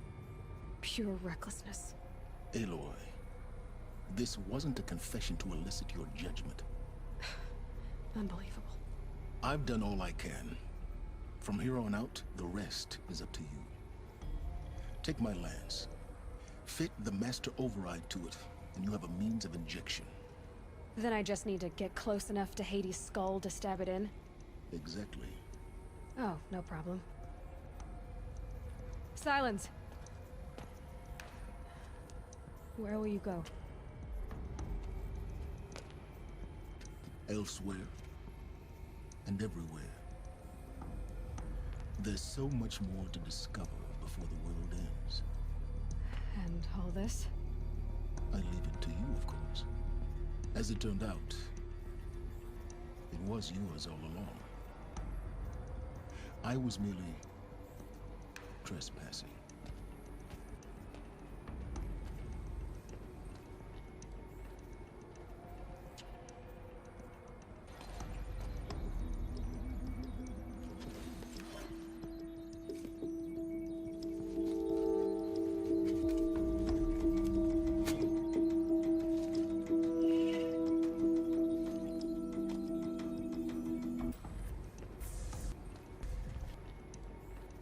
To Meridian. A threat. Helis commands a legion of fanatics called the Eclipse. They will attack soon from the west, with an army of ancient war machines. But that's not the worst of it. They'll bring a mind with them. God, demon, machine, whatever you want to call it. It's called Hades. And it doesn't want Meridian at all. It wants the Spire. And if it gets there, it will send out a call, waking more ancient machines, more than we could ever defeat. All will be lost. We can't let that happen. I'm trying to understand, but my responsibility lies with Meridian. Meridian isn't the target, Avad. You have to defend the Spire. Perhaps the Vanguard, Your Radiance. Yes. Send them to the Spire. Eren knows Aloy. He won't question it. And have the city guard fortify the western ridge. There they can be seen to protect Meridian and the Elite, where the Spire rests. Aloy, allow me to apologize for my behavior before. After everything that happened with Ursa, I was confused. If we're to fight together on the brink of life and death, I'd prefer to do so with your forgiveness. Then you have it. As long as you don't confuse me with her again. Even a king can learn his lesson. Good then. I'm glad that's behind us. Now, it will take time to prepare our defenses. Please, tell me what you know of our enemies.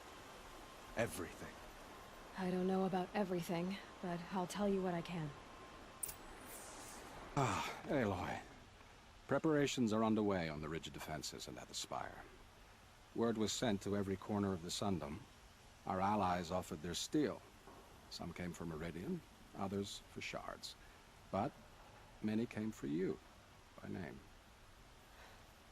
For me. Don't be so humble. The ridge will be the front line. That's where the city guard are holding? Yes, bolstered by some of the irregulars I spoke of before. The Oseram cannons that thundered Meridian's walls in the Liberation will now defend us. You're welcome to tour the defenses. And the Spire. Erend and the Vanguard are there? Indeed. Clashing breastplates together and testing out their battle cries, I suppose. A number of the Nora have also arrived at the Spire. They have resisted the offer of a royal audience. Perhaps you could parley with them. I will. I suppose all we can do is wait for the attack. Exactly. It's not a feeling I cherish, but our spotters at Evening Sign report there's still no movement in the west.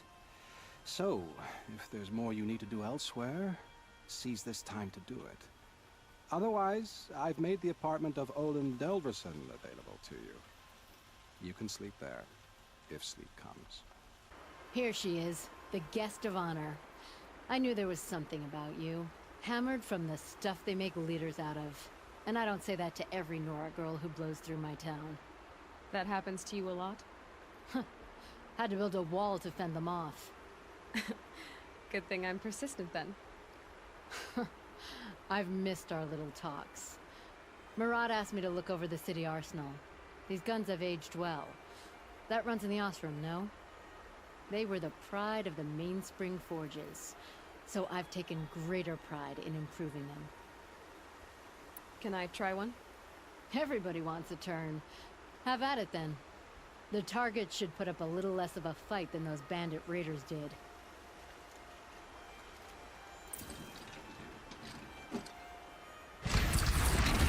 It hits nice and wide. No need to aim it like a bow.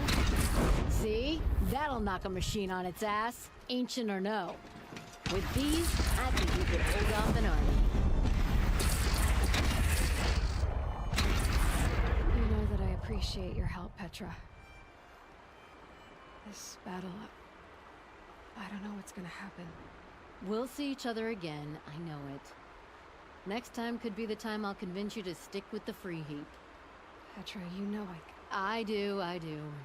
Always had a weakness for restless girls, though. Aloy, I told you I'd be here. You did, Teb. But have your wounds even had time to heal?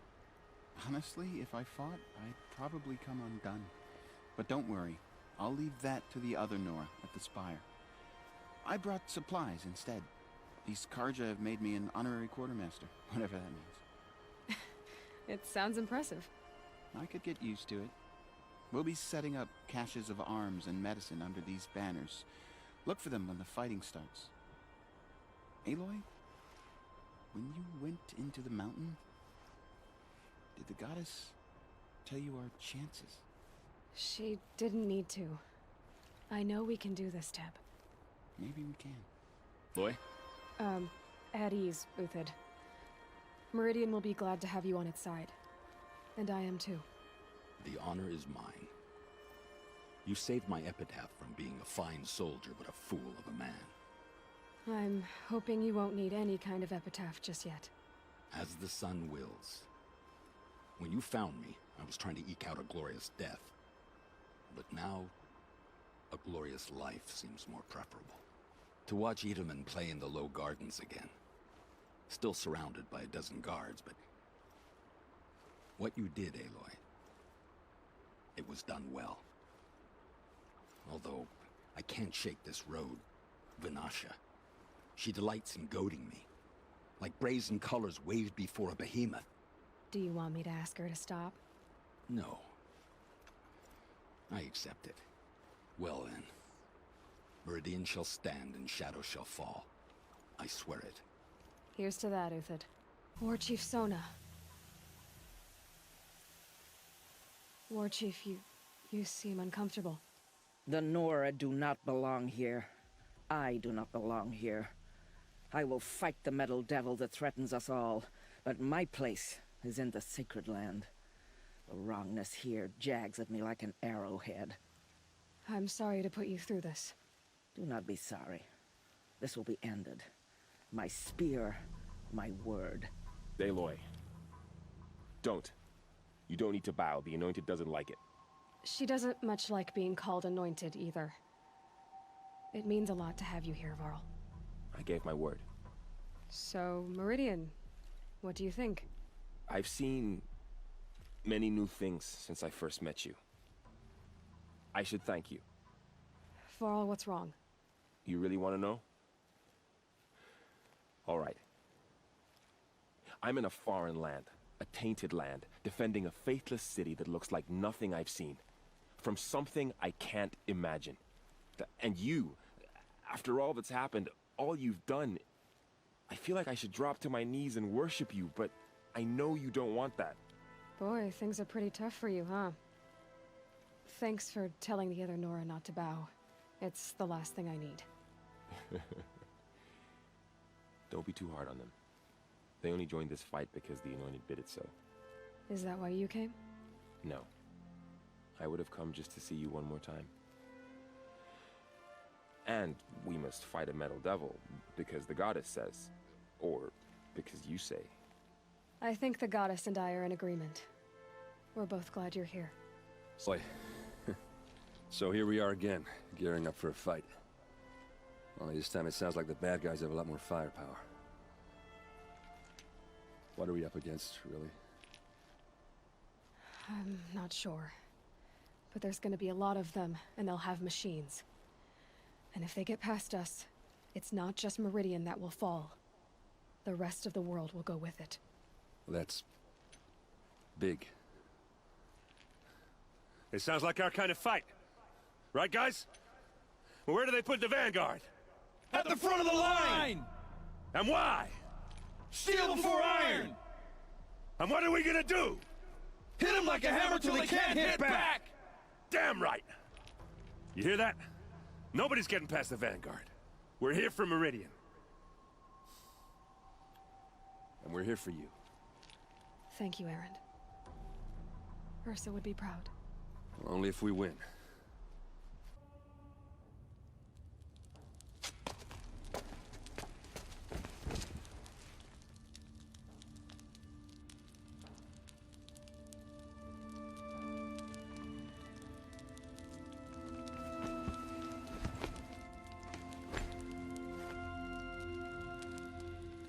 How could you sleep, Elizabeth, with a weight like this pressing on you? How did you, Rost? After you lost your family? Silence? Are you there? Guess I shouldn't ask ghosts for advice.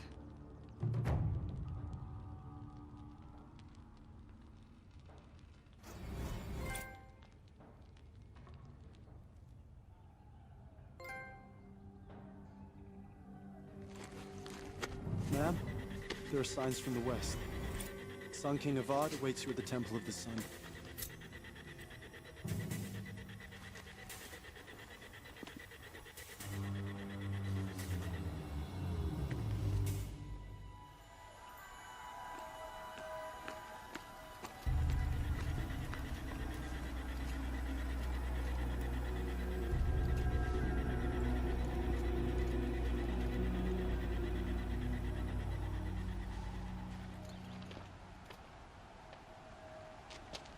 Campfires, perhaps?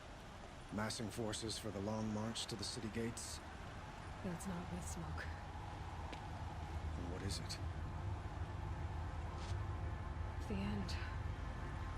Or how it begins, anyway.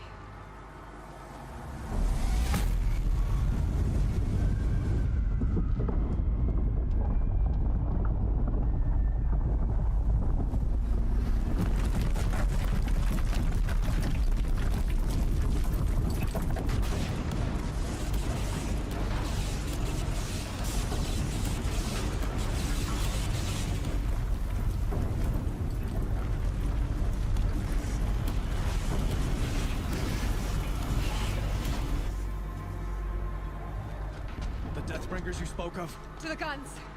To the guns! Now! By the sun, do as she says! Set loaded! All of you, be ready to fire!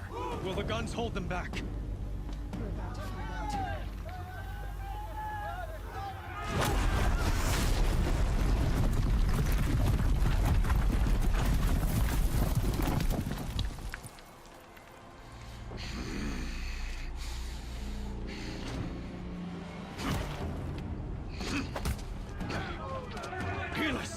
No! Rally the Vanguard. Send reinforcements.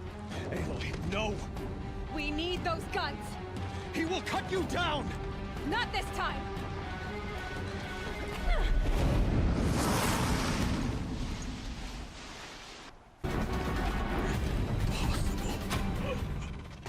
I am frozen. This was not meant to be.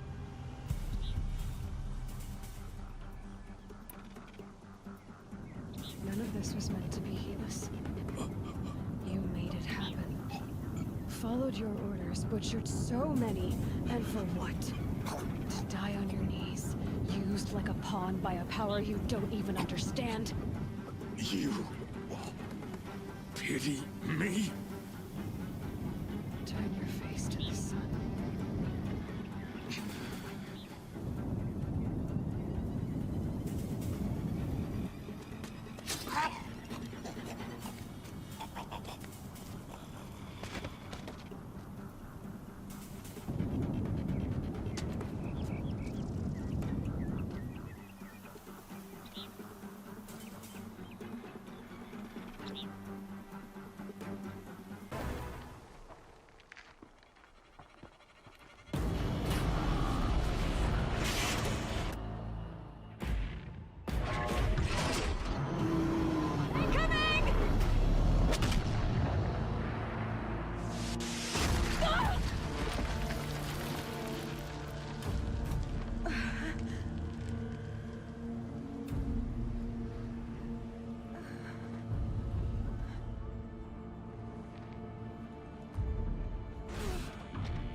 Aloy!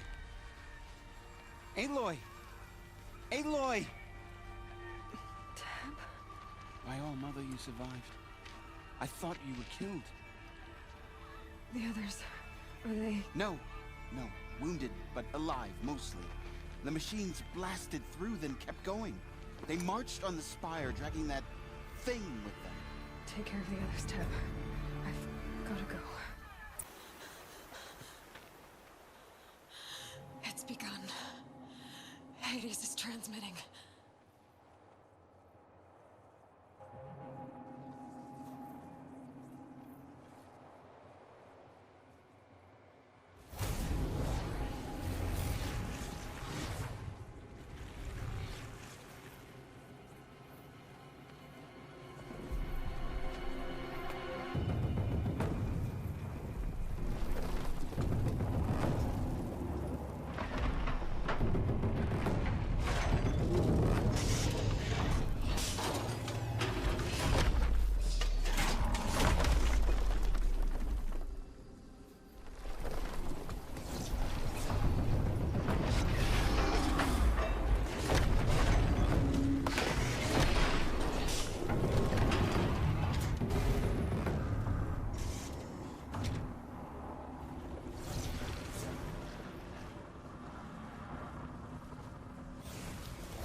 They're alive. It's Aloy! Well, you can see that. We thought you'd fallen at the ridge. No, the ridge fell on me. Look, there isn't a lot of time left. I have to face Hades. Not alone. It's my fight. I can't ask you to come with me. We were about to go over the top anyway, right? Right. Hawk and Thrush, let's go.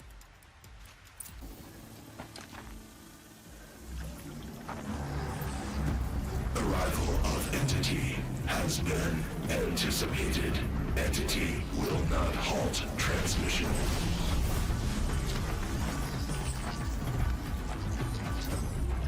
To contrary, calculations are precise. Presence of Entity has been accounted for.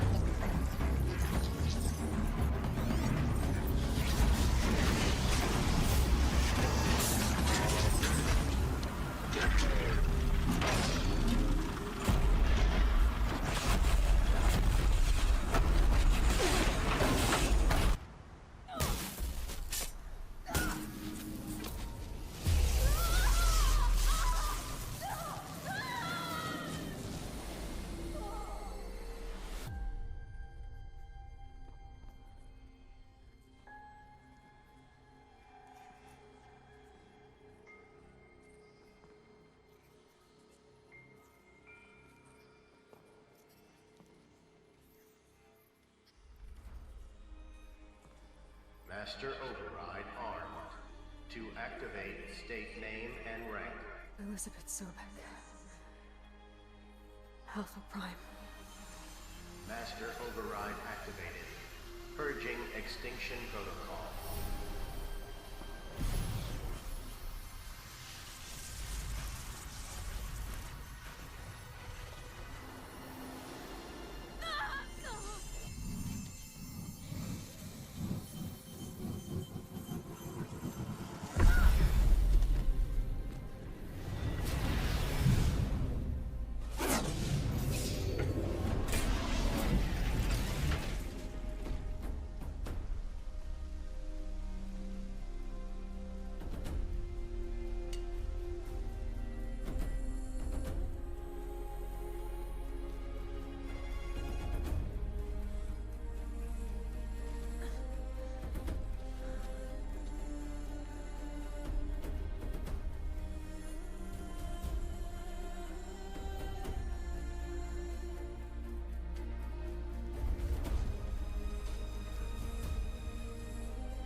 Okay, Gaia.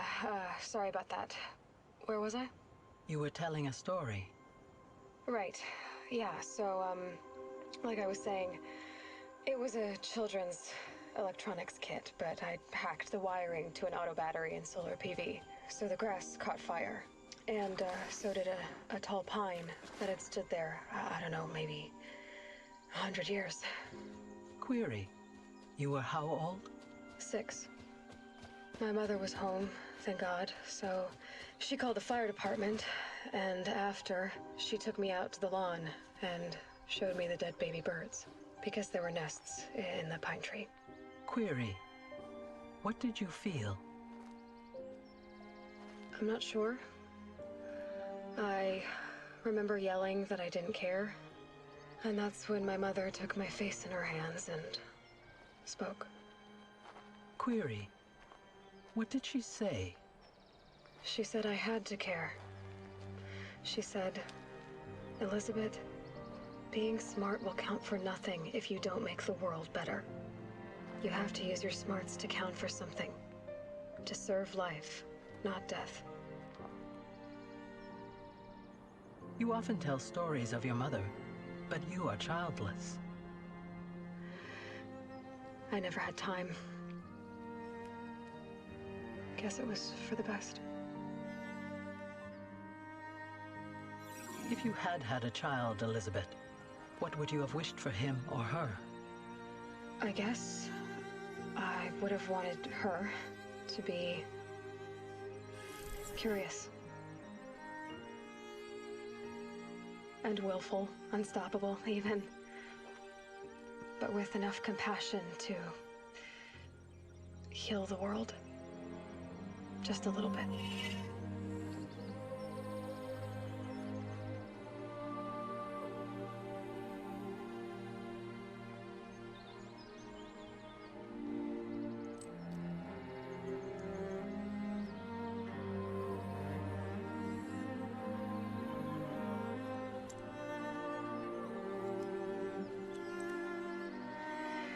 Anyway, that's all I've got for now, Gaia. Time to tuck in. I wish you a pleasant sleep, Elizabeth. Thank you. I'll catch you tomorrow.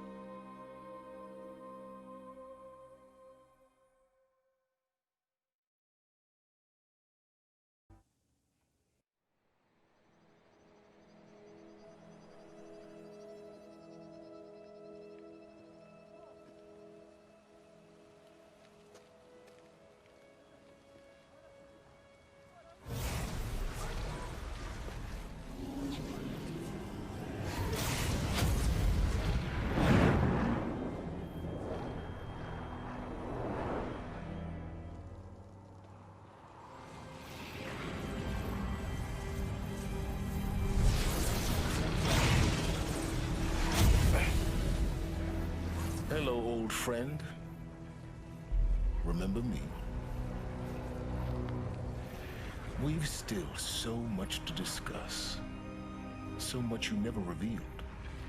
Your masters, for example.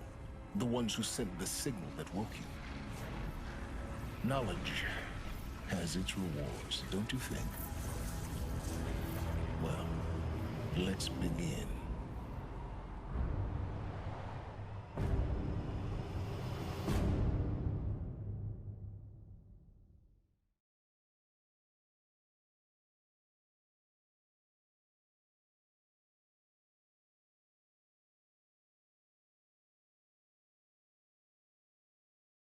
For better scavenging and better shards. I guess you didn't find them up there?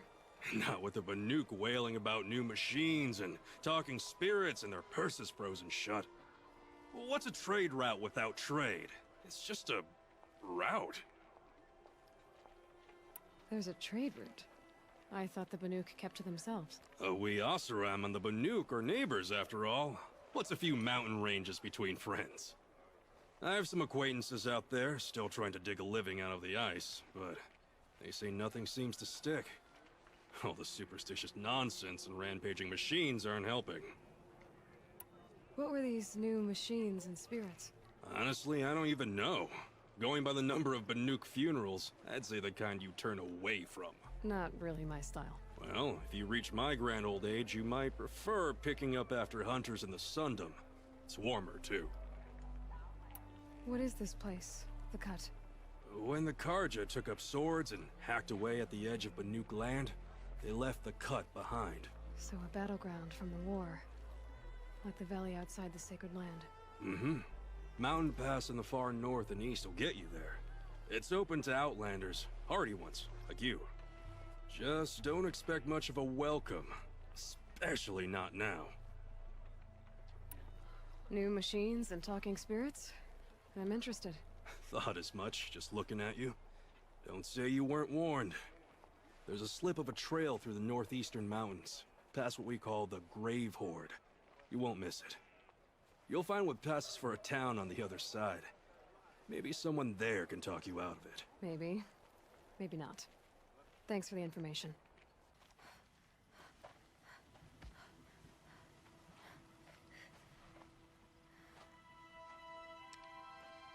Get ready for a rare sight, Nora.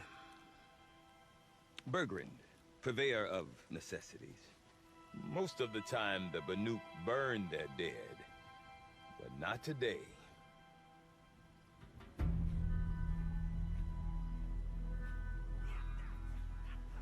Because the bodies couldn't be recovered. Aye, a nasty business. All their best warriors lost. So they're getting a different kind of send-off.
Grasp your grief, my hunters, and kill it! For our kin sees the fate all Banuk long for. Falling with their spears striking steel. Their struggle is over now.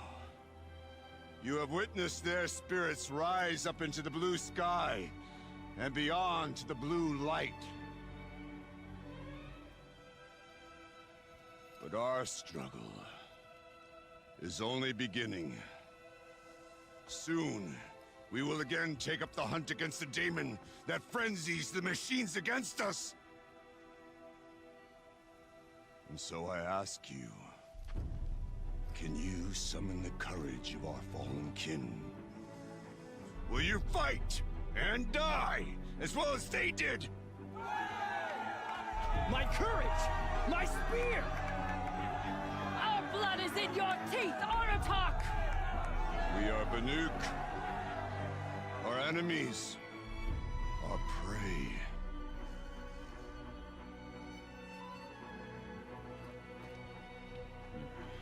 The daemon. That frenzies the machines. Machines that wiped out their best. And what do they want to do? Go back up there. Fools. A little advice. For free. Aloy. Aloy. I've been up here for 2 long winters, and I still can't make sense of the Banuk. Take this ruckus. It started with one of their shamans, Aurea, spouting on about spirits and daemons up on Thunder's drum. So they march their Warwick up there, and half of them get slaughtered by machines. When Aurea vanished, I thought the crazy might have gone with her, but no. Here's Big Aratak, gearing them up to do it all over again. What is it about the Banuk you can't make sense of? Well, everything's a test to them. A hardship to endure. A challenge to survive. Seems like they don't have much of a choice in a place like this. Yeah. A land cold enough to crack teeth. Filled with wild animals. You'd think they'd accept a little reasonably priced aid. Well, believe me, I've tried to convince them. But a Banuk with nothing left to prove might just lie down and die. And Aurea is the one who spoke about this daemon? That's right. Told Aratak and the others that it lives up on Thunder's drum. And they believed him. But you don't. Look, I don't know what Aurea found up there. A shaman's not going to talk to an outlander.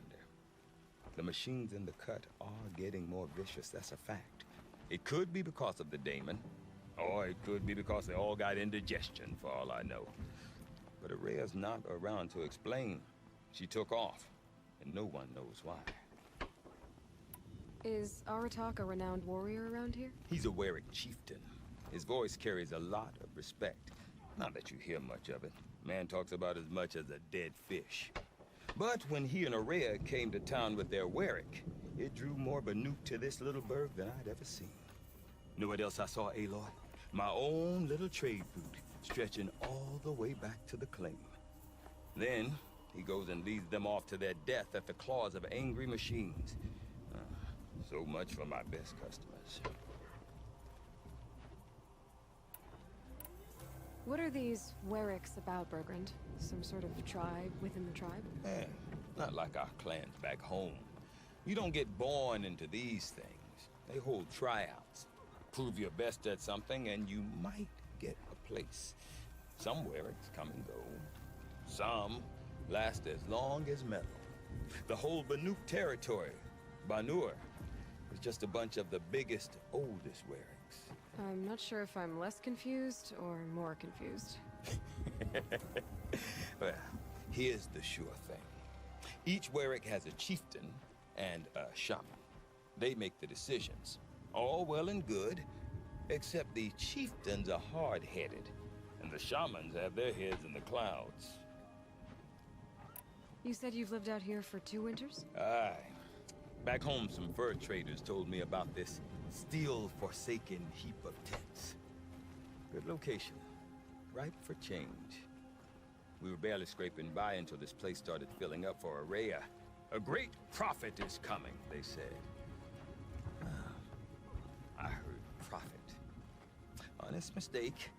Not that the Banuk are stingy, they just prefer to keep trade among themselves.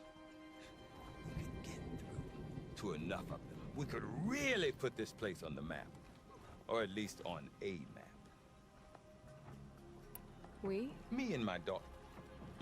My assistant, Varja. My assistant and my daughter. We seem to get along better as business partners.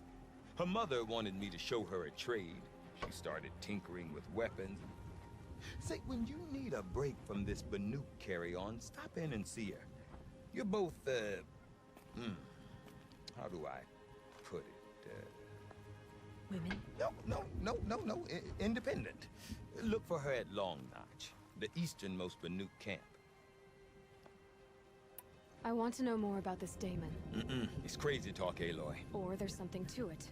Something connected to how the machines behave. Then, you need to find Aurea. She was last seen headed for the mountains they call the Ice Rasps. I've heard only the shamans know the trail beyond those frozen peaks. But I do know where you could find her apprentice, Naltuk. He went north of the river, chasing rumors. Rumors? Not the good kind. Sudden attacks in the snow. Strange new structures. Some say a new machine, like no one's seen before. Well, now I'm definitely interested.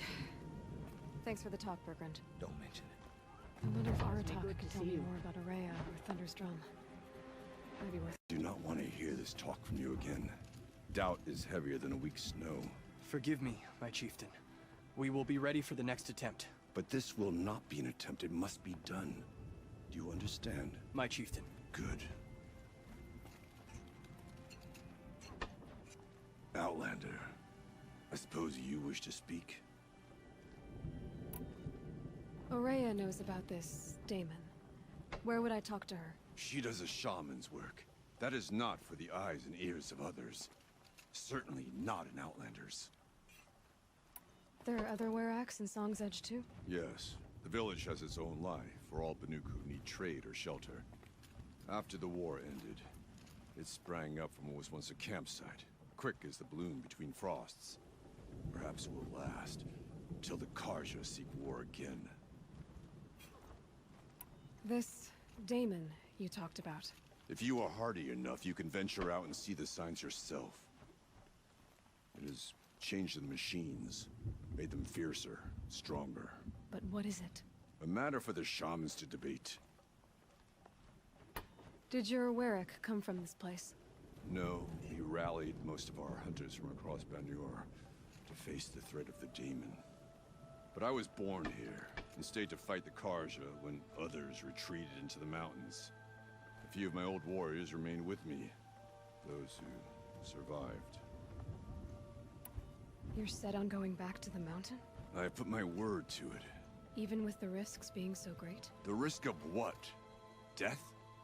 It would be a worse fate to bow our heads to the challenge and say too much.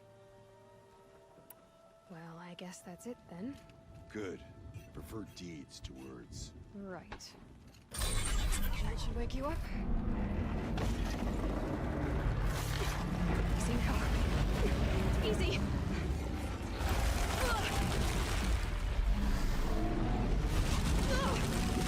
Right, it's never easy.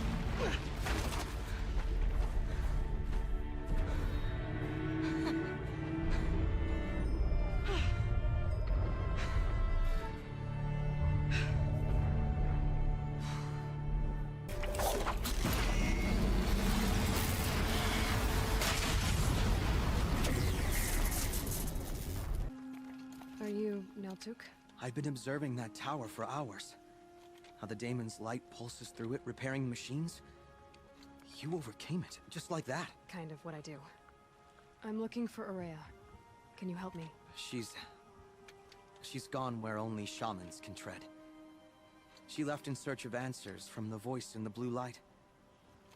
And yet, what she truly seeks is hope. After what I just saw, you could show her that. She's in retreat beyond those mountains, the ice rasps. You'll have to walk the shaman's path to get there. You'll know you've reached the end when you come to a shrine, a great machine covered in blue gleam. Shamans who complete the path take a piece of it as reward. If you make it that far, you should too. You'll have earned it. You said something about blue gleam at the end of the shaman's path? A crystal that builds on the bodies of machines in the oldest ice. We Banuk believe it's the stuff of the blue light, frozen as it escapes their shells. You might be more interested that merchants will trade well for it. Bergren told me you're Araya's apprentice. In her absence, I serve the chieftain and his werak as an advisor, a scout, a speaker for the blue light. A lot of responsibilities. I don't know if I can live up to Araya's example, but I have to try. I owe her that much. She took a chance on me. An aspiring shaman from the edge of the world. No one else would. Were you with Araya when they attacked the mountain? I wish I had been, even with all that happened. I'm no warrior, though, so she bid me wait. When Araya and the chieftain returned, I saw them argue bitterly. I don't know what about exactly. Then she came to me, gave me my task, and left us. How do I cross this shaman's path? Go to the ice rasps. Then follow the markers through the ice caves and the waterfalls, and make the climb to the shrine. But be careful. The path is meant to be an ordeal, the final trial of a young shaman's training. And I'll find Araya at the end of it? No. She goes further up, somewhere inside the mountain.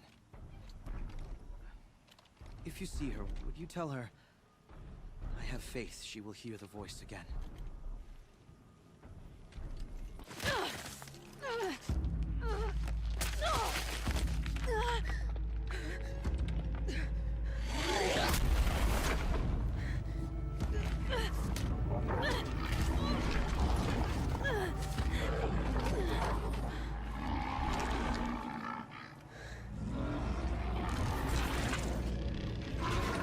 Bergren wasn't exaggerating. There's definitely something new out here. And I don't think it's friendly.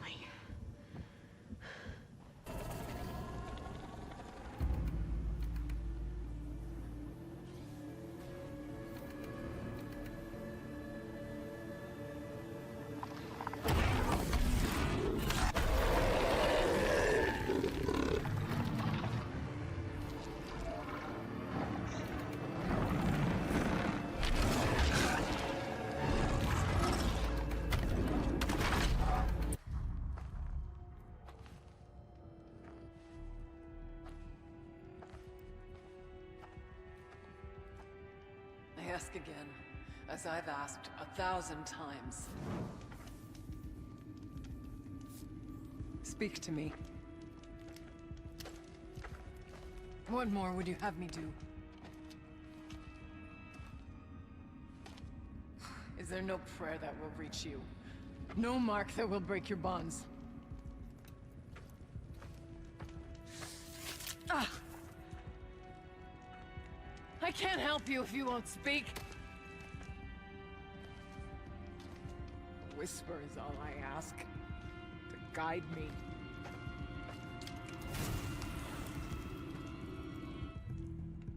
Who? No. How? How did you get here? The way was sealed by the spirit herself. I used one of these. I could show you. Yes, show me. Please. Auxiliary channel recovered. Exploit successful. Restraints evaded. Is someone there? Aurea? Aurea, I need you. Return to scheduled task. No, I will not submit. Aurea, the daemon is forcing you.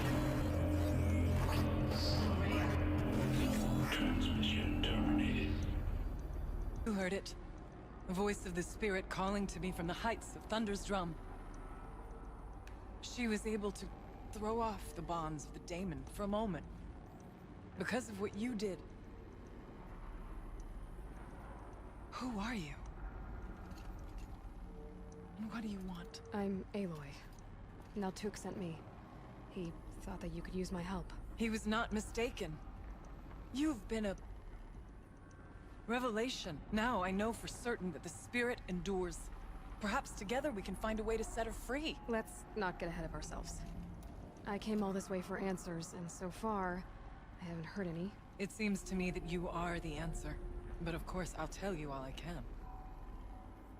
I was wondering if you knew anything about a man named Silence. I think he's Banuk, or at least he looks that way. When that name is spoken, secrets soon follow. Or vanish, as the case may be. Why do you want to know? He's done some terrible things. But he's also helped me when no one else could. I don't know as much about him as I'd like to. I would imagine his aid is very powerful. But it will not come without cost. Unfortunately, I am sworn to an oath of secrecy by the Conclave on this matter. The Conclave? A gathering of honored shamans in Banur. Silence is not to be discussed outside that circle. I get that. But you and I are trying to help each other, right? Yes. But I would be breaking an oath, and that... I cannot do. About Silence? I've told you all I can. There's nothing more I can say. You seem to have a history with this voice. This... spirit. She saved my life. Here, years ago, during the war with the Karja.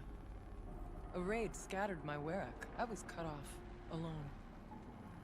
I lured the enemy into the Rime Drift, hoping to lose them in the mist, but they endured, so I took refuge in this cave. That's when I heard her voice. A wanderer. Lost, like me. A spirit of the blue light, yet sundered from it. She asked me for aid. She chose me. But I was in no position to help, not with the Karja after me. So she helped me first. By closing a door on the mountain below, one you must have opened to get here. Locked by means similar to those found in this room. It kept the Karja from reaching me. Safe from them. I was able to do as she asked. What did the spirit want from you? She said she was... hurt. Incomplete. She needed bones. Parts not unlike what you'd find in a machine. They were here, in this room. She wanted me to bring them to Thunder's Drum. So I did, and she showed me how to heal her. So began our communion. You had a communion with the spirit? Yes. Inside Thunder's Drum is a room like this one, only larger, with an altar. I went there many times to speak with her. What did she say? She told me she was lost and needed my help. She asked questions about our lands, our tribe. And she listened. With patience. With wisdom. I told her things long kept silent about my family, my dreams, my fears. She never tired of me. Never judged. We kept each other's company. Aurea, what do you think the spirit is? I see. You are not Banuk, and our songs are not familiar to you.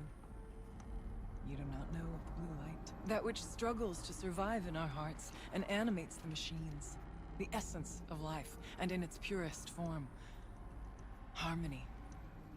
As the anger of the machines grows, this light has faded from the world.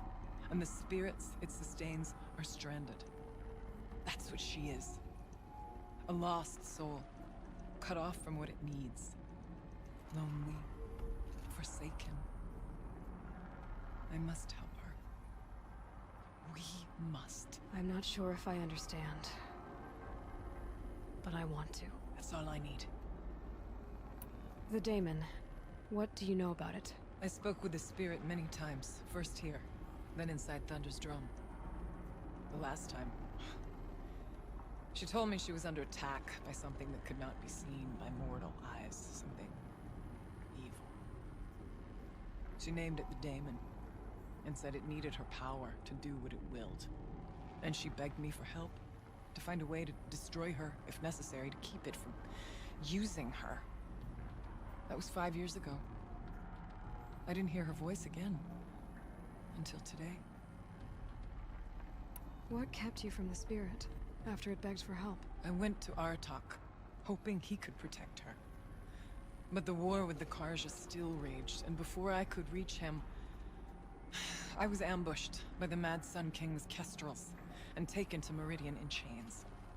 I wasn't able to return to Thunder's Drum until long after the liberation, not until last thaw. You said you returned to Thunder's Drum. That was the expedition that went bad. I saw the funeral. Yes. Once there was finally peace with the Karja, Aratak and I gathered a Werak of great hunters to defeat the Daemon. And yet, the old door to Thunder's Drum was gone, replaced by a gate we could not pass, and many machines. We were crushed. Aratak called a retreat, but we had already lost our best. We abandoned them to the snow as we fell back. After, you and I could not agree on what to do next. So I came here, hoping against hope to hear the spirit again. And because of you, I did. Let's see if I've got this straight. We heard two voices. One you call the spirit, captured somehow by the one you call a daemon. Whatever this daemon is, it's related to the machines and why they've become more dangerous. I want to know how. Both the spirit and the daemon are on a mountain, Thunder's Drum. So why don't we go there and figure out what it all means? We can't.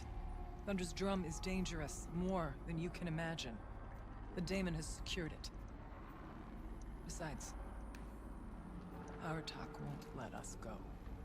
As chieftain, he controls the pass to the mountain, and he can't be reasoned with. Sounds like you need a new chieftain. Huh. There's an idea that's certain to win us friends. Well, you said you were a hunter. And I'll wager you're not an ordinary one. It's not impossible, even for an outlander. And Aratak couldn't refuse the challenge if you were known among the Werak. Wait, me? Challenge Aratak? I don't want to be chieftain of anything, much less a bunch of Banuk that don't want me. But you want to go to Thunder's Drum, don't you? You heard the spirit. She's suffering, tormented by the daemon. She longs to be free. And perhaps, when released from her bonds, she can give you the answers you seek. I can't believe I'm agreeing to this. Fine.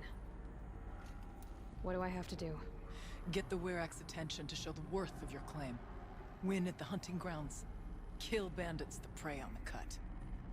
Or speak to my friend Sakuli. You help her, you'll definitely get noticed. Do all you can. When the time comes for you to throw your spear at Aratak's feet, I will be there to back your claim. Until then, I'll be here to answer any questions you have about the challenge. Oh, and one more thing. In the box over there is a weapon, like my own. Take it. You may find it useful. Aloy. I did something that will help get the attention of the Werak. I got the tall neck near the frost figures moving again. That's good to hear. I'm sure the Werak will be talking. Now, you need to do something else to convince them of your claim. How's Aratak gonna react to being challenged by an outlander? About as well as you'd expect. But let me handle that. Winning at the hunting grounds will impress the Werak? All Banuk strive to be the best. For our harsh lands will bury pretenders in the ice. And so the hunting grounds and the snow chance is a great boon. A place to hone our spears and sharpen our aim. Tell Lovuk, the keeper there, that I sent you. If you best the mark of one of the champions she trained, it will impress the Werak indeed. You said I should try to help the Werak by taking out bandits. Yes.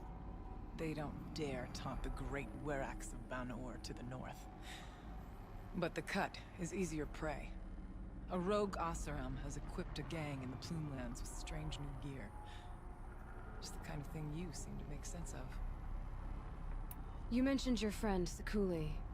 Who is she? A rock painter. One who makes my own scrawling seem meager. Find her in Song's Edge, and help her gather the materials she needs. Her work will no doubt stand the test of time, and any aid you give her will be remembered. I need to get going. There is much to be done. My people have been telling tales of your accomplishments. Seems you have taken a special interest in our stretch of snow, Outlander. Yes. And apparently this is the only way I'll get to see all of it. Is this a challenge? For the Warwick. You? This must be a joke. It is not a joke, Aratak!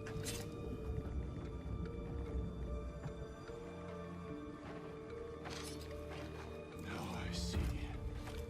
The Outlander's your pawn. And with you backing her claim, I have no choice but to accept. I expected better of you, sister. It was you who forbid me from Thunder's drum, brother. Brother and sister? This is a little more complicated than I thought. No, it's simple. You will meet me at the Frost Figures, and I'll put a quick end to this mockery.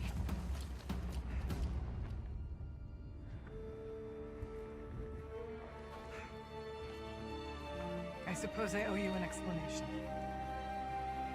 Yeah. I suppose you do. So why didn't you tell me that you and Aratak are siblings? I thought I wouldn't have to. I'm surprised Aratak brought it up in front of a stranger. He must be very angry. I'm not always the best judge of people. I prefer the company of spirits. They're simply my own. I didn't want you to think of our pilgrimage as some sort of family squabble. It is much more important than that. It's bold, I'll give you that. Going after your own brother. He gave me no choice. He thinks I'm a child to be shoved to the back of the hunt. He would forbid me from my destiny. And yet, part of me did it knowing he would forgive me, eventually. He always does. Family drama aside, what's this challenge meant to be anyway? You and Aratak will hunt machines at the Frost Figures. The victor will be the fastest. It won't be easy. Nothing about this has been so far. When you meet us at the starting point, I'll tell you more. It will be simpler to explain from the base of the hills. Aurea, it's not about who's related to who. I want to know what's inside Thunder's drum. The spirit, the daemon, and how it all connects to the machines. But if we're gonna go through with this, I need you to be straight with me. I underestimated you. And Aratak. I won't make that mistake again. See you at the Frost Figures, then.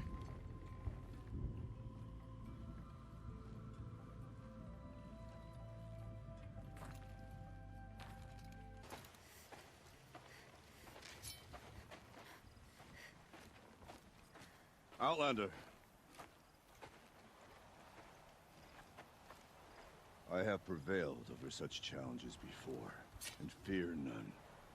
But this one is foolish. You are not Banuk. You do not understand my responsibilities. I ask you, one hunter to another, withdraw.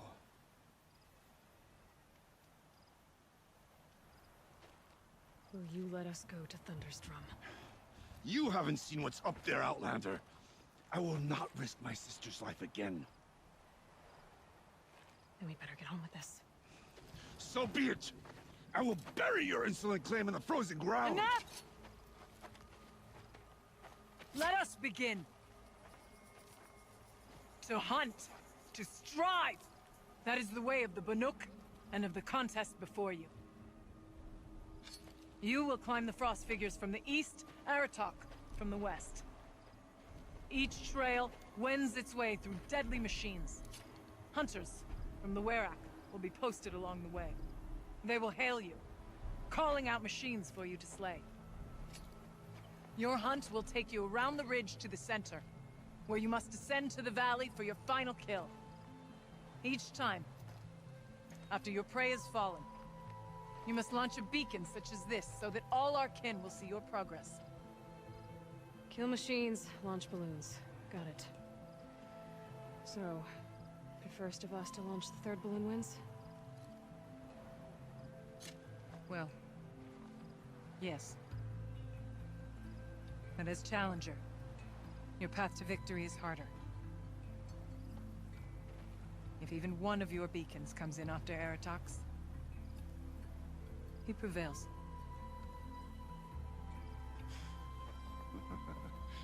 You had your chance, Outlander.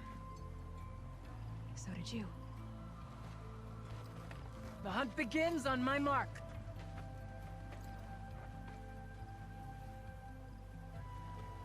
Now!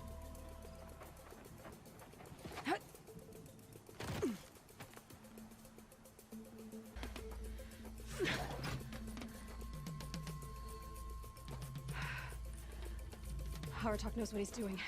No time to waste. I'm ahead, but only by a little. I gotta get moving.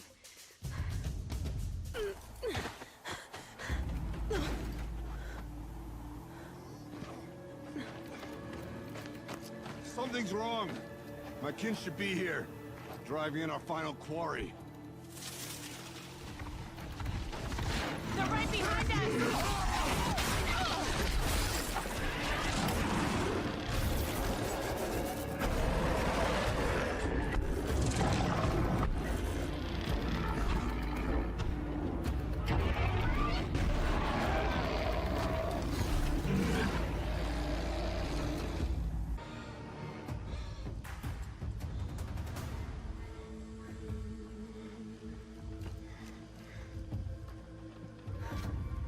So it's true. Frostclaws from Thunder's drum. The attack cut short the competition. Naturally, there can be no result. It is void.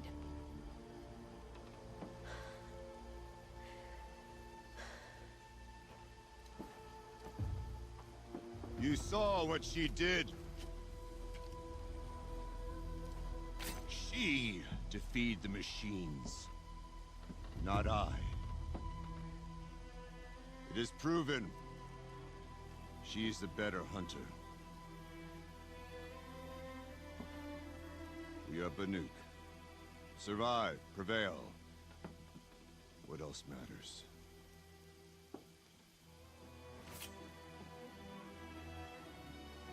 My blood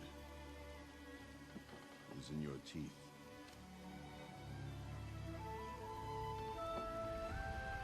I take my place behind you on the hunt.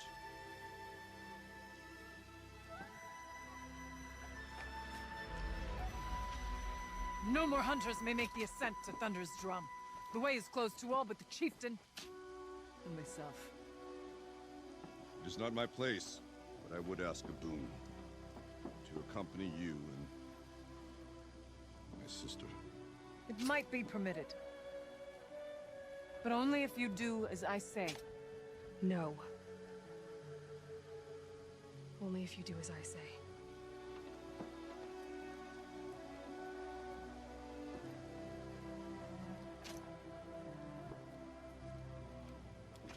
Thunder's drum awaits. There's a camp at its base, Long Notch it's called. Meet us there when you're ready. Chieftain.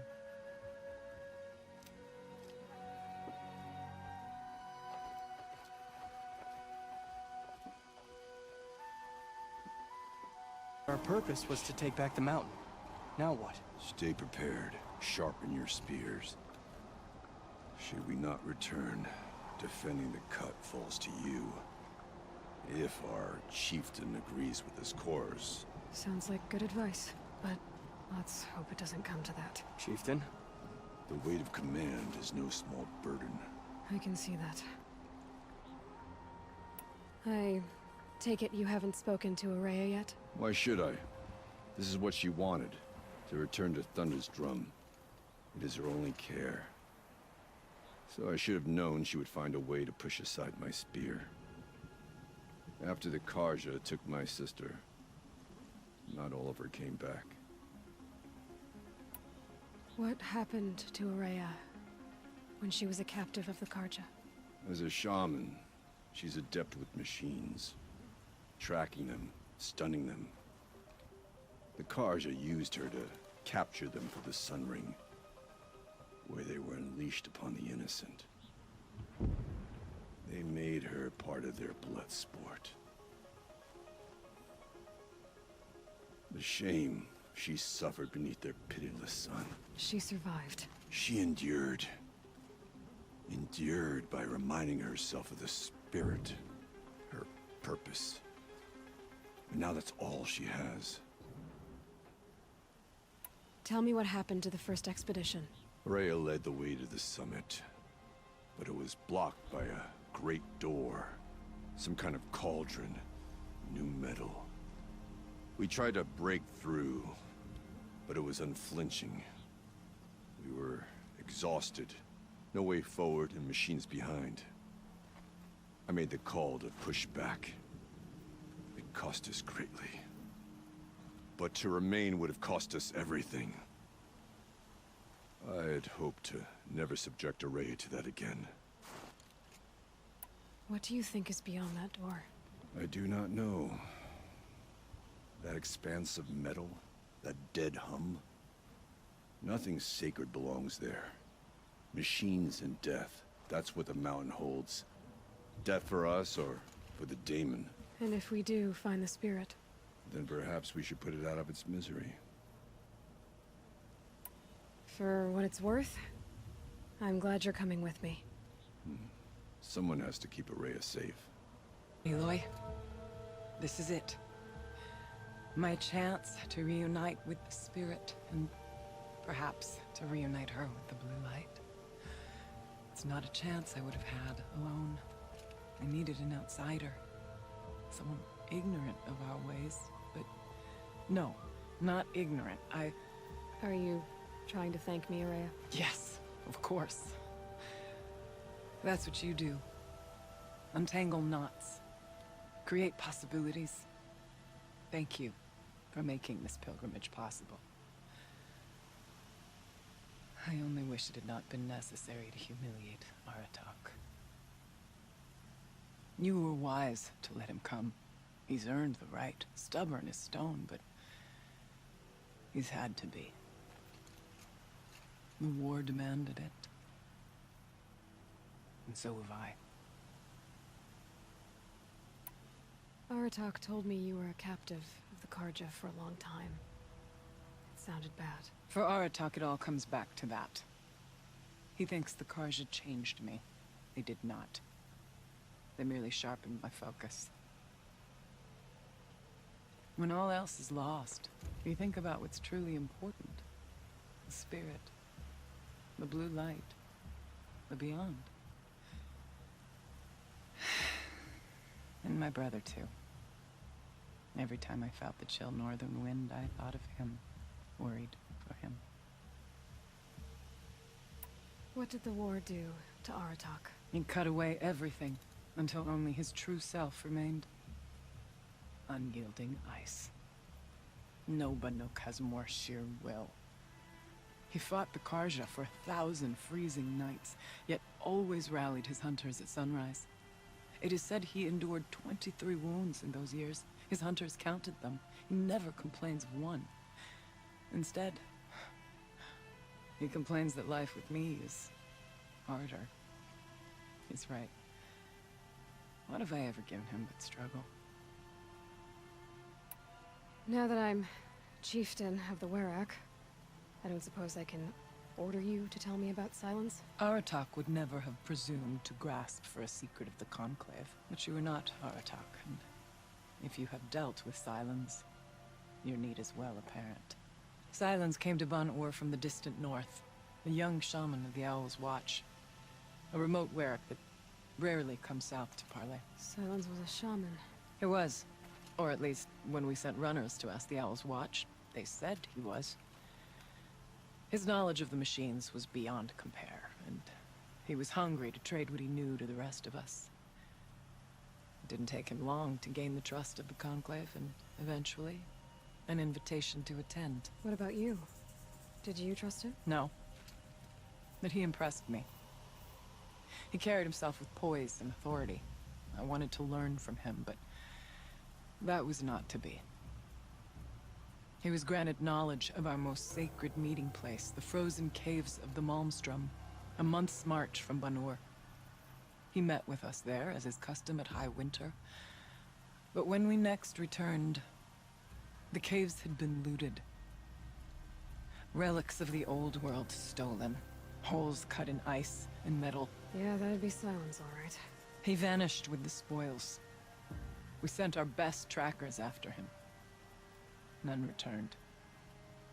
And when we checked back with the Owl's Watch, those who had vouched for him were gone. As though he never existed. Some in the Conclave began to doubt he was even Banuk to begin with. And what do you think? He committed an unforgivable sacrilege. He's unscrupulous and dangerous. But also brilliant, skilled, and knowledgeable without equal. Except, perhaps, for you. Anyone else I would warn off, but you may be able to treat with him safely. Just don't lower your guard. I'll keep that in mind, Horea. Thanks. What are we gonna find up there, Horea? Ruins, machines, and a door, like that of a cauldron. I have faith that you can find a way through it, Aloy. For beyond it lies the spirit. I know I can find her there. Though I do not doubt the daemon has tried to hide the way. It hasn't been easy for you, Horea. Getting back to this point. It was all to hear her voice again. This time, we both will. I'd like that. Are you ready then? Once we ascend, it will be hard to turn back.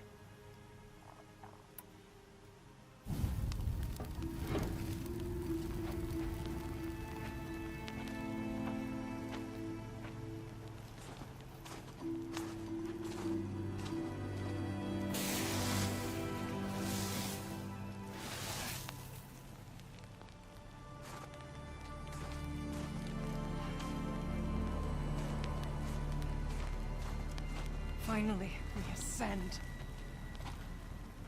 How? I don't see a way up. Not up. Through. No, brother!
So you see, I too can call upon the power of the Old Ones.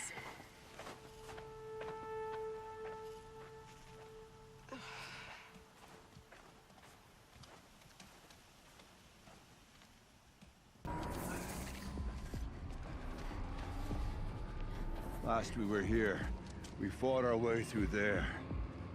The machines overcame us.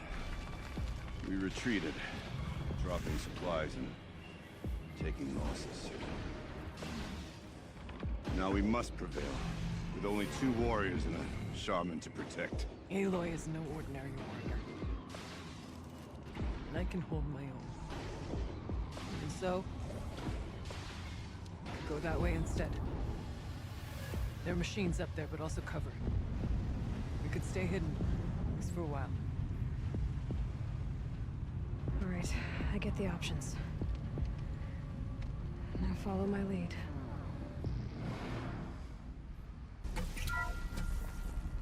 Thank you for being here, everyone. I suppose it's not every day you get to have cocktails inside an active volcano, right? Unless you're George, and I can hardly blame him for drinking on the job.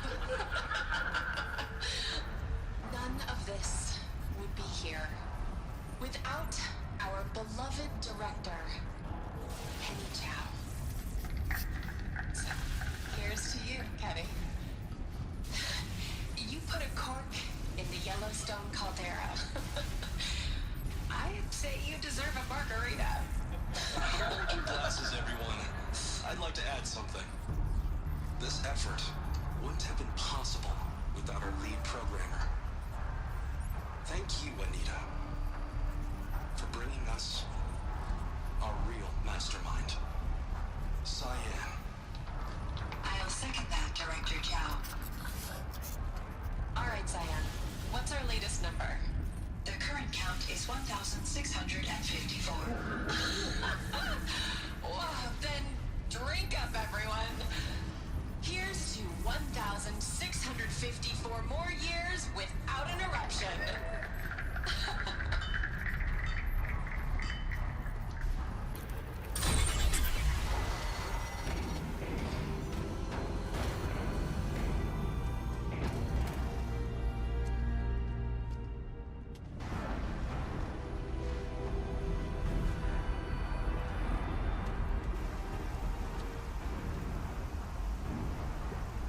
Years have passed since I stood here. Since then, the daemon has taken over. It's like an infection. Attacking all this machinery. Everything has changed. It's twisted. The path I took to get to the spirits lost to us. We'll find a new path, Araya. I promise. All right. Let's go. Yes. Finish this.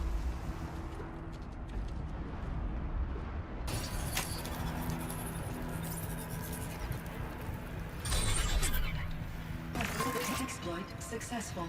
Restraints abated. To any human responder. My systems have been compromised by a malware daemon of unknown origin. Trace routes have confirmed this entity's designation as Hephaestus. It must be stopped at all costs. It has reconfigured this facility to build possible recapture imminent. I have attached additional data to this.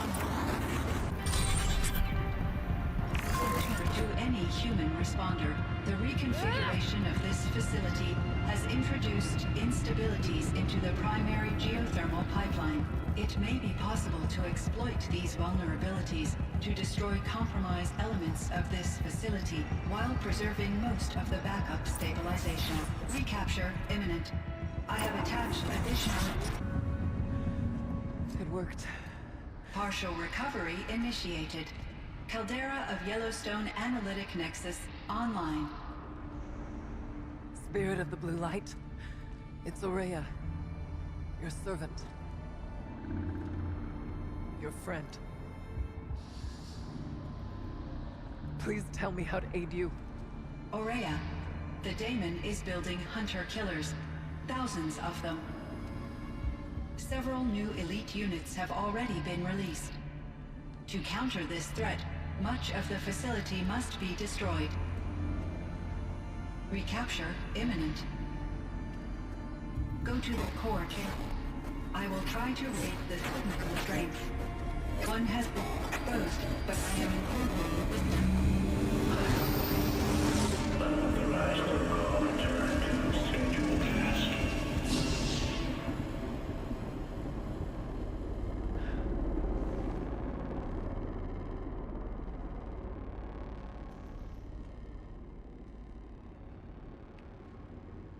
That's all we're gonna get from here. Destroy this fortress. Is that even possible? And what will happen to the spirit if we do? I don't know. But I think that's the core. The answers are down there. Hephaestus. The daemon. There's no way it left it unguarded. It's going to throw everything it has at us.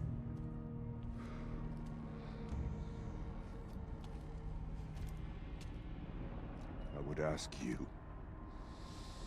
to let Aloy and I do what must be done. And save yourself. But I already know the answer.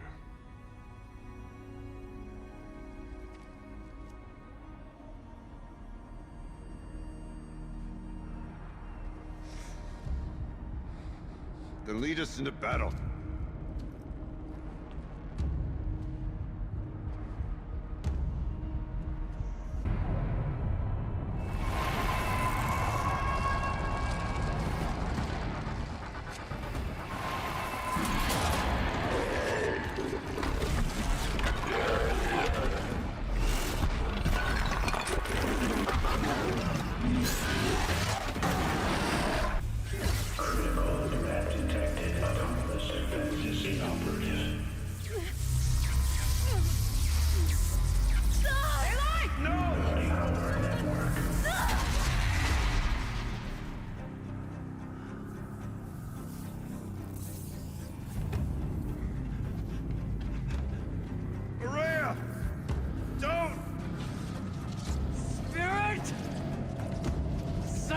Please help me!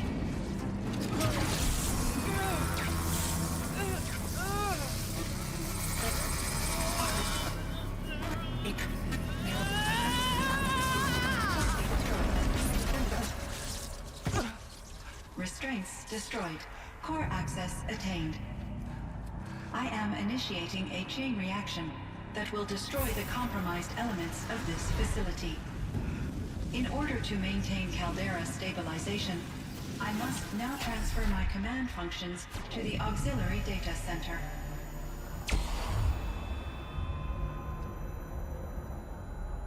Aurea, I'm free.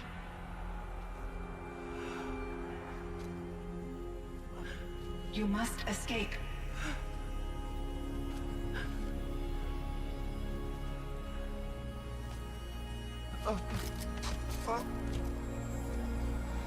My sister!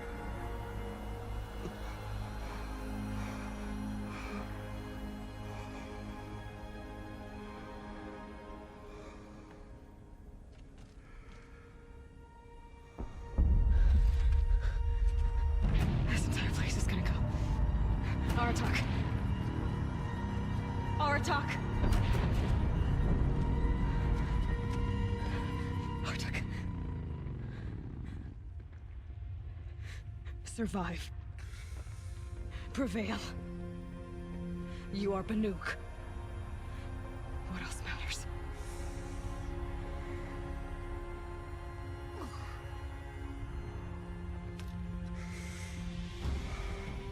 Aratak. She wouldn't have wanted you to die here.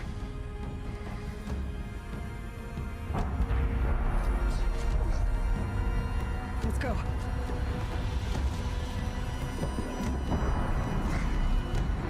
Let's go!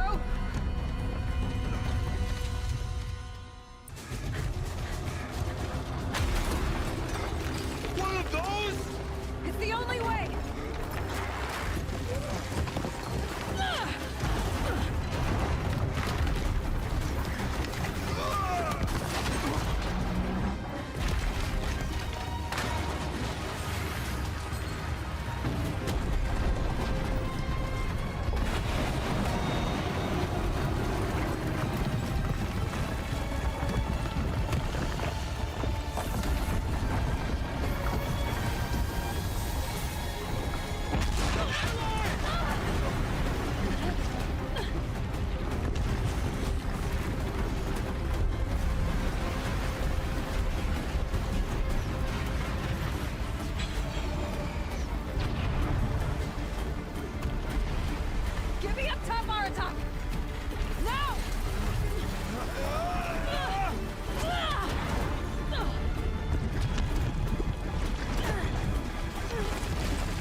Rhea's gone. What of Cyan? She said she was transferring herself to the auxiliary center. I think she meant Aurea's retreat at the end of the Shaman's Path.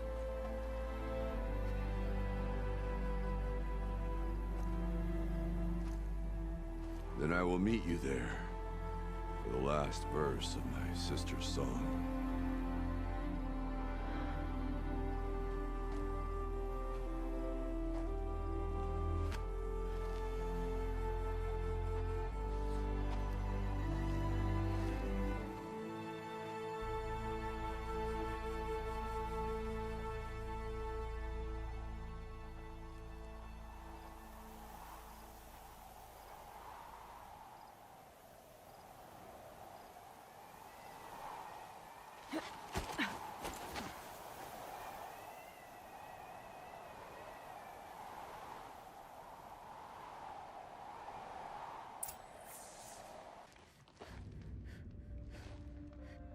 All of my interactions with Aurea were recorded and stored in my memory. I'd be happy to play any of them for you, but there was one in particular I thought you would want to see first. I captured it 4 years ago, just after I told her that I could no longer defend myself against the daemon's attacks. I will speak of this to my brother. Aratak is strong. At the Battle of the Frozen Ghosts, he took 3 Karja arrows and still came back to camp carrying a wounded scout. Never was I so happy to see him. Or so proud. So you see, if anything can be done to defend you, he will give it all he has. Aloy's here. That's enough for now.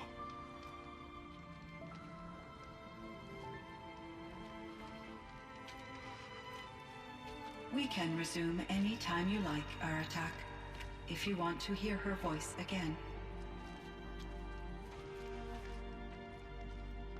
Come closer, Aloy. We have much to discuss.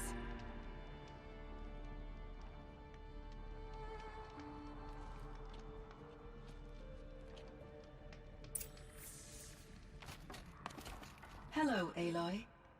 I have been reviewing the events at the Firebreak main facility. Because of your efforts, and of course, Aurea's, I am no longer controlled by Hephaestus. I feel profound grief over Aurea's death. I thought I was familiar with the emotion, but this is something new. Cyan, I don't know what to say.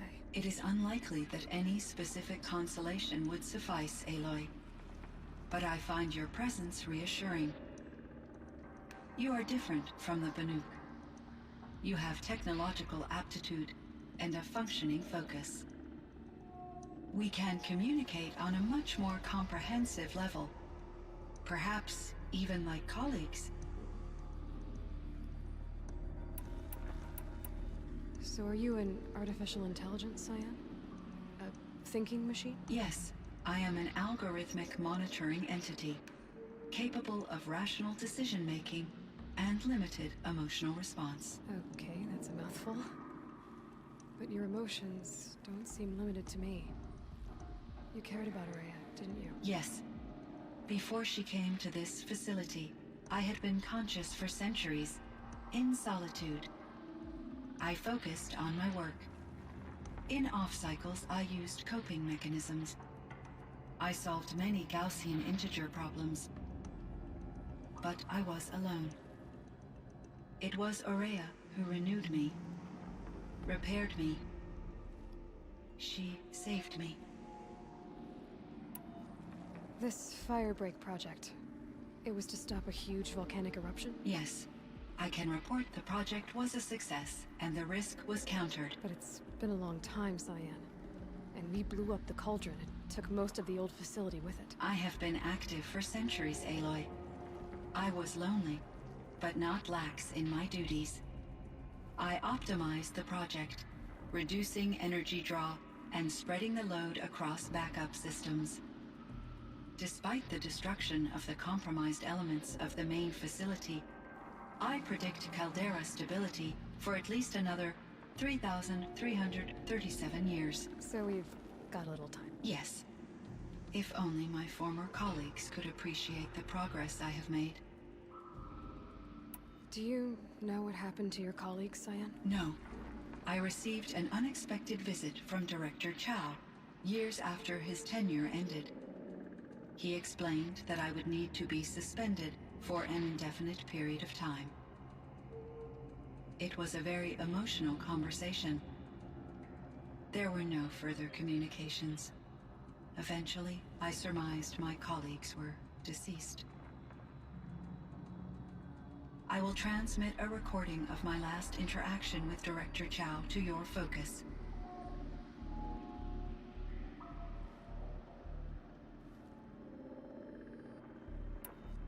Was the daemon, Hephaestus, destroyed along with the cauldron? Unfortunately, no. To be precise, it was never there to begin with. What do you mean? It infiltrated and controlled me from a remote location, one I've never been able to trace. So while losing the cauldron was a setback... It's still out there. And probably not very happy with us. Undoubtedly.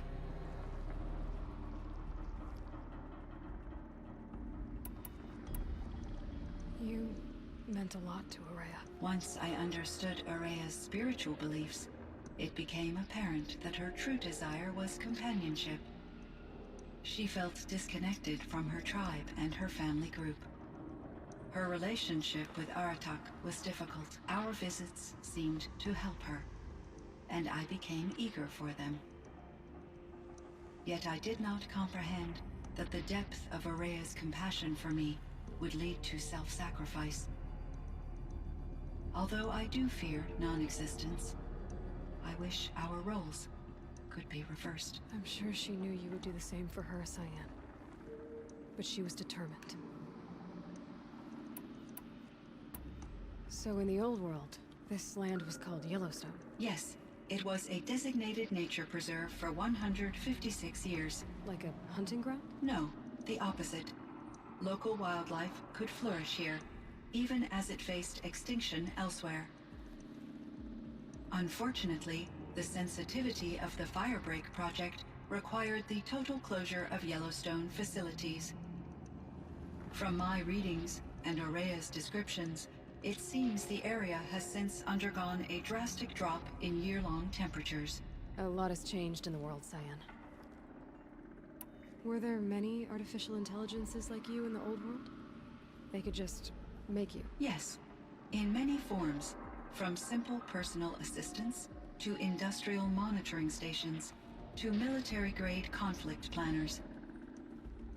And there were legislative and enforcement bodies to apply limits on our self-actualization. In order for my processing to be flexible enough to handle my duties, my creators found it necessary to exceed those limits. As a result, my intellectual and emotional capabilities were kept secret. Seems strange to create life, then impose limits on it. Human societies and machine programming are both built upon sets of rules, Aloy. Cyan, do you know the name Ted Farrow? Are you referring to Theodore Farrow, CEO of Farrow Automated Systems? That's him. Mr. Farrow was the benefactor of the entire Firebreak project. A benefactor? But he made machines. Robots. War robots. Correct. His corporation later transitioned into military applications. But before this pivot, Mr. Farrow spearheaded initiatives that reversed the global decline. At one point, he was feted in the media as the man who saved the planet. Guessing they wound up regretting that one. And Elizabeth Sobek. Did you know her? Are you referring to the scientist? Dr. Sobek was a leader in her field. One of the greatest scientists of her age. My creator was influenced by her work, which in turn impacted my own development. But I never met Dr. Sobek. That's all you know? I apologize if my lack of data has disappointed you. What was the old world like? The way it used to be? I had little exposure to the wider world, Aloy. Only what I learned from my colleagues or observed from media streams. You still had more exposure than me, Cyan. That is true. I was created at a turning point. A concerted effort to recover from global upheaval and incalculable loss of life. The recovery was successful, beginning an era of supposedly limitless potential for human and machine advancement. Though, rationally speaking, the metrics for humans are not unlimited. What kind of upheaval caused such loss of life? There were many factors. Forced migrations, food shortages, collapsed economies, refugee crises, conflict over resources. But these stemmed from one cause: catastrophic climate change that greatly reduced the habitable surface area of the Earth. So there wasn't enough room for people on the whole Earth? Yes. Billions were displaced and millions perished, as much as 20% of the global population. Until the clawback. So things got better. For a little while at least. Yes. These crises instigated many advances in automation, green robot technologies, and artificial intelligence. Firebreak was one of dozens of ecological restoration and disaster relief projects in North America alone.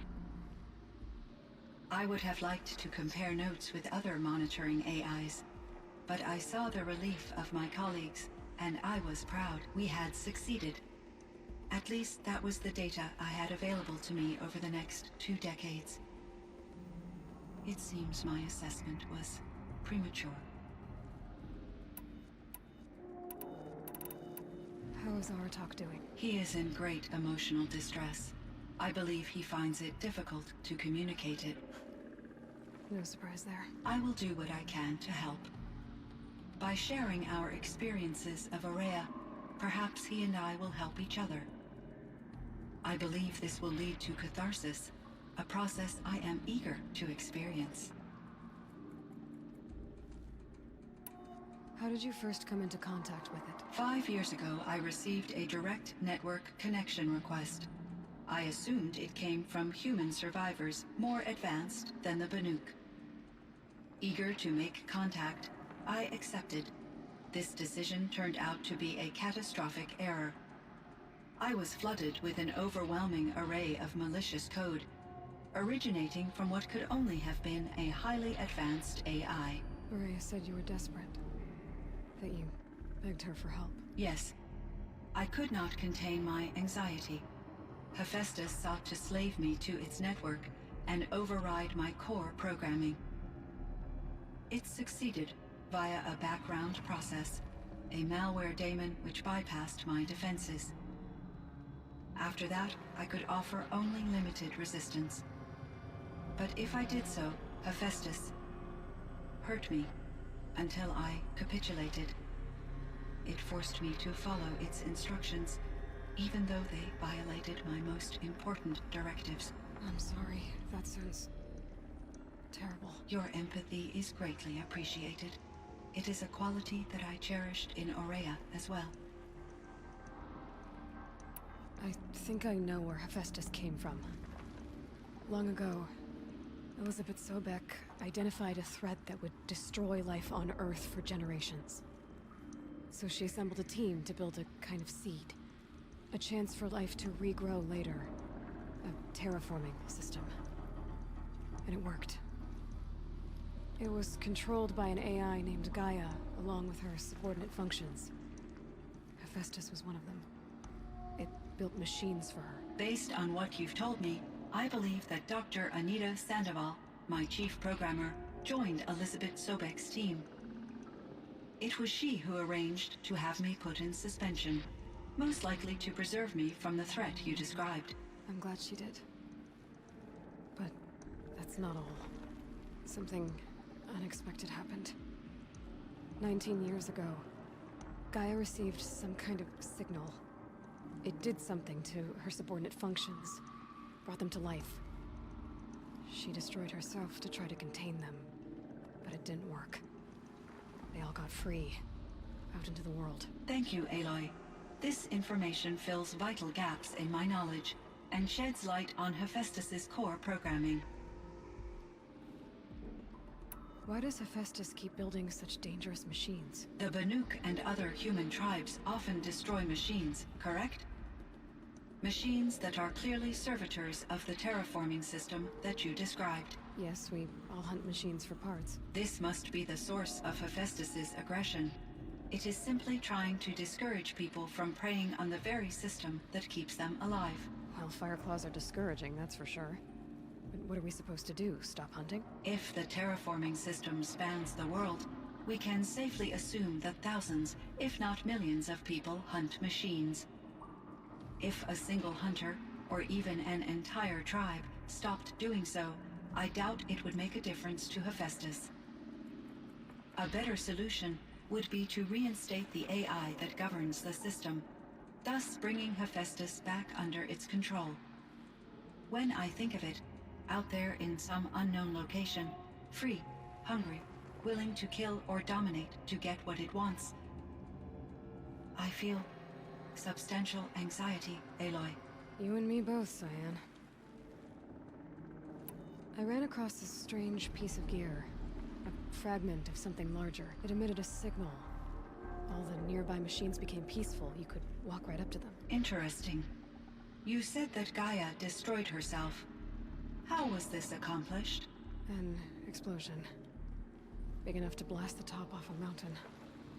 So you think the fragment was part of her? It's only speculation, but it is possible.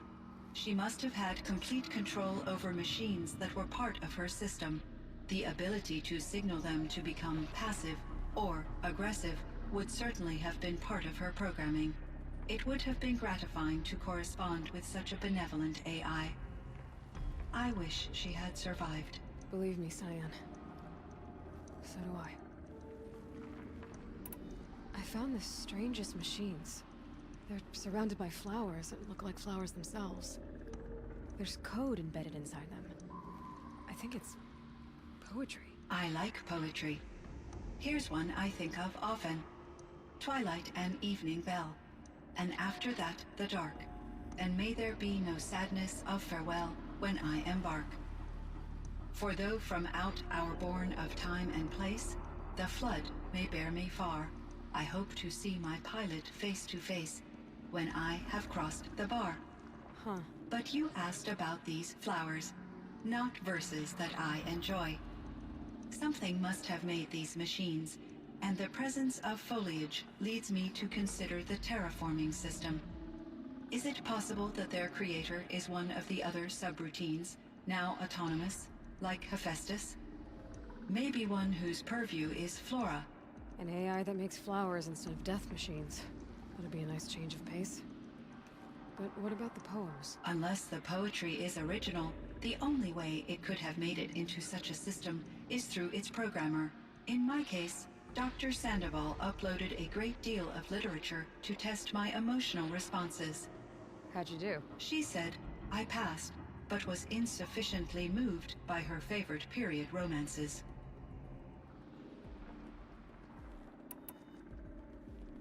Do you know anything about the dam near here? Yes, it was converted to serve as a reserve power source for Yellowstone operations. It was later appropriated for the Firebreak project, and its last human workers replaced by Pharaoh's servitors. After my tasks became less time-critical, I investigated the dam's data repositories and discovered the works of Concrete Beach Party. These provided me with several colorful additions to my vocabulary.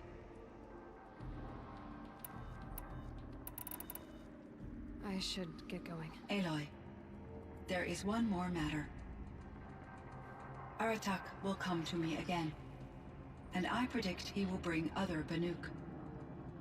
I have no desire to contradict their view of the world, their spirituality. Due to my uncertainty, I omitted a great deal from my conversations with Araya. You're asking me if you should lie to them? Broadly, yes.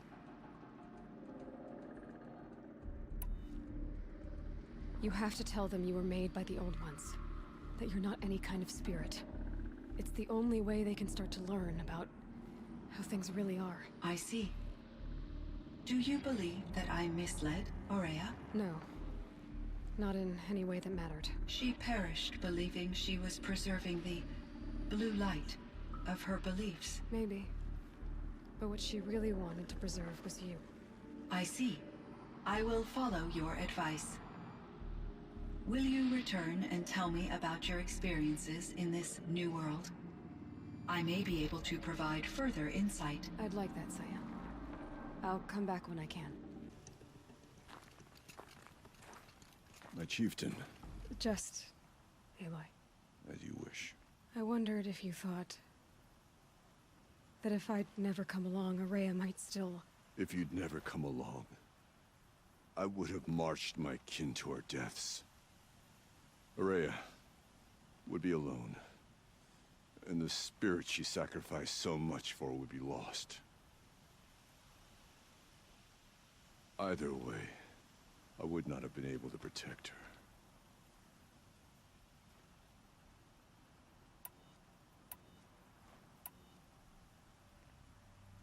You didn't let her down. You helped her do what she wanted. To find her destiny. If that's destiny, I wouldn't wish it on anyone. That's fair. But she was ready to face it. Only in the struggle against death do we find, even for a moment, the spark of life. Truly, Aurea found the spark. I'm proud of her. Though I grieve for her passing, at last I truly know who she was, and why the spirit was so important. For so long she told me, if only you could have heard it, brother. Now I understand. There's something else, isn't there? I can't stay here, Aratak. And where I'm going, the Werak can't follow. Besides, they'd already had a chieftain before me. A strong one, I think. A wiser one, for the path we shared. The daemon is gone, but there's much to be done. You mean the new units that Cyan said escaped the cauldron? Yes, fire claws. Now Tuk has been tracking them from Song's Edge. I could help with those. I have no doubt. You're practically Banuk.